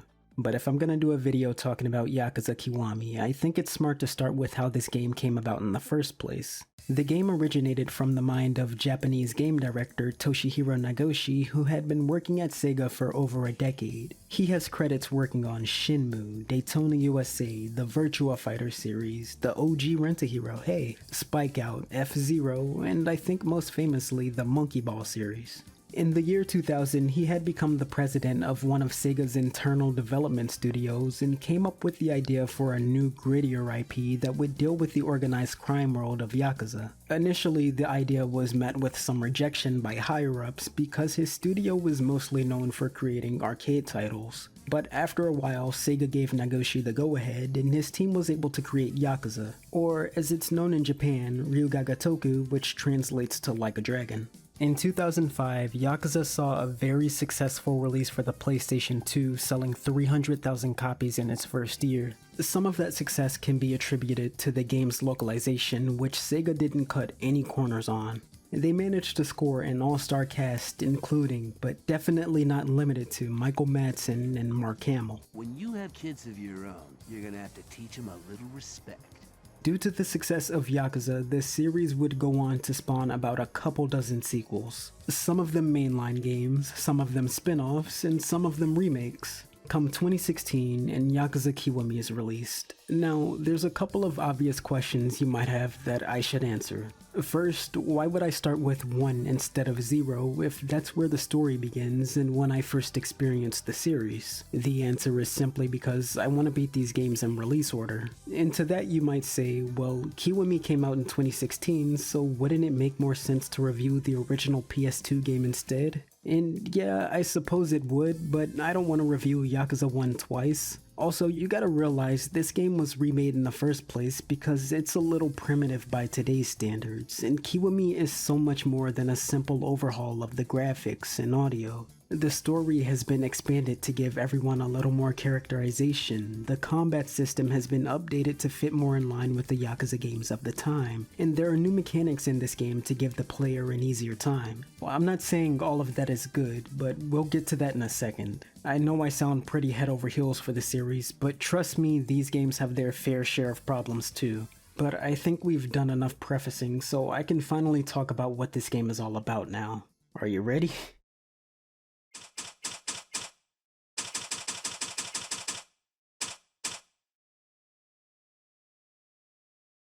The story begins on September 30th, 1995, when a Yakuza lieutenant named Kiryu tags along on a debt collection by his underling Shinji. After things go south, Kiryu beats the debtors in a fight, then heads to a bar named Serena where his sworn brother Nishikiyama is waiting for him, and his love interest Yumi works at as a hostess. And I should mention, these three, along with Nishiki's ill sister, are all adoptive siblings who were cared for in an orphanage by a fellow Yakuza named Kazuma. The three of them, along with the owner of Serena, Reina, pal around a bit, and the game fades out to a scene of Reina waking Kiryu the next morning after having passed out at the bar. Reina reminds him that he should be heading to Kazuma's office, and once Kiryu makes his way there, Kazuma praises Kiryu as plans are in motion for him to become a patriarch of his own family. The peace doesn't last for long though. A soldier barges in on Kiryu and Kazuma's meeting and tells Kiryu that Shinji has called for him. It turns out their patriarch Dojima ended up kidnapping Yumi and Nishiki took off after him. And let's stop for a second so I can break down this Yakuza structure and show you how this family tree looks, because I realize this all might sound a little confusing right now.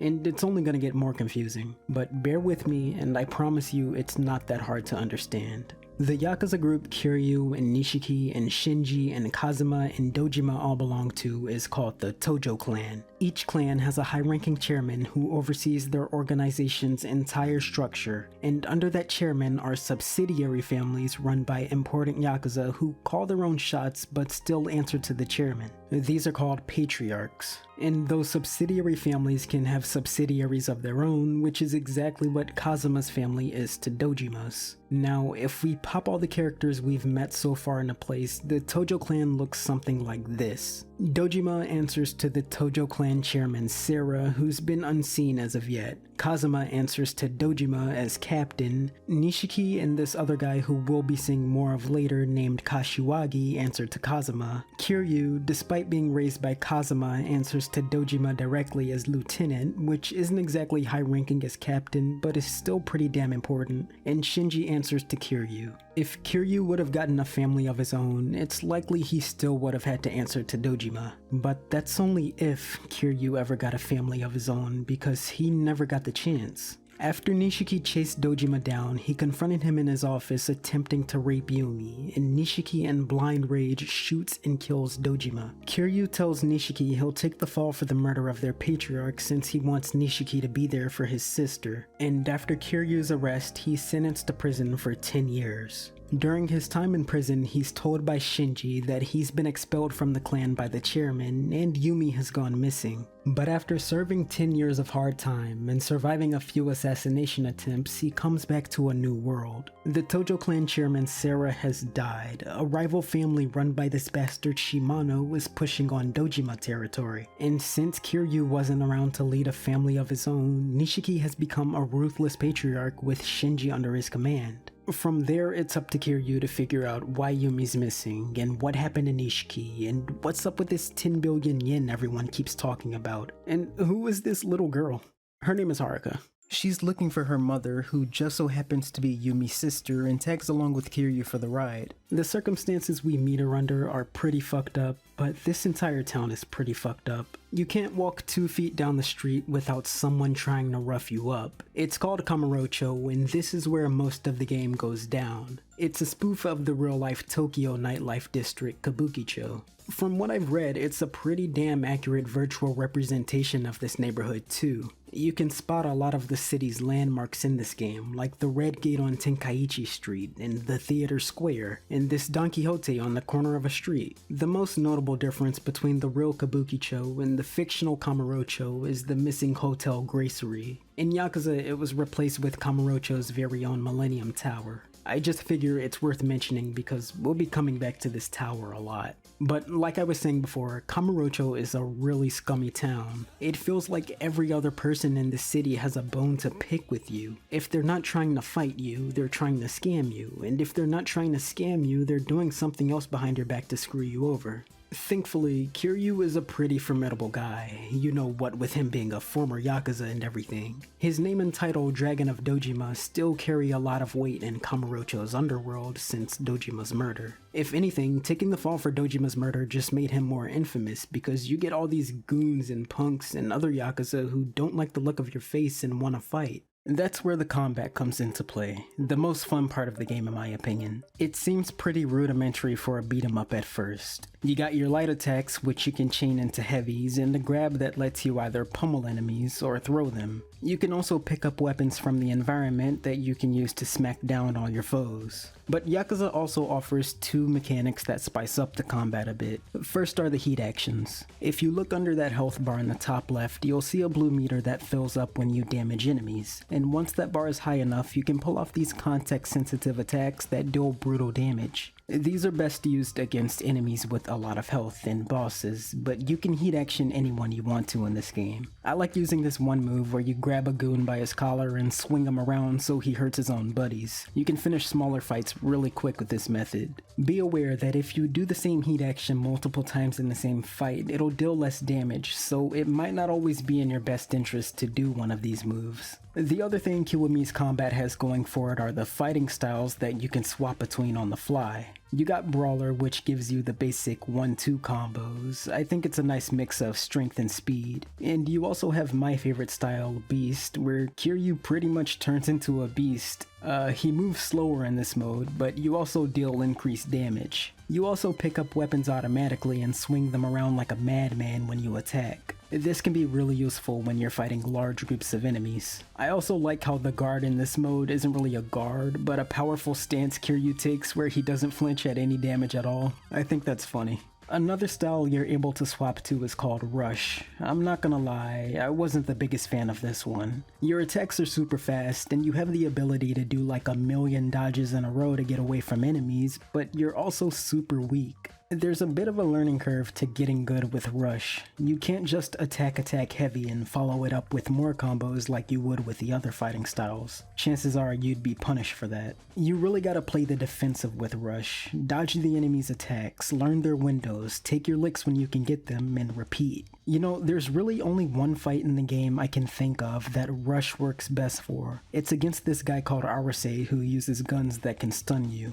It's easiest to dodge gunfire in Rush, I think. You can make the combat easier on yourself with these upgrades too. Each of these styles can be leveled up with all the experience you earn. You can unlock some new heat actions and extended combos, and even some overall upgrades like more health and heat gauges. Although there are some upgrades here that I think shouldn't have been upgrades at all and just available to the player from the start, like the special Kiwami heat actions. When bosses take enough damage, they'll enter this vulnerable fatigue state where you can perform one of 4 heat actions depending on the color of the enemy's aura and the fighting style you're currently using. Thing is, they teach you about this move in the very first chapter of the game when you're still in prison. But when the chapter ends, the game pulls a Symphony of the Night on you and takes away all your health and cool abilities, including this Kiwami heat action, and I think they really shouldn't have. I was really confused on how I wasn't pulling this off against bosses until I remembered it's an upgrade, and then I was even more confused because why would they teach you this specific heat action in the tutorial if you can get through the entire game without it?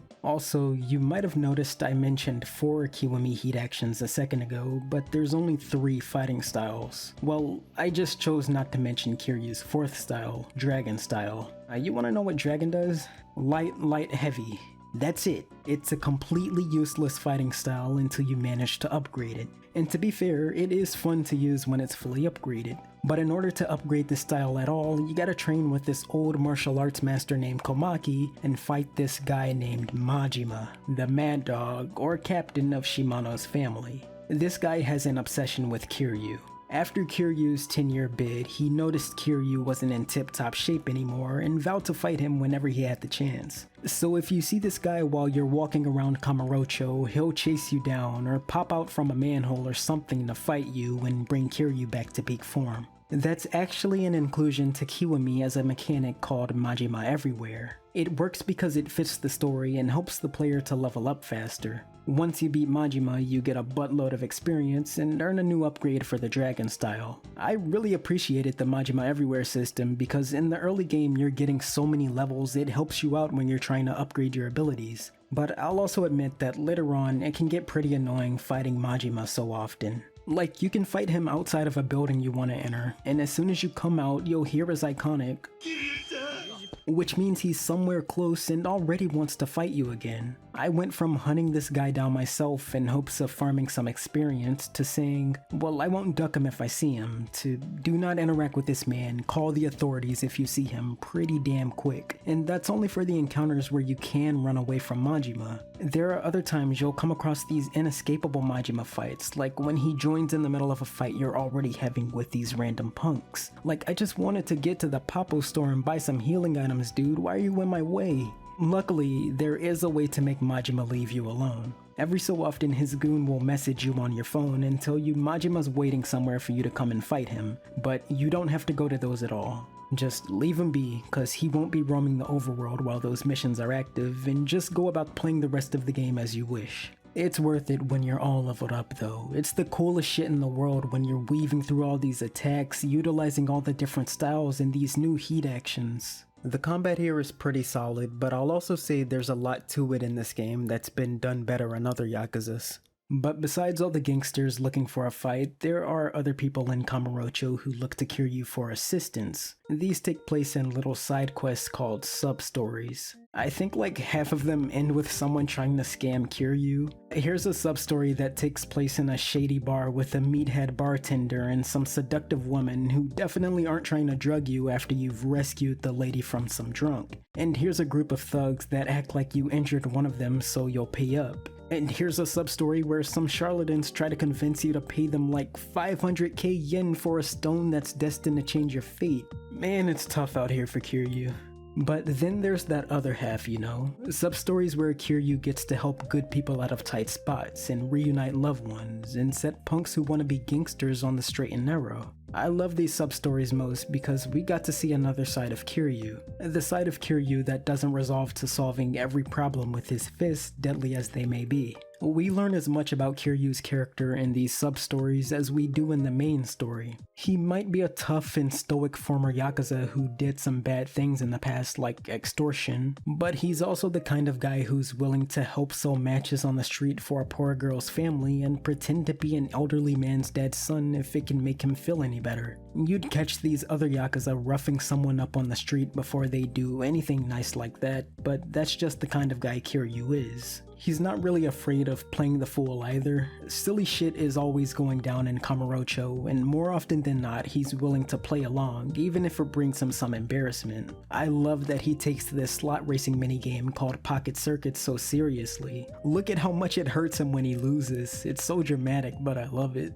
As a matter of fact, let's talk a little bit about these minigames. They're another good way to break up all the tension and give the player a break from the story. All over Kamurocho, there are these hotspots where you can grab a bite to eat or entertain yourself, like the batting cages and casino. I wasted most of my time customizing cars in the Pocket Circuit minigame, but that's partly because it has an entire subplot of its own that connects to Yakuza 0, and it's not the only one either. Well, it's the only good one. Meisu King sucks. It's never fun playing rock paper scissors with computers. I think Sega of all companies should know this. Sometimes when you visit these places, Majima will show up and challenge you to a one-on-one. You can unlock new dragon-style abilities if you beat him, but I'm a bigger fan of their bants pre- and post-competition. You really gotta enjoy these lighthearted moments because the rest of the game is an emotional roller coaster. Speaking of, I think we can get back to talking about the rest of the story now, so I can share all my thoughts on that.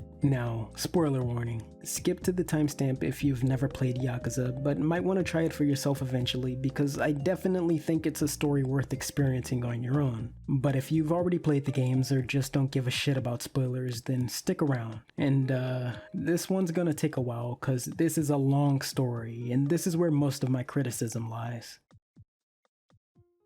Alright, so instead of picking up where we stopped earlier with Kiryu just being released from prison, let's start with a flashback where all of the Tojo clan's patriarchs and Chairman Sarah convene for a meeting called by Nishikiyama. He confronts Sarah about a possible 10 billion yen missing from their funds, and Shimano plus a bunch of the other patriarchs get angry when Sarah confirms it's true. But now, back in the present day, Kiryu learns Sarah has died from this guy called Kazuki, and sneaks into the Tojo clan headquarters where Sarah's funeral is being held to speak with his father Kazuma. But while they're in the middle of conversation, an unknown sniper shoots Kazuma. Kazuma tells Kiryu to get out of there and find Yumi, and after beating Shimano, Kiryu ends up being rescued by Date, a detective who was looking into his case 10 years ago. Date was one of the few people who was skeptical it was Kiryu who pulled the trigger on Dojima, and the two team up to investigate how the murder of Chairman Sarah connects to the 10 billion missing yen and Yumi's disappearance. Kiryu starts his investigation by visiting his old friend Reina, and she tells Kiryu that Yumi's illegitimate sister Mizuki came to Serena to get a job just like Yumi had, but eventually opened her own bar called Aries. Reina then tells Kiryu to head to a bar named Bacchus, the bar he and Date just left, to find more information about Aries, but it's not a pretty sight inside. There's been a massacre inside Bacchus as patrons lie bloody and lifeless on the ground, the only survivor being a shivering Haruka who's hiding in the corner of the bar while holding a pistol to defend herself. But Kiryu gets her out of there, and after assuring her that she's safe with him, he learns she snuck out of an orphanage on a mission to find her mother. Fast forwarding a little bit, Kiryu discovers Haruka's mother is Mizuki. Aries is a bar at the top of the Millennium Tower. The last time Yumi saw Haruka, she handed her a pendant that needs a key to be opened. Yumi was the one who stole the 10 billion yen, and Kiryu fights off a gang of Yakuza that Nishiki sent after Haruka in retaliation for the stolen money. Oh, and the pendant is somehow the key to the 10 billion yen. Then, Date informs Kiryu about a place known as Purgatory, where a legendary informant known as the Florist of Sai hides out at. So you meet the florist, you do some favors for him, and learn he has a network of cameras and homeless people all over Kamurocho that oversee the entire city for him. He also reveals to Kiryu that he suspects Nishikiyama killed Sarah in hopes of becoming the next chairman. Fast forwarding a little more, Kiryu has his first face-to-face conversation with Nishiki since he was released from prison, and confirms that Nishiki has become a cold, vindictive Yakuza, not resembling anything like the Nishikiyama we knew 10 years ago. He demands Kiryu hands over Haruka's pendant, and he admits he was the sniper who shot their father, and after Kiryu punches him, Nishiki forsakes him as a brother.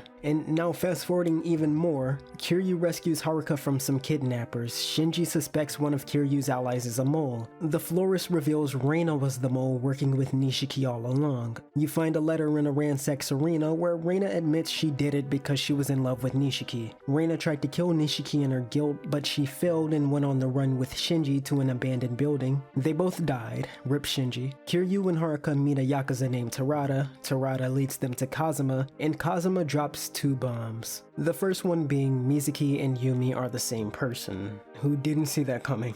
And Haruka's father is a corrupt intelligence agent and politician named Jingu. After the whole Dojima murder incident, Yumi suffered from amnesia and out of instinct returned to the orphanage Kazuma raised his children at. Kazuma found her and tried to jog her memory, which didn't really work, but he learned from her reaction to a picture of Nishiki that Kiryu wasn't the one who really killed Dojima. He then explains Yumi met Jingu and they fell in love, eventually giving birth to a child. But Jingu's affection stopped when he received a marriage proposal from the Prime Minister's daughter. Jingu wanted the power that would come from this marriage, so in his stupid brain, he thought it would be a good idea to have an assassin kill Yumi and his newborn daughter Haruka before any news of this affair got out. And he had Sarah help him. As a matter of fact, Sarah already helped him kill a journalist who had somehow figured out Jingu and Yumi had a child together before he could publish that story. And if you're wondering how these two know each other, they just go a ways back, I guess. But Kazuma stopped the assassin last second and convinced Sarah to not go through with killing Yumi.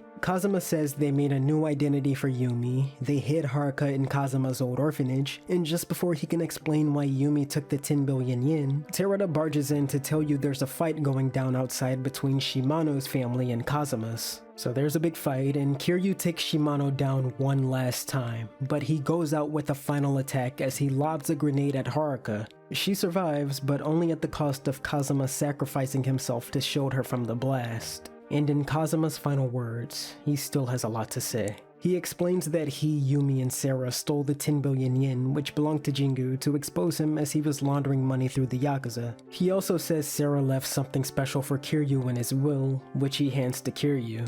Also, the children in the orphanage Kazuma owned were all children of Kazuma's victims, meaning he killed Kiryu's parents in the past, but Kiryu forgives him anyways and calls him Pops. But finally, we make our way to Ares again, and Kiryu and Haruka and Yumi reunite. It's a really sweet moment, but a short-lived one, because Jingu makes an appearance and still tries to kill his family. Jesus Christ, man. Kiryu takes a bullet for Haruka, and Yumi says that if Jingu tries to shoot them again, she'll blow up the bar where the 10 billion yen is hidden inside. Kiryu also reveals to Jingu that Sarah and Kazuma were playing him for a fool. They wanted to expose him for being corrupt, and in Sarah's will, they designated Kiryu the 4th chairman of the Tojo clan.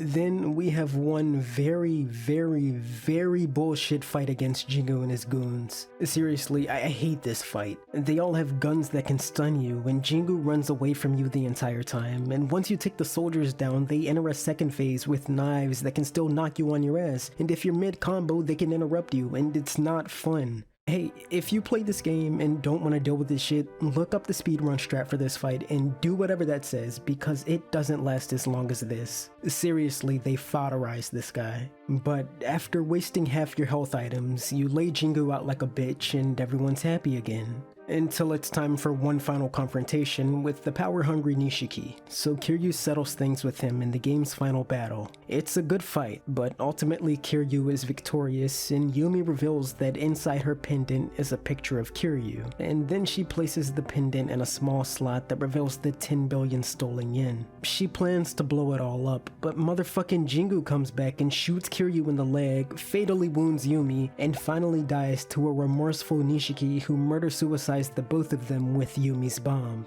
Ares explodes and it rains money on the streets of Kamurocho as Yumi dies next to Haruka and Kiryu. In the game's final cutscene, it's revealed Kiryu has resigned from the Tojo clan as 4th chairman, giving Terada the position of chairman, and he now takes responsibility for Haruka. And that's Yakuza Kiwami. I don't have a lot of good things to say about this story. This is the weakest part of the game by far. I think they had something good here with the initial premise. A Yakuza gets expelled from his family for killing his patriarch, and he has to navigate a changed world. He's not even trying to clear his name, he just wants some answers. The problem is, this game has way too much going on. Where do I even start? How about Jingu? He completely falls flat for me as a villain. He answers the questions, who was Haruka's father, and why did Yumi change her identity, but he feels so shoehorned into the rest of the plot. This government suit, who we're introduced to in the second to last chapter of the game, mind you, just so happens to be the mastermind behind everything, and he's so irredeemably evil to the point where he crosses the line into cartoonishly evil. He wanted power by marrying the Prime Minister's daughter so much, he thought the best course of action would be killing his lover and his child? What? He never stopped to think if the scandal of him being a murderer got out, it would be a bigger shame than him just having a second family? Oh, and I summarized this entire story without mentioning the parts about Date's daughter, and Date's job, and the florist's son, and all these Majima asides, by the way. It all serves its purpose in the story, right? Date and the florist need Kiryu to scratch their back a bit since they're doing so much for him, and Majima is Kiryu's rival, so him being a pain in your side shouldn't be a huge surprise. But there's still a lot here in the story that doesn't need to be. These color gangs Kiryu has to fight to find Haruka when she's kidnapped the second time feels like padding. And what do I care about this part of the story where Kiryu takes Haruka to an underground gambling hall where the dealer cheats with rigged dice? This has no effect on the greater story. If it's supposed to be a moment in the story of Kiryu bonding with Haruka, then let me take her to Pocket Circuit or to the Sega arcade instead of taking us somewhere that only serves to give us another crappy boss fight. I can get her a monkey ball plushie. And then you have this soap drama romance subplot between Yumi and Nishiki and Kiryu and Reina. This is the one part of the story I think they didn't flesh out enough, actually. I don't really feel the chemistry here. I mean, it's obvious Kiryu has feelings for Yumi, but I never bought that Yumi felt the same way in return, even when they kind of make them into a thing at the end of the game where it was revealed she had feelings for Kiryu all along too. Also, Nishiki supposedly loved Yumi, but I don't buy that either. The only one of these characters I can buy into liking one of the others was Reina and her love for Nishiki. They added a scene into Kiwami that wasn't originally in Yakuza to show that she was envious of Yumi, and just by that look right there, they added some intrigue to her character that wasn't there originally. She's jealous of Yumi getting so much affection from Kiryu and Nishiki. I think it adds a tiny but very much appreciated layer of depth to her selling out Kiryu to Nishiki later on in the story. Actually, let's stay on Nishiki for a second. If there's one thing I think Yakuza Kiwami's story does very well, that's Nishiki's descent. I actually neglected to mention this while talking about the rest of the story because Nishiki's downfall deserves to be highlighted on its own. Despite everything else in the story, I think Nishiki is a great villain for Kiryu. Both he and Kiryu came up as young Yakuza together under Kazuma's watch, but Nishiki was always behind Kiryu, who managed to become a lieutenant and almost a patriarch of his own family, while Nishiki, as favored as he might have been by Kazuma, remained a foot soldier. He always saw himself as inferior to Kiryu, and his beliefs are reassured time and time again by other Yakuza, and at one point even Reina when they call him useless. It wouldn't be until Kiryu took the fall for Dojima's murder that Nishiki would be allowed the chance to prove himself. Kazuma saw fit to make Nishiki a patriarch, and in a show of good faith even gave Nishiki some of his best and most experienced men to help him run his family. In actuality, Kazuma had no faith in Nishiki at all and planned on his men running the family instead. And man, things only get worse for Nishiki. His men disrespect him for being inept. A corrupt doctor steals the money that was supposed to go towards healing his ill sister, who eventually passes. And just before Nishiki can take his own life, his captain barges in saying he's worthless and will never amount to Kiryu. And Nishiki snaps. He stabs his captain while confessing that he was the one who killed Dojima, and this is the moment Nishiki becomes the evil villain we see in the rest of the game. His transformation is so well done, and it only happens in Kiwami as these scenes were all added to expand his character. It's one of the only good things about Kiwami's story in my opinion. That's why I love the final battle in this game so much too. As much as the game is centered around this 10 billion yen and all the horrible things Nishiki has done to obtain it, that money doesn't matter at all here. In this moment, it's about Nishikiyama proving to himself that he paved his own way. He's lived in Kiryu's shadow his entire life, constantly being picked on and told that he was never as good as Kiryu. Even when Kiryu had to go to prison for 10 years and Nishiki became a patriarch of his own, he still lived the life everyone expected of Kiryu, not his own. Nishiki more than anything wanted to win this fight because it would be proof to him that he not only surpassed Kiryu, but I think to him it would also prove that he had some semblance of control in his life. Unfortunately for Nishiki, he loses. Sort of. He didn't surpass Kiryu. I don't even think he came close. But when Nishiki blew up the money and Jingu and himself, it was the first time in his life he acted on his own instead of at the behest of others, finally proving to himself that his actions were his own. And I'm gonna be honest with you, I think this is as good as final fights in Yakuza get. Great as some of the other final bosses are, most of them don't have anywhere near the same emotional weight that this fight does. But we'll get to them when we get to them. I think I've ranted about this story long enough. But just before we get to my closing thoughts, I want to do something fun. Since I'm going to be talking about all the Yakuza games, I want to do a tier list of all the villains in the series. Some are really good, some are really bad, but they all gotta go somewhere on this list. I think D for Jingu because he's dog shit, and B for Shimano. He's a solid villain, I don't think he's the most complex. He just wants the pendant like everyone else, but he plays his role well. And A for Nishiki. I already explained why I like this guy so much. They bogged him down a bit with that forced I love Yumi stuff, and he did get a little too over the top when he turned evil as well. I mean, he literally slicks his hair back with blood, and I'm pretty sure he says something like, I'll kill everyone to get to the top. But seriously, everything else about him, I love. Oh, and you see that guy right there? That's Lao Kalong, a member of the Triad who kidnaps Haruka at one point. He tortured Kiryu in the past, there's a boss fight against him at one point. I don't know, put him in C, I'm out of here. Once you finish the main story, you unlock this mode called Premium Adventure. This is pretty much a free roam that lets you close up any loose ends that you didn't get to in the main story because you didn't finish the game 100% before beating it. If you skip the spoilers, you might not understand some of what I'm about to talk about, but the only thing you really need to know is that Kiryu adopted Haruka at the end of the story. In Premium Adventure, you're able to explore all of Kamurocho with Haruka, and I think it's precious how you hold her hand if you walk side by side with her. Kiryu and Haruka have these really pleasant conversations about things like Haruka staying on top of her homework and the orphanage they were both raised at. There's also this system in Premium Adventure called Haruka's Trust, where you have to buy her items or play games for her amusement or take her out to eat, and this bar increases to show how much she's grown to trust Kiryu. Her trust doesn't have an actual effect on anything. I mean, you can get some items when you raise it high enough, but I think this is mostly here to show Kiryu and Haruka bonding. There's also a few sub-stories in Premium Adventure that you can only beat with Haruka by your side. In one of them, you both try to talk a jumper off of a ledge together, and in another, you help this disgruntled boxer who's being told to take a dive in his next match by some Yakuza. They're two of the most memorable sub-stories in my opinion. And for all the completionists out there, once you've beaten all the other sub-stories, there's one more available to you where you fight this freak named Amon. The fight against this guy is so difficult. He has so much health, and he attacks so fast and so often that you'll barely be able to get a hit in on him.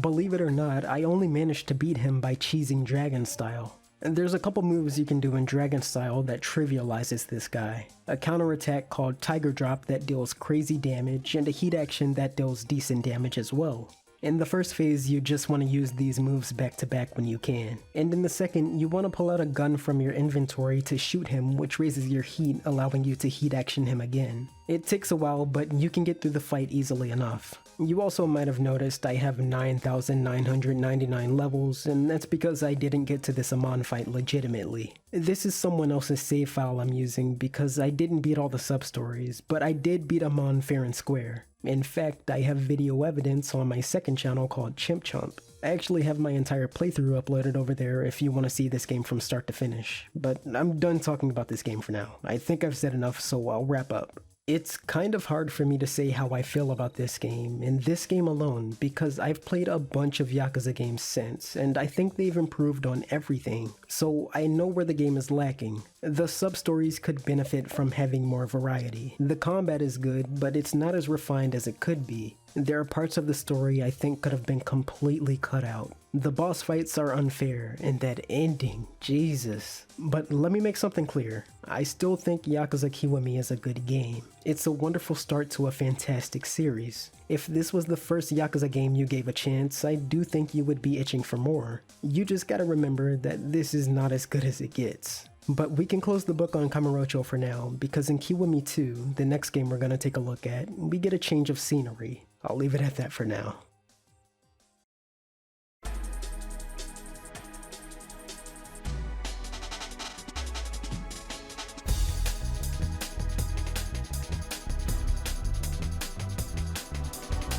Fighting game spin-offs seem like an inevitability for every successful franchise. It's happened to everyone, from Final Fantasy to Sonic, Persona, Castlevania, freaking Onimusha, and we're only seeing more crossover fighters as the years go by. But what about when it happens the other way around? Fighting games releasing spin-offs that aren't fighting games isn't uncommon either. I just think we hear about those a lot less. Games like Dead or Alive Extreme and Puzzle Fighter are pretty well-known spin-offs from their series, but how many people know Death by Degrees, a game starring Nina from Tekken, or Soul Calibur Legends for the Nintendo Wii exists? You've probably never heard of Virtua Quest either, a beat-em-up for the GameCube and PS2 that takes place in the universe of Sega's very own Virtua Fighter. I'm not gonna lie, I'm not super familiar with Virtua Fighter at all. My only history with this series before playing Virtua Quest was playing Virtua Fighter 2 in Yakuza's Club Sega arcades. I stumbled across Virtua Quest while going down a rabbit hole about Sonic the Fighters and learning it was developed by Sega's AM2 division, who also happened to work on all the Virtua Fighter games. And somewhere along the line I saw they also made a little game called Virtua Quest as well.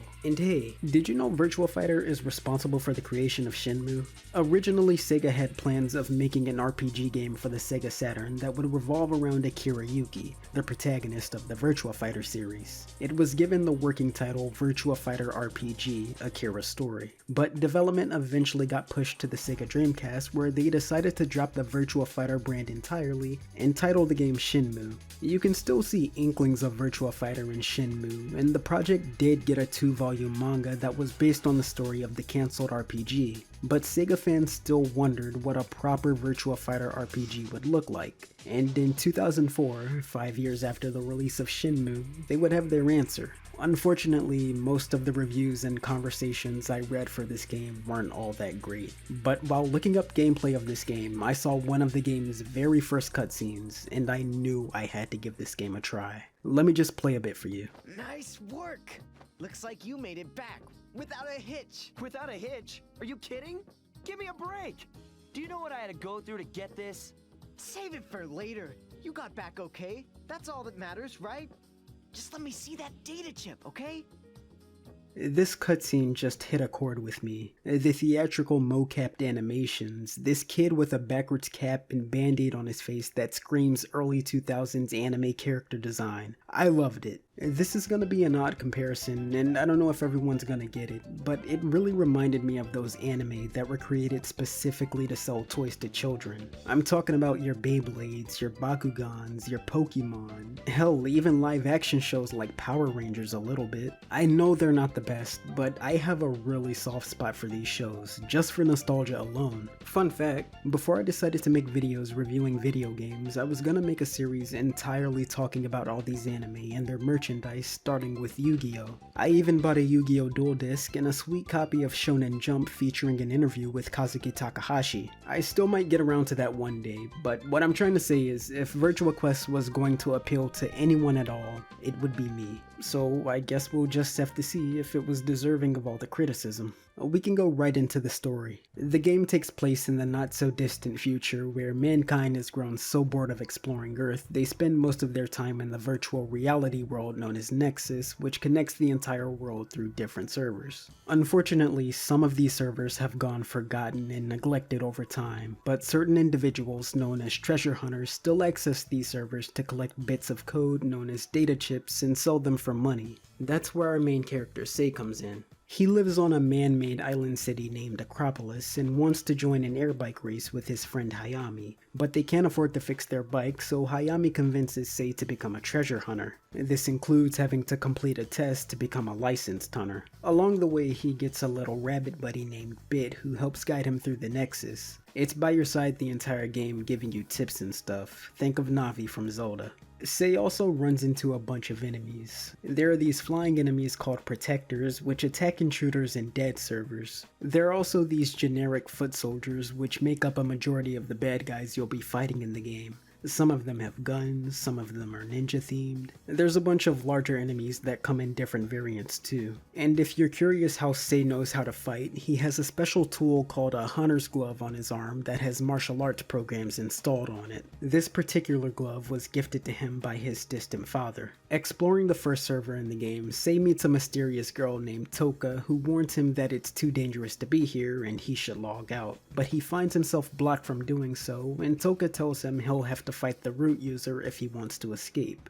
So Sei makes his way through the level and comes across this thing known as a virtual soul. Once you touch these, you're transported to another digital realm and get to fight characters from the Virtua Fighter series. Or I guess you're fighting their combat data. The explanation for why these virtual souls exist is that the fighters joined a tournament, but it turned out to be a trap designed by this secret organization to steal their fighting data and make a cyborg fighting machine known as a Daral that amalgamates all their abilities. The Daral actually exists in the real Virtua Fighter games too, as the last character you'll face in arcade mode. But just to reiterate everything so far, you log into the server, collect a bunch of data chips and virtual souls, beat the root user, and log out. That's pretty much the entire game flow, and it can get pretty repetitive. It's a shame too, because this game has a fairly diverse amount of settings with these different servers. There's a city server, there's a jungle server, there's a server that takes place in the Nexus's mainframe, there's even a Shenmue 2 server.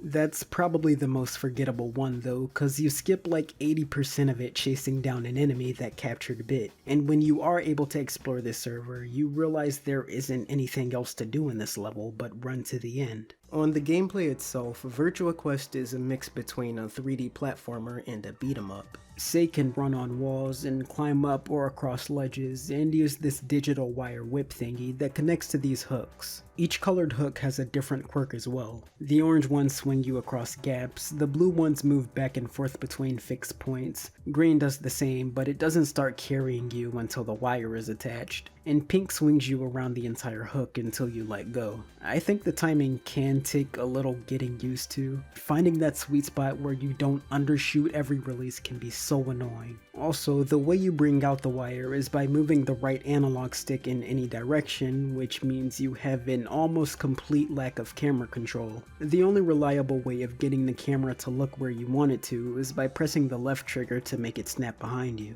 And honestly, that was good enough for me most of the time. But there were certain jumps I had to make at awkward angles, and just having the ability to turn the camera just a little bit instead of having to move to a better spot to make it snap behind me would have been really helpful. I didn't have any other problems with the game's controls though. I thought the combat was decent. You tap the A button to do a basic combo, and if you hit X you'll do a virtual soul technique which changes depending on whether you're running or walking or whatever else. If you manage to launch an enemy off the ground, you can extend your combos with Sei's wire. Flicking up on the C stick freezes the enemy and makes Sei dash towards them, allowing you to do air combos. Flicking down brings them back towards you, allowing you to infinite pretty much every enemy. You know, except for the bosses and virtual fighters, cause they can break out of mid-air combos at any time. I thought it was really satisfying pulling off these complex aerial combos and mixing it up with a wire flick, and then finishing it off with a soul technique. You can even do AoE attacks called synapse bombers where you become any one of the Virtua Fighters and explode everyone nearby.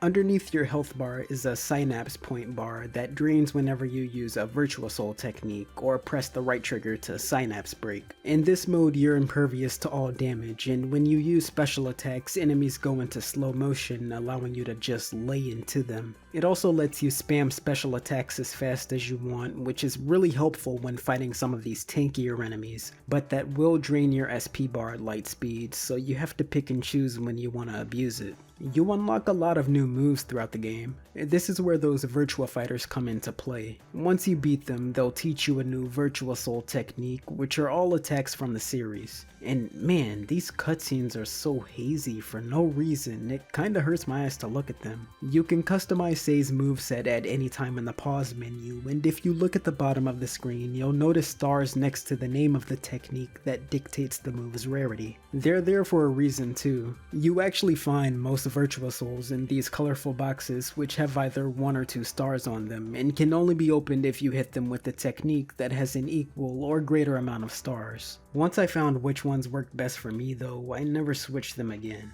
There was this one part in the game where you're exploring these ancient ruins and come across these tombs that can only be opened by using a technique of the person whose picture is on the door. But it's not fun going into the menu every 5 seconds to equip a different character's technique just to bust down some wall and find some enemies behind it. And you had to do it because some of these tombs had Virtua Souls and key items inside of them that you need to access later parts of the level. That was the only part of the game where I had to switch up my tried and true techniques, but like I said, I stuck with the aerial dropkick and shoulder bash for most of the game once I unlocked those. They dealt so much freaking damage, but that's probably because I built Sei like a glass cannon with these upgrades. After logging out of a server, you return to the Hunters Guild, which serves as the game's main hub. You can save your game in these little pods that give you a free heal, or you can go to this shop which lets you purchase all sorts of upgrade tools with data chips. You can buy extended combos, attacks that let you hurt downed enemies, health upgrades, attack and defense boosts, revives, and so on. You can't just equip all the upgrades and expect Sei to turn into a monster though.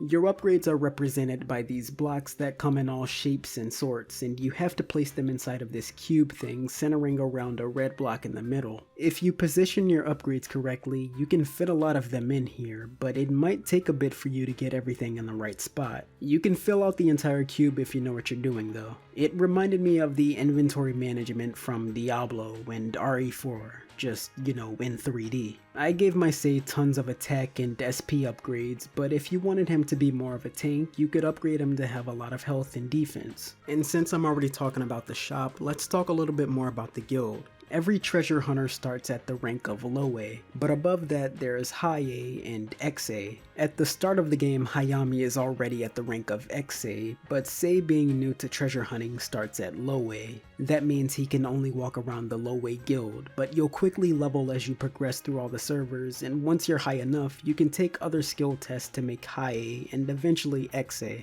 Not much really changes in the high A and XA guilds though. The shops have better upgrades, and Sei can speak to different hunters in each guild, but that's about it. I actually like talking to these guys a lot though. You get a little more story about the real world outside of Nexus, and you even learn that most other hunters just believe Virtua Souls are rumors. Sometimes these other hunters will even have side quests for you, which unfortunately only amount to defeating some enemies or finding these MacGuffins in a very lenient time limit, but at least the game is trying to do something different with these. The quickest way to level up is to revisit servers you've already beaten instead of tackling new ones, because you don't have to sit through any of the cutscenes or other story beats anymore. There's actually a couple reasons you'll want to replay stages anyway, one of them having to do with our itty bitty buddy Bit. In each server, you'll come across this digital food that you can feed to Bit, and depending on how much of a specific type of food you feed it, they'll digivolve into a different animal. Each animal has a unique ability which helps Sei. For example, the frog bit protects you from fall damage, and the dog bit supposedly collects data chips for you, but I don't think I ever saw it pick any of them up. Most bits are actually offensive partners like Jellyfish Bit, but I don't really find those ones helpful because Bit decides when it wants to attack on its own, and it doesn't seem to attack very often. The unfortunate thing about switching forms with Bit is that you'll have to feed it food each time you want a different animal. As soon as you unlock new forms for Bit, you should be able to just switch back and forth between them in the menu like you can with Virtua Soul techniques. But just like I stuck with a few special moves when I unlocked those, I just stuck with Dolphin Bit when I got that one because it healed Sei pretty often. The other reason you're gonna have to replay these servers is to collect all the hunter badges. Each server has a 3-star box hidden somewhere inside it, and inside these 3-star boxes are the badges. But because 3-star techniques are pretty late game, you'll have to return to each of these servers eventually. Sometimes these boxes are hidden in plain sight, and other times they're hidden behind a puzzle. Man, I really did not care for this one in the very first server. It's right behind you at the start of the stage, but the jump you have to make up onto the balcony it's resting on from this narrow ledge is so tight I thought I was doing something wrong at first. But no, it's just a tough jump. And once you collect all 7 badges, you can complete one more very unforgiving test to unlock the unique rank Ole. I guess that stands for Ultra or Ultimate. You also get to fight the guy who gives you every test for the fun of it, I suppose. You don't unlock anything for beating him, and you don't really get anything else from collecting all of these badges, so I don't think it's worth collecting them. But I mean, it does take like 5 minutes tops to run through a stage and collect these badges. So I don't know, if you play this game and want just a little bit more from it, you can do this, I guess. I recommend collecting all the lost data of the Virtua Fighters. I've already talked about how much I love it when a game has stuff like concept art and lets you view 3D models of the characters multiple times on this channel, and collecting models of the characters is actually part of the gameplay here. If you defeat bad guys with the Synapse Bomber attack, there's a chance they'll drop an item called Lost Data, and each character has 3 Lost Data versions for you to collect. They're really just models you can look at, but if you manage to collect all 3 types of lost data for a character and bring it to this guy named Dot in the High A Guild, he'll let you rematch that Virtua Fighter at any time you want to from the mission select screen. This is a way better late game reward to me.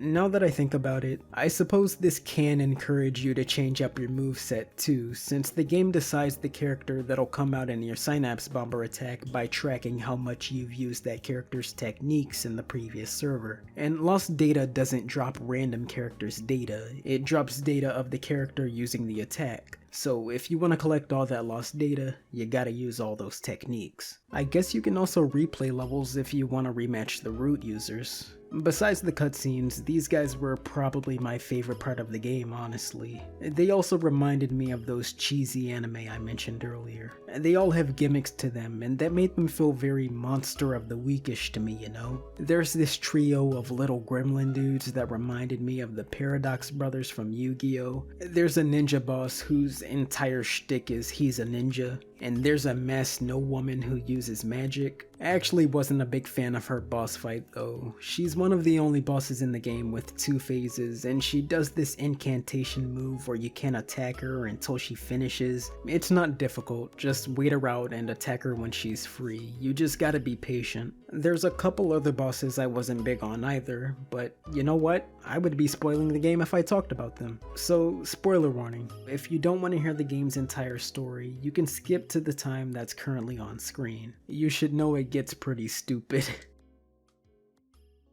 So let's pick up just around where we left off earlier. While exploring the first server to find the root user, Sei comes across this nerd named Raud who explains what Virtua Souls are and says the bad guys we're fighting want to use Nexus to plunge the world into chaos, meaning Sei and Hayami are getting into more than they bargained for. Remember, they just wanted to make enough money to fix up their air bike, but Sei is thrown right into the middle of this conflict because he's the only hunter that can harness the power of Virtua Souls thanks to that special glove his father gave him. So Sei beats the root user in the first server. He makes his way to another server to collect more Virtua Souls. He observes another hunter who he suspects is also looking for Virtua Souls to easily put down a bunch of bad guys, and he eventually makes his way to a server where he hears hunters are being kidnapped. It's in this server Sei meets Toka again, and she explains the root users are all members of an evil organization named Judgment 6. But before she can finish telling Sei what their intentions are, she finds herself short of breath and runs off.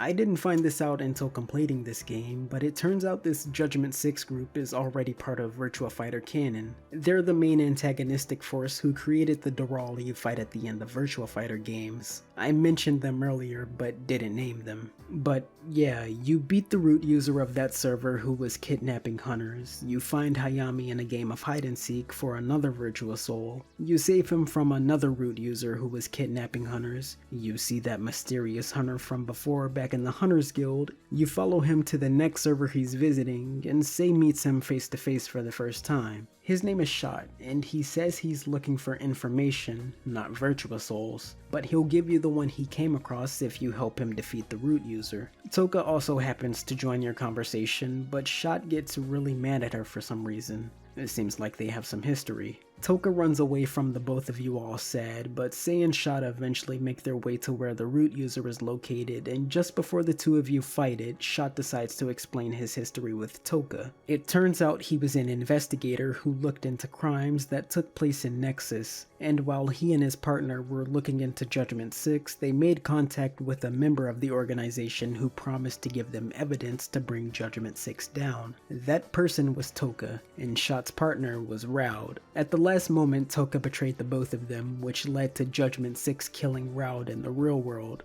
But if Raud's dead, how did we see him earlier?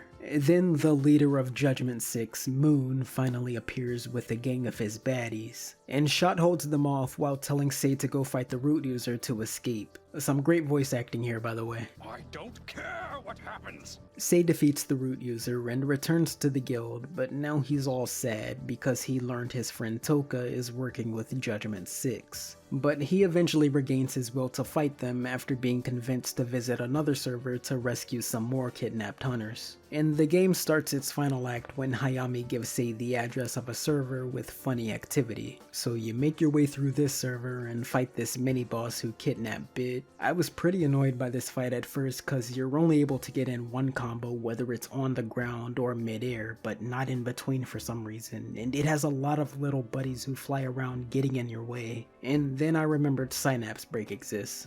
This thing is a godsend. But after you beat it and it flies off, Bit tells Sei it was probably a former Bit like itself that was corrupted. That's not the last corrupted enemy we see either. Further in the level, Sei sees Moon talking down to a remorseful Toka who vows to fight against Judgment 6, which makes Sei forgive her and come to her aid. But she's immediately kidnapped by Judgment 6 and a corrupted Shot attacks Sei. Then there's a boss fight against Shot. It's a comparatively decent boss fight to the last one. This one seemed intimidating at first because Shot zooms all over the battlefield, but this fight is just as easy as the others if you know what you're doing. Wait his attacks out and abuse your Synapse Break when you can. You'll get him eventually. After beating Shot, he reverts back to his original self and reveals Judgment 6's shitty plan is to kidnap and corrupt treasure hunters like they did to him. They plan on using a bunch of hunters to infiltrate Acropolis's main Nexus server and plunge their country into chaos, allowing them to take over the world. It's something about sinking the island and throwing the world into chaos, it doesn't matter. So Shot is forcibly logged out of Nexus, which normally you would be fine with, but since Judgment 6 wiped his backup data, he dies in the real world. That's how they killed Raud too. And Sei makes his way to the Acropolis server to fight Judgment 6 one last time. Save before this final server too, man. When you first enter this server, there's a bunch of enemies you'll have to fight, and then a boss rush against 3 of the root users you fought before. And you're probably gonna die here a few times. After that, there's another wave of enemies for you to fight, and if the boss rush didn't get you, you're probably gonna die here too because of how many they throw at you. It's only after all that the game finally throws a save spot heal your way, and we have our final boss fights. By the way, did you catch that? There's a subtle reveal at the end here where it turns out these generic enemies are actually treasure hunters. Remember, Judgment 6 were kidnapping a bunch of treasure hunters to make an assault on this server, and they're here, but who are the only enemies we fight besides the bosses? I like that little detail a lot. But anyways, you make your way to Moon and Toka, who is revealed to have been a Doral the entire game. Judgment 6 made her evil just like they brainwashed everyone else, but she was holding her evil Doral side back the entire game. We have a pretty cool fight against her too. She has the techniques of the Virtua fighters, and there is one emotional moment in the middle of the fight that actually landed for me. The fight pauses and Toka regains control of herself to tell Sei she'll hold her power back as best as she can so Sei can put her out of her misery, which he does, and Toka dies. Or, I mean, she's forcibly logged out. Poor kid. But now it's time. Sei confronts Moon again, who's unmasked himself and is in the middle of destroying Acropolis. There's a really underwhelming boss fight against this guy. I found him way easier than the Dural we just fought. It's the same as most other bosses. Evade his attacks, synapse break when you can, repeat. He does have a second phase where he turns into that, and he can go giant form, but you're not gonna have any trouble here either. Dodge his attacks when you can, and use your wire to launch off of these hooks and hit him when he's midair. Yeah, that fight did not last long at all. Moon is forcibly logged out, and I'm not sure if he actually dies. He says we'll meet again to say, but I don't know if he's talking about the afterlife, or maybe they were propping up a sequel or something or what, but whatever. Say tries his best to undo whatever Moon did to stop Acropolis from exploding, but he can't make heads or tails of all this technobabble. But there is someone who can. Raud comes back and saves the day, but it's not actually Raud, it's Say's father. While he's undoing Moon's work, he explains he used to work for Judgment 6 and was the one who developed the Virtua Souls, but when he learned they were going to be used for evil, he turned to Raud and Shot to help them stop Judgment 6 and guarantee both his and Toka's safety. Unfortunately, Toka was already too far gone as a Dural, and her evil side betrayed everyone to Judgment 6. The entire game Say's father was just posing as Raud, which I guess is something you can do in the Nexus. He also says that the special hunter glove that allows Say to use Virtua Souls previously belonged to Judgment 6, but he stole it and gave it to Say, effectively making him the world's last hope. After that, Say's father uses Master Code to log Say out of Nexus while he stays behind to stop Acropolis from exploding.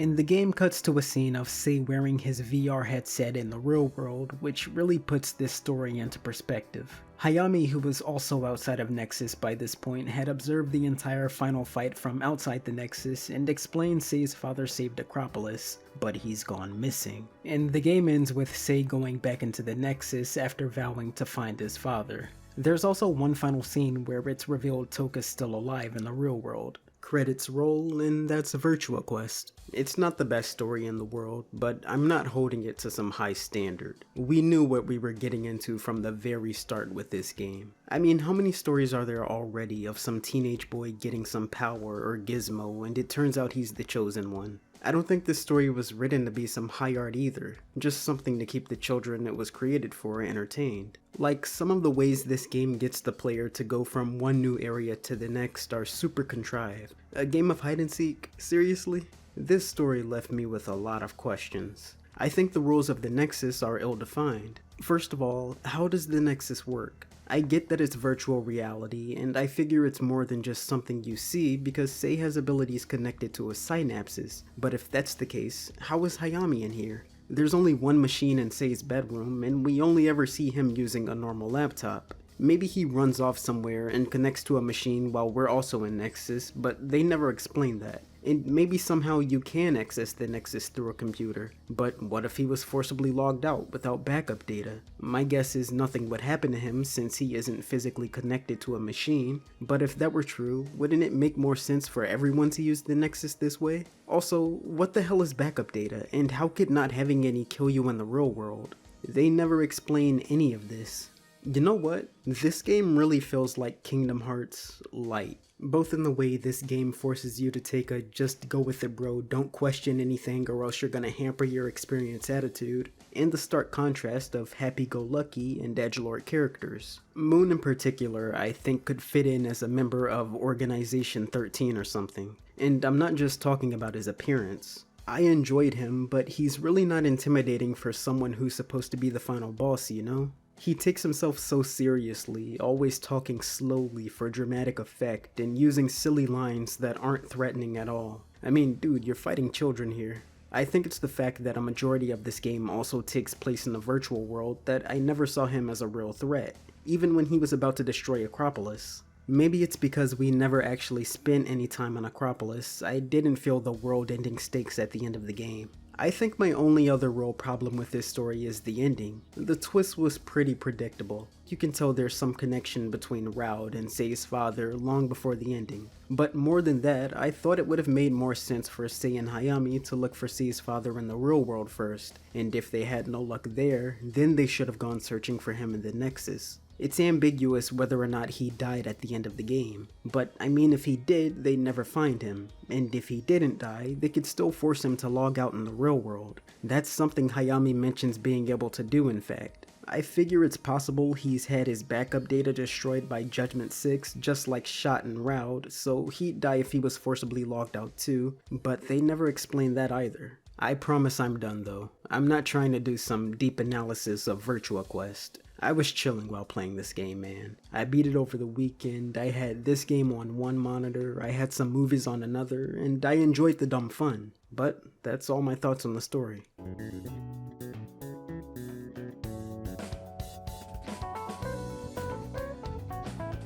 I'm sorry to say it, but I don't think Virtua Quest is worth your time. It's not a terrible game, but I'd only recommend it to Virtua Fighter fans, who are probably the only people who already know this game exists, and to people who are not only able to tolerate games where you can turn your brain off to get lost in a world where new rules can be made up at any point to do anything the story desires, but thrive off of it. I'm sorry to keep calling out Kingdom Hearts fans, but I'm looking at you guys. As fun as things like combat or collecting the models can be, I don't think they're interesting enough to say you should give this hidden gem a chance, nor anything else in this game for that matter.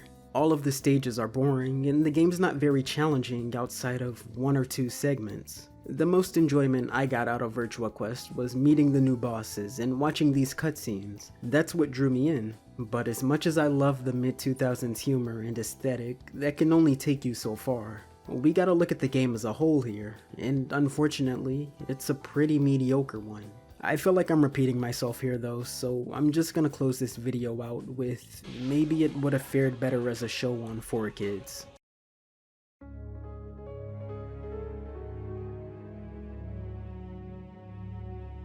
What do you think makes a game a survival horror? The horror part is pretty self-explanatory, just give the player something to be afraid of, but the survival part is a little more complex. I consider it a mixture of multiple elements like disempowerment, mental challenges alongside the physical ones, and constant obstacles that force the player to carefully consider every decision they make. What I think makes a game a survival horror is best exemplified by the masterpiece that coined the genre's name, Resident Evil. And with such masterpieces, you're inevitably gonna get a few clones, many of which I've always wanted to get around to, and today we're gonna tackle one of those games. A game that was admittedly sad to be made in the vein of Resident Evil. I'm talking about the 1998 Sega Saturn game, Deep Fear.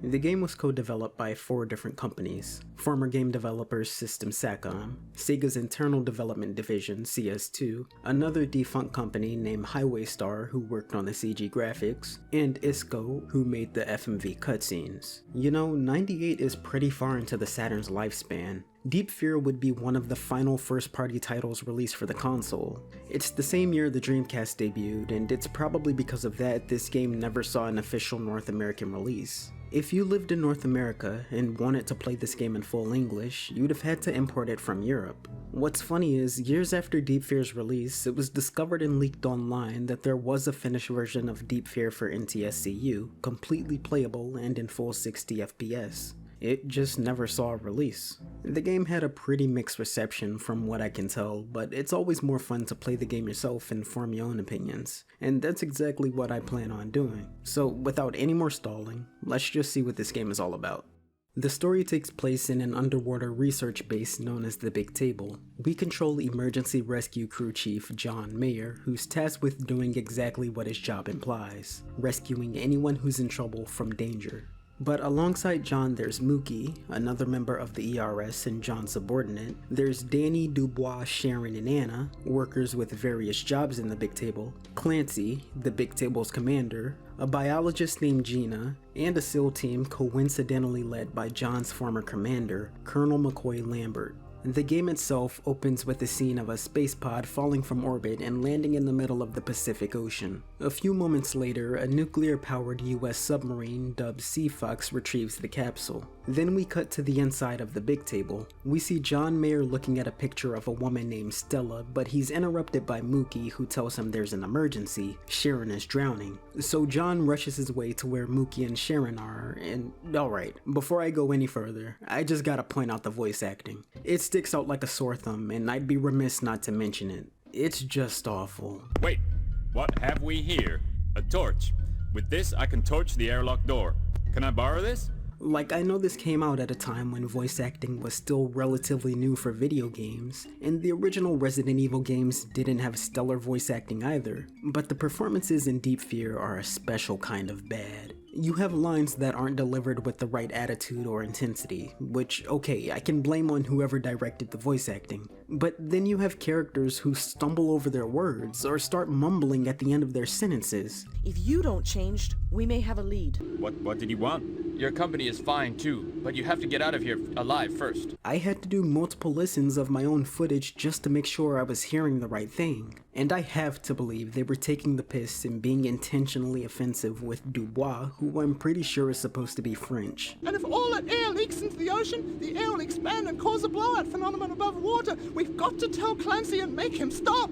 Oh, there's no problem with my CFOX system. No accident should have occurred. Oh! This game goes into the terrible voice acting Hall of Fame. Don't get me wrong, it's funny as hell and I love it, but it probably would have been for the best if this game was entirely voiced in Japanese with English subtitles or something. But anyways, back in the story, it turns out Mookie and Sharon just pranked John to lighten the mood around the big table, because as Mookie claims, it's gotten too stuffy around here. By the way, it's worth noting John has a cough. But after that, John is called to the big table's command deck for a real emergency concerning Seafox. It somehow escaped from where it was docked and crashed into part of the big table's navy area before landing on the seafloor. In the command deck, Clancy gives John permission to go to the top secret navy area so he can rescue Gina. Then he and Mookie disembark from the big table in their own little submersible called Little Shark to make their way there. Once you're in the Navy area, Mookie runs off looking for top secret Navy weapons, but he doesn't make it far before we get our first real bit of horror. You see a bloody, bruised, and tattered man begging for you to kill him, going so far as to give you his gun, but of course John refuses. Then the man transforms into this gross monster with a bulging purple arm and what looks like 5 insect legs for fingers and a spike protruding from the side of his head. It's such a weird design, but I like it a lot.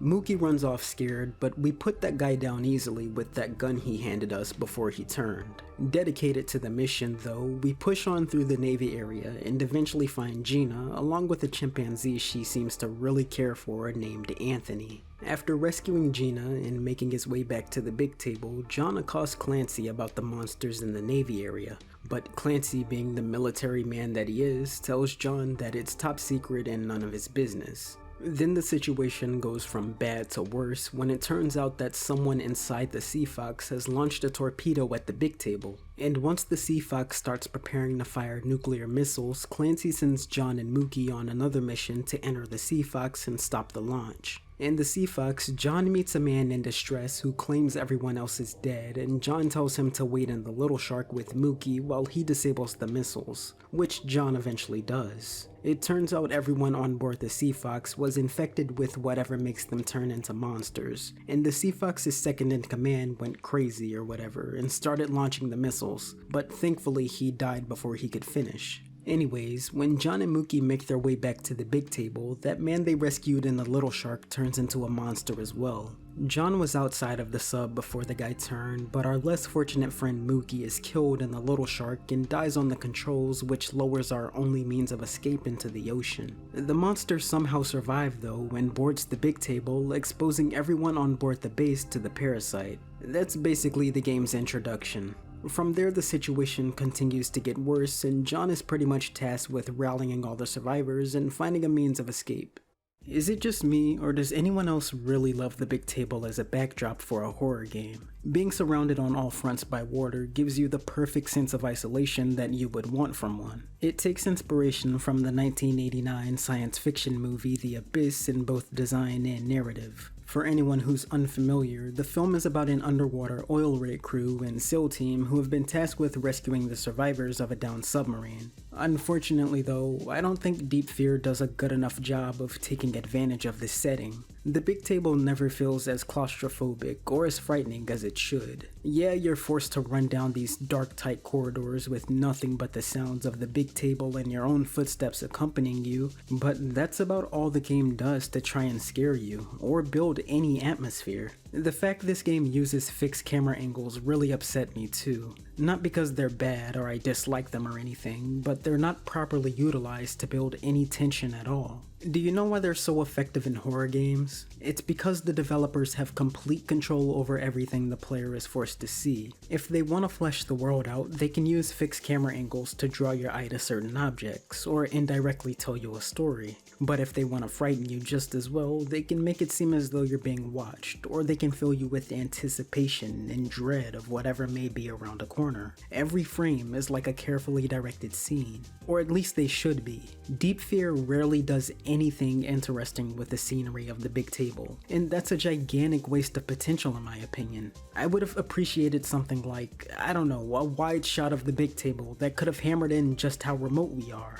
But the most this game does to build any atmosphere at all is put you in a room where you can hear the sound of enemies moaning, but don't know where they are just yet. It's effective, but that's as ambitious as this game gets with its camera angles. There's never a shot that makes you scared to move on to the next screen. There's only 2 shots I felt I had to stop and appreciate. This one where an unexploded torpedo had crashed into the big table, and this one where enemies come in from off screen and run down a hallway towards you. Those are the only 2 shots in the game where I wanted to stop and smell the roses, you know? You want to know how Deep Fear tries and fails to scare you most often? They'll just drop an enemy on you from the top of the screen. At least they get decent mileage out of this setting gameplay wise. Oxygen is gonna be your most important resource here with this game taking place underwater. In the top right corner there's a number that indicates how much air is left in a room or corridor. Run out and your air meter starts draining. You can manage this by replenishing air at these terminals that double as a save point. You also have a breathing mask called a regulator that lowers the speed which your oxygen depletes. This works for rooms with a lack of oxygen just as well as it works for rooms that are flooded. And this also needs to be refilled at air terminals. I like the idea of the oxygen system a lot. It could have added an urgency to everything you're doing to make the game feel more stressful, but truthfully, I never came close to running out of oxygen.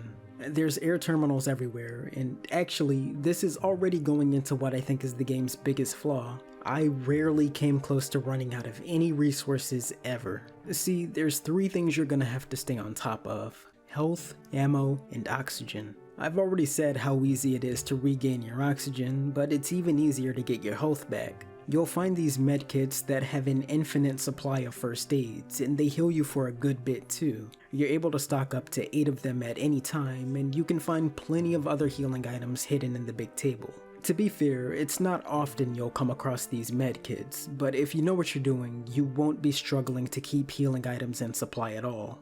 Ammo is an even bigger joke. In these storage lockers where you can find new weapons, you can just as easily stock up on all the ammo you need with the press of one button. What's weird is you actually do find ammo scattered on the ground or hidden in cabinets, but it's not ammo you can reload into the gun. They're ammo capacity upgrades. And these things aren't scarce either. You'll find tons of them in this map. I can only recall one time I was actually afraid of running out of resources. That was at the very beginning of the game when the oxygen mechanic was introduced and I wasn't acquainted with the map yet. I was really disappointed with how much they hand everything to you on a silver platter in this game. And you know what you get by extension of having an easy horror game? You get a horror game that isn't very scary at all. But this just goes back into my point of the big table not being used to its full potential. I haven't talked about how the game plays yet, but that's mostly because this game controls like you would expect. There's standard tank controls to move around, you can press a button to get into aiming stance, you can press another one to fire, you can inspect the pre-rendered environment to find hidden items, and there's an inventory screen, a map screen, and weapon screen you can bring up. Let's talk about the map and weapons for a second. You can choose to look at either a smaller map of the zone you're currently in, or a larger map that shows every area in the game. There are so many areas it can seem intimidating at first, but I promise you it's not that bad. A lot of these areas you actually only go to once or twice, like the Little Shark and Sea Fox and the Navy area.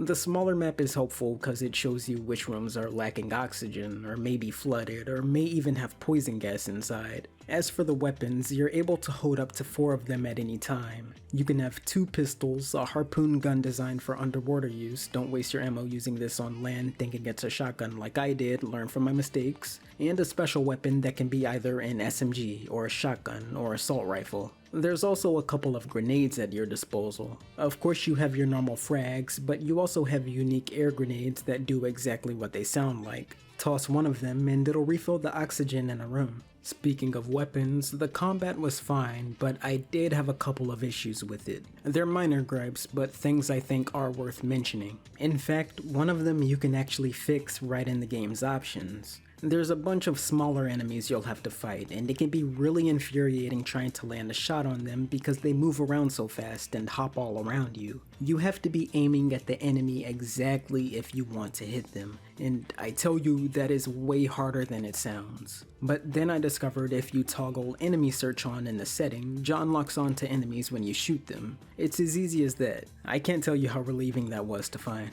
My only other minor gripe was there's no manual reload. The only way to reload your weapon is to use all the ammo left in your gun. And unfortunately, the game's ammo count doesn't tell you how much ammo is left in the gun. It just tells you how many bullets you have overall. I believe forcing the player to keep a mental note of how much ammo they have left instead of showing them is a good addition to the challenge, but when the player is ironically forced to waste a little ammo to have a full magazine, then there's a problem. You don't want to be caught in a situation where some monsters are chasing you down and you only have like 3 bullets loaded. It's still fun actually pulling the trigger and killing these monsters though. It's kind of satisfying how they deflate when you put them down, so you know they're dead for good. I was really impressed with this enemy design here. It might even have been the highlight of the game for me. Your main enemies are mutated humans and animals, and these monsters which are hatched from cocoons and overgrown larvae, and man, I really like these designs. And I was so glad to find out that illustrations of these monsters were published in a book called Niragram by the game's late creature designer, Yasushi Nirasawa. His goal with the monster designs was to basically show an evolution over time, which is why we start the game with grotesque monstrosities that still look a little bit human, but end with creatures that look completely alien. I actually ended up doing some more research on this guy and found out he's done work for many different series, some of which you can see on screen. I'm not gonna get into spoilers just yet, but the only thing I think the game lacked as far as enemies go was a decent villain, human or otherwise. An unstoppable beast of a monster isn't necessary for this kind of horror game, but I think it would have helped a lot if there was an unrelenting enemy that just didn't give up no matter how many times you put it down. And I only mentioned that because the game shows you a scene of one of the monsters you've killed coming back to life and hunting you down, which makes you think there's gonna be future confrontations with this thing. But no, they just show up again later in one more cutscene and then you never see them again. The boss fights themselves weren't terribly difficult. It's a lot of running away from them and getting pot shots in before they can close the distance. If you're lucky, you can get them stuck on walls and fire away while they stand there forced to take it. It happened to me twice and I took full advantage of it. It's cheap, yeah, but it works. There's one more thing I want to talk about before getting into the rest of the story, and that would be the puzzles. There's a grand total of 2 in the entire game, and they aren't even logic puzzles really, they're just tests of your memory. In one, you use the date located on a dog tag to open a safe, and in another, you use the date of someone's birthday to make the correct chemical ratio for a key item you need to progress. And this is not fun, by the way. I'm trying to make sample A weigh 10 grams and sample B 25, but once you press the button to make those numbers increase, they don't stop until you press them again. If you over or undershoot it by 1, you'll have to try over again. I spent like 3 minutes on this thing, which isn't that long, but it still feels like I wasted more time here than I should have. I think the devs knew just how tough this was too, cause they give you a superior healing item if you undershoot the ratio by 1. So let's just see where we are with this game. The horror's lacking, it's not very challenging, it has weak puzzles if you can even call them that. I hate to say it, but all this game really has going for it so far are some really cool enemy designs. But there is one part of the game we have yet to finish talking about. My favorite part, the story. I'm gonna be talking about the entire game start to finish, so spoiler warning. You can skip to the time on screen if you might like to experience the story on your own, but still want to hear my thoughts on the rest of the game.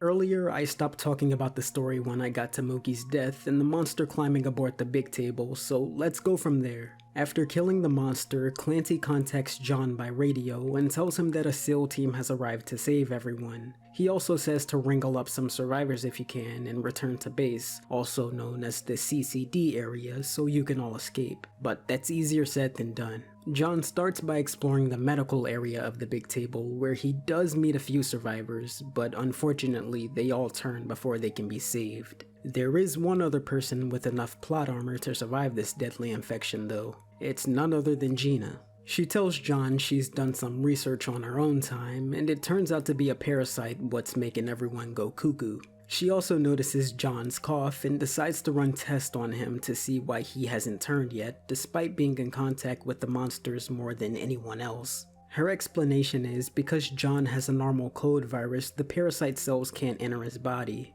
Everyone without the flu is still susceptible to the parasite though.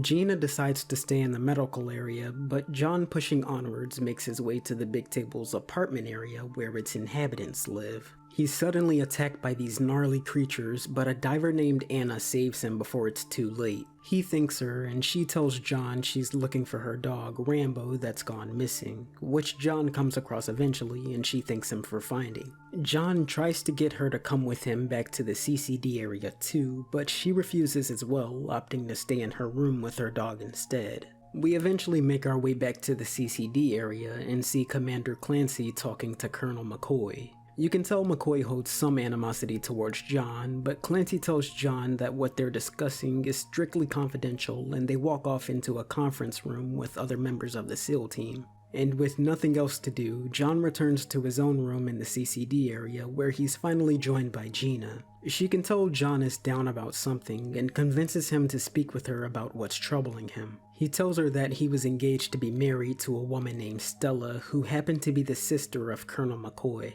But one day they went yachting against McCoy's better wishes and a storm suddenly struck them. It threw Stella clean into the sea, never to be found again, and filled with guilt, John resigned from the SEAL team. Before John can say anything else though, he gets a call from Dubois who tells him to come to his room because of something terrible. For some reason, Dubois has a hidden camera in the conference room, but it's a good thing he does because we find out through him that the SEAL team and Clancy are planning on fighting some of the monsters in the big table's air unit, which is a huge no-no because the air from their reserve tanks could escape and the big table could collapse. So with help from Danny, the big table's foreman, John makes his way to the air unit area before the SEAL team does too much damage to it. The good or bad news, depending on how you want to look at it, is they're all wiped out by a mutant rat. One of them did manage to rig an explosive to blow before dying though, and John makes a hasty escape. But the bomb ends up destroying the air unit area, which releases a huge air bubble, which shakes an aircraft carrier, which loses a fighter jet sinking into the ocean, which itself crashes into the big table's power supply. We have reserve power, but Clancy tells John there's still danger of the big table melting down and that there's no way to fix this. Our only hope now is to escape on the submersible the SEAL team came to the big table in, and Clancy tells us we'll have to head out and rally the survivors yet again. So first we make our way to Danny, who tells us not to trust Clancy. Just like John used to work under McCoy in a SEAL team, Danny used to work under the command of Clancy aboard a submarine. Danny claims Clancy is irrational after recalling a time where he impatiently shot a passenger ship thinking it was an enemy, and warns John that Clancy is just using him for his own survival. Danny says he still plans on escaping his own way though, and tells you where you can find Sharon. She happens to be in the big table sea farm area, which is where they tend to animals for agricultural and research purposes. Unfortunately, she dies when a mutated cow attacks her, but at least she never turned. Can't say the same for the next survivor though.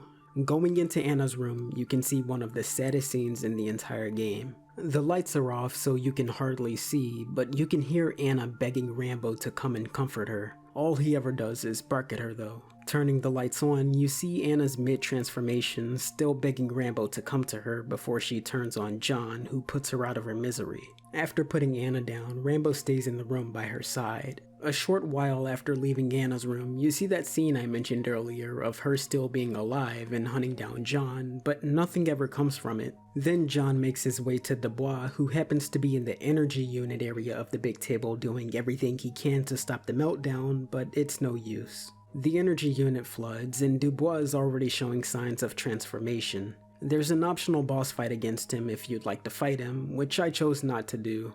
And along his way back to the other survivors, John sees a dying McCoy who's mid-transformation. He forgives John for Stella's death and takes his own life so John doesn't have to see him as a monster. And that only leaves us with a few survivors: John, Danny, Gina, Clancy, and Anthony. Making his way back to the SEAL Team submersible where we're told to rendezvous, John sees Commander Clancy betraying everyone and running away with the sub. He doesn't make it far though because a creature that was in the sub attacks and kills him. I don't know how he couldn't have noticed it. It seems pretty empty in there, but whatever.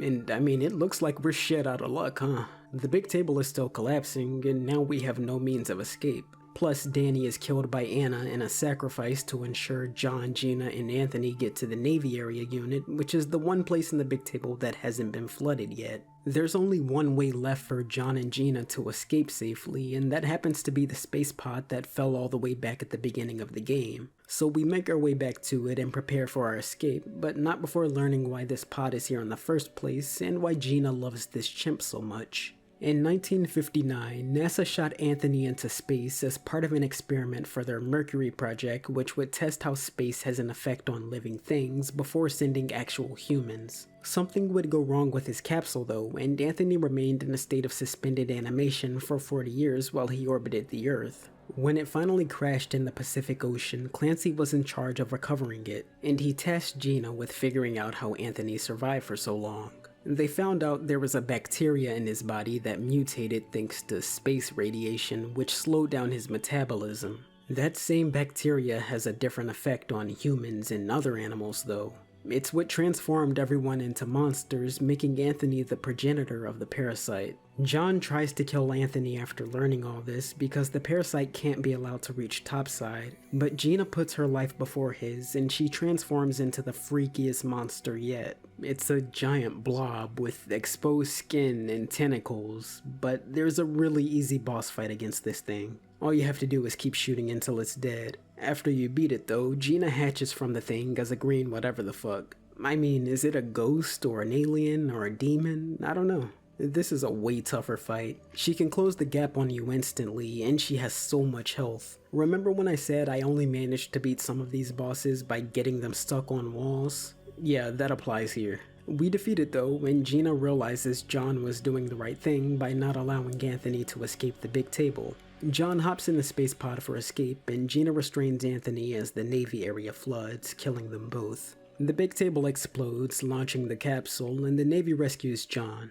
Also, Rambo is here somehow. GG. I actually don't have a lot to say about this story, but I am glad to say I really enjoyed it. There's some substance here, but it doesn't take itself too seriously either. I really think the laughably bad voice acting and jarring CG animations add to the experience. If the game's not gonna scare you, it might as well make you laugh, right? But with that said, there are a few things I wanted to comment on. One of them I already mentioned is the wasted potential for a good antagonist. Just like I think this game misused Anna, I think they underutilized Clancy and McCoy as well.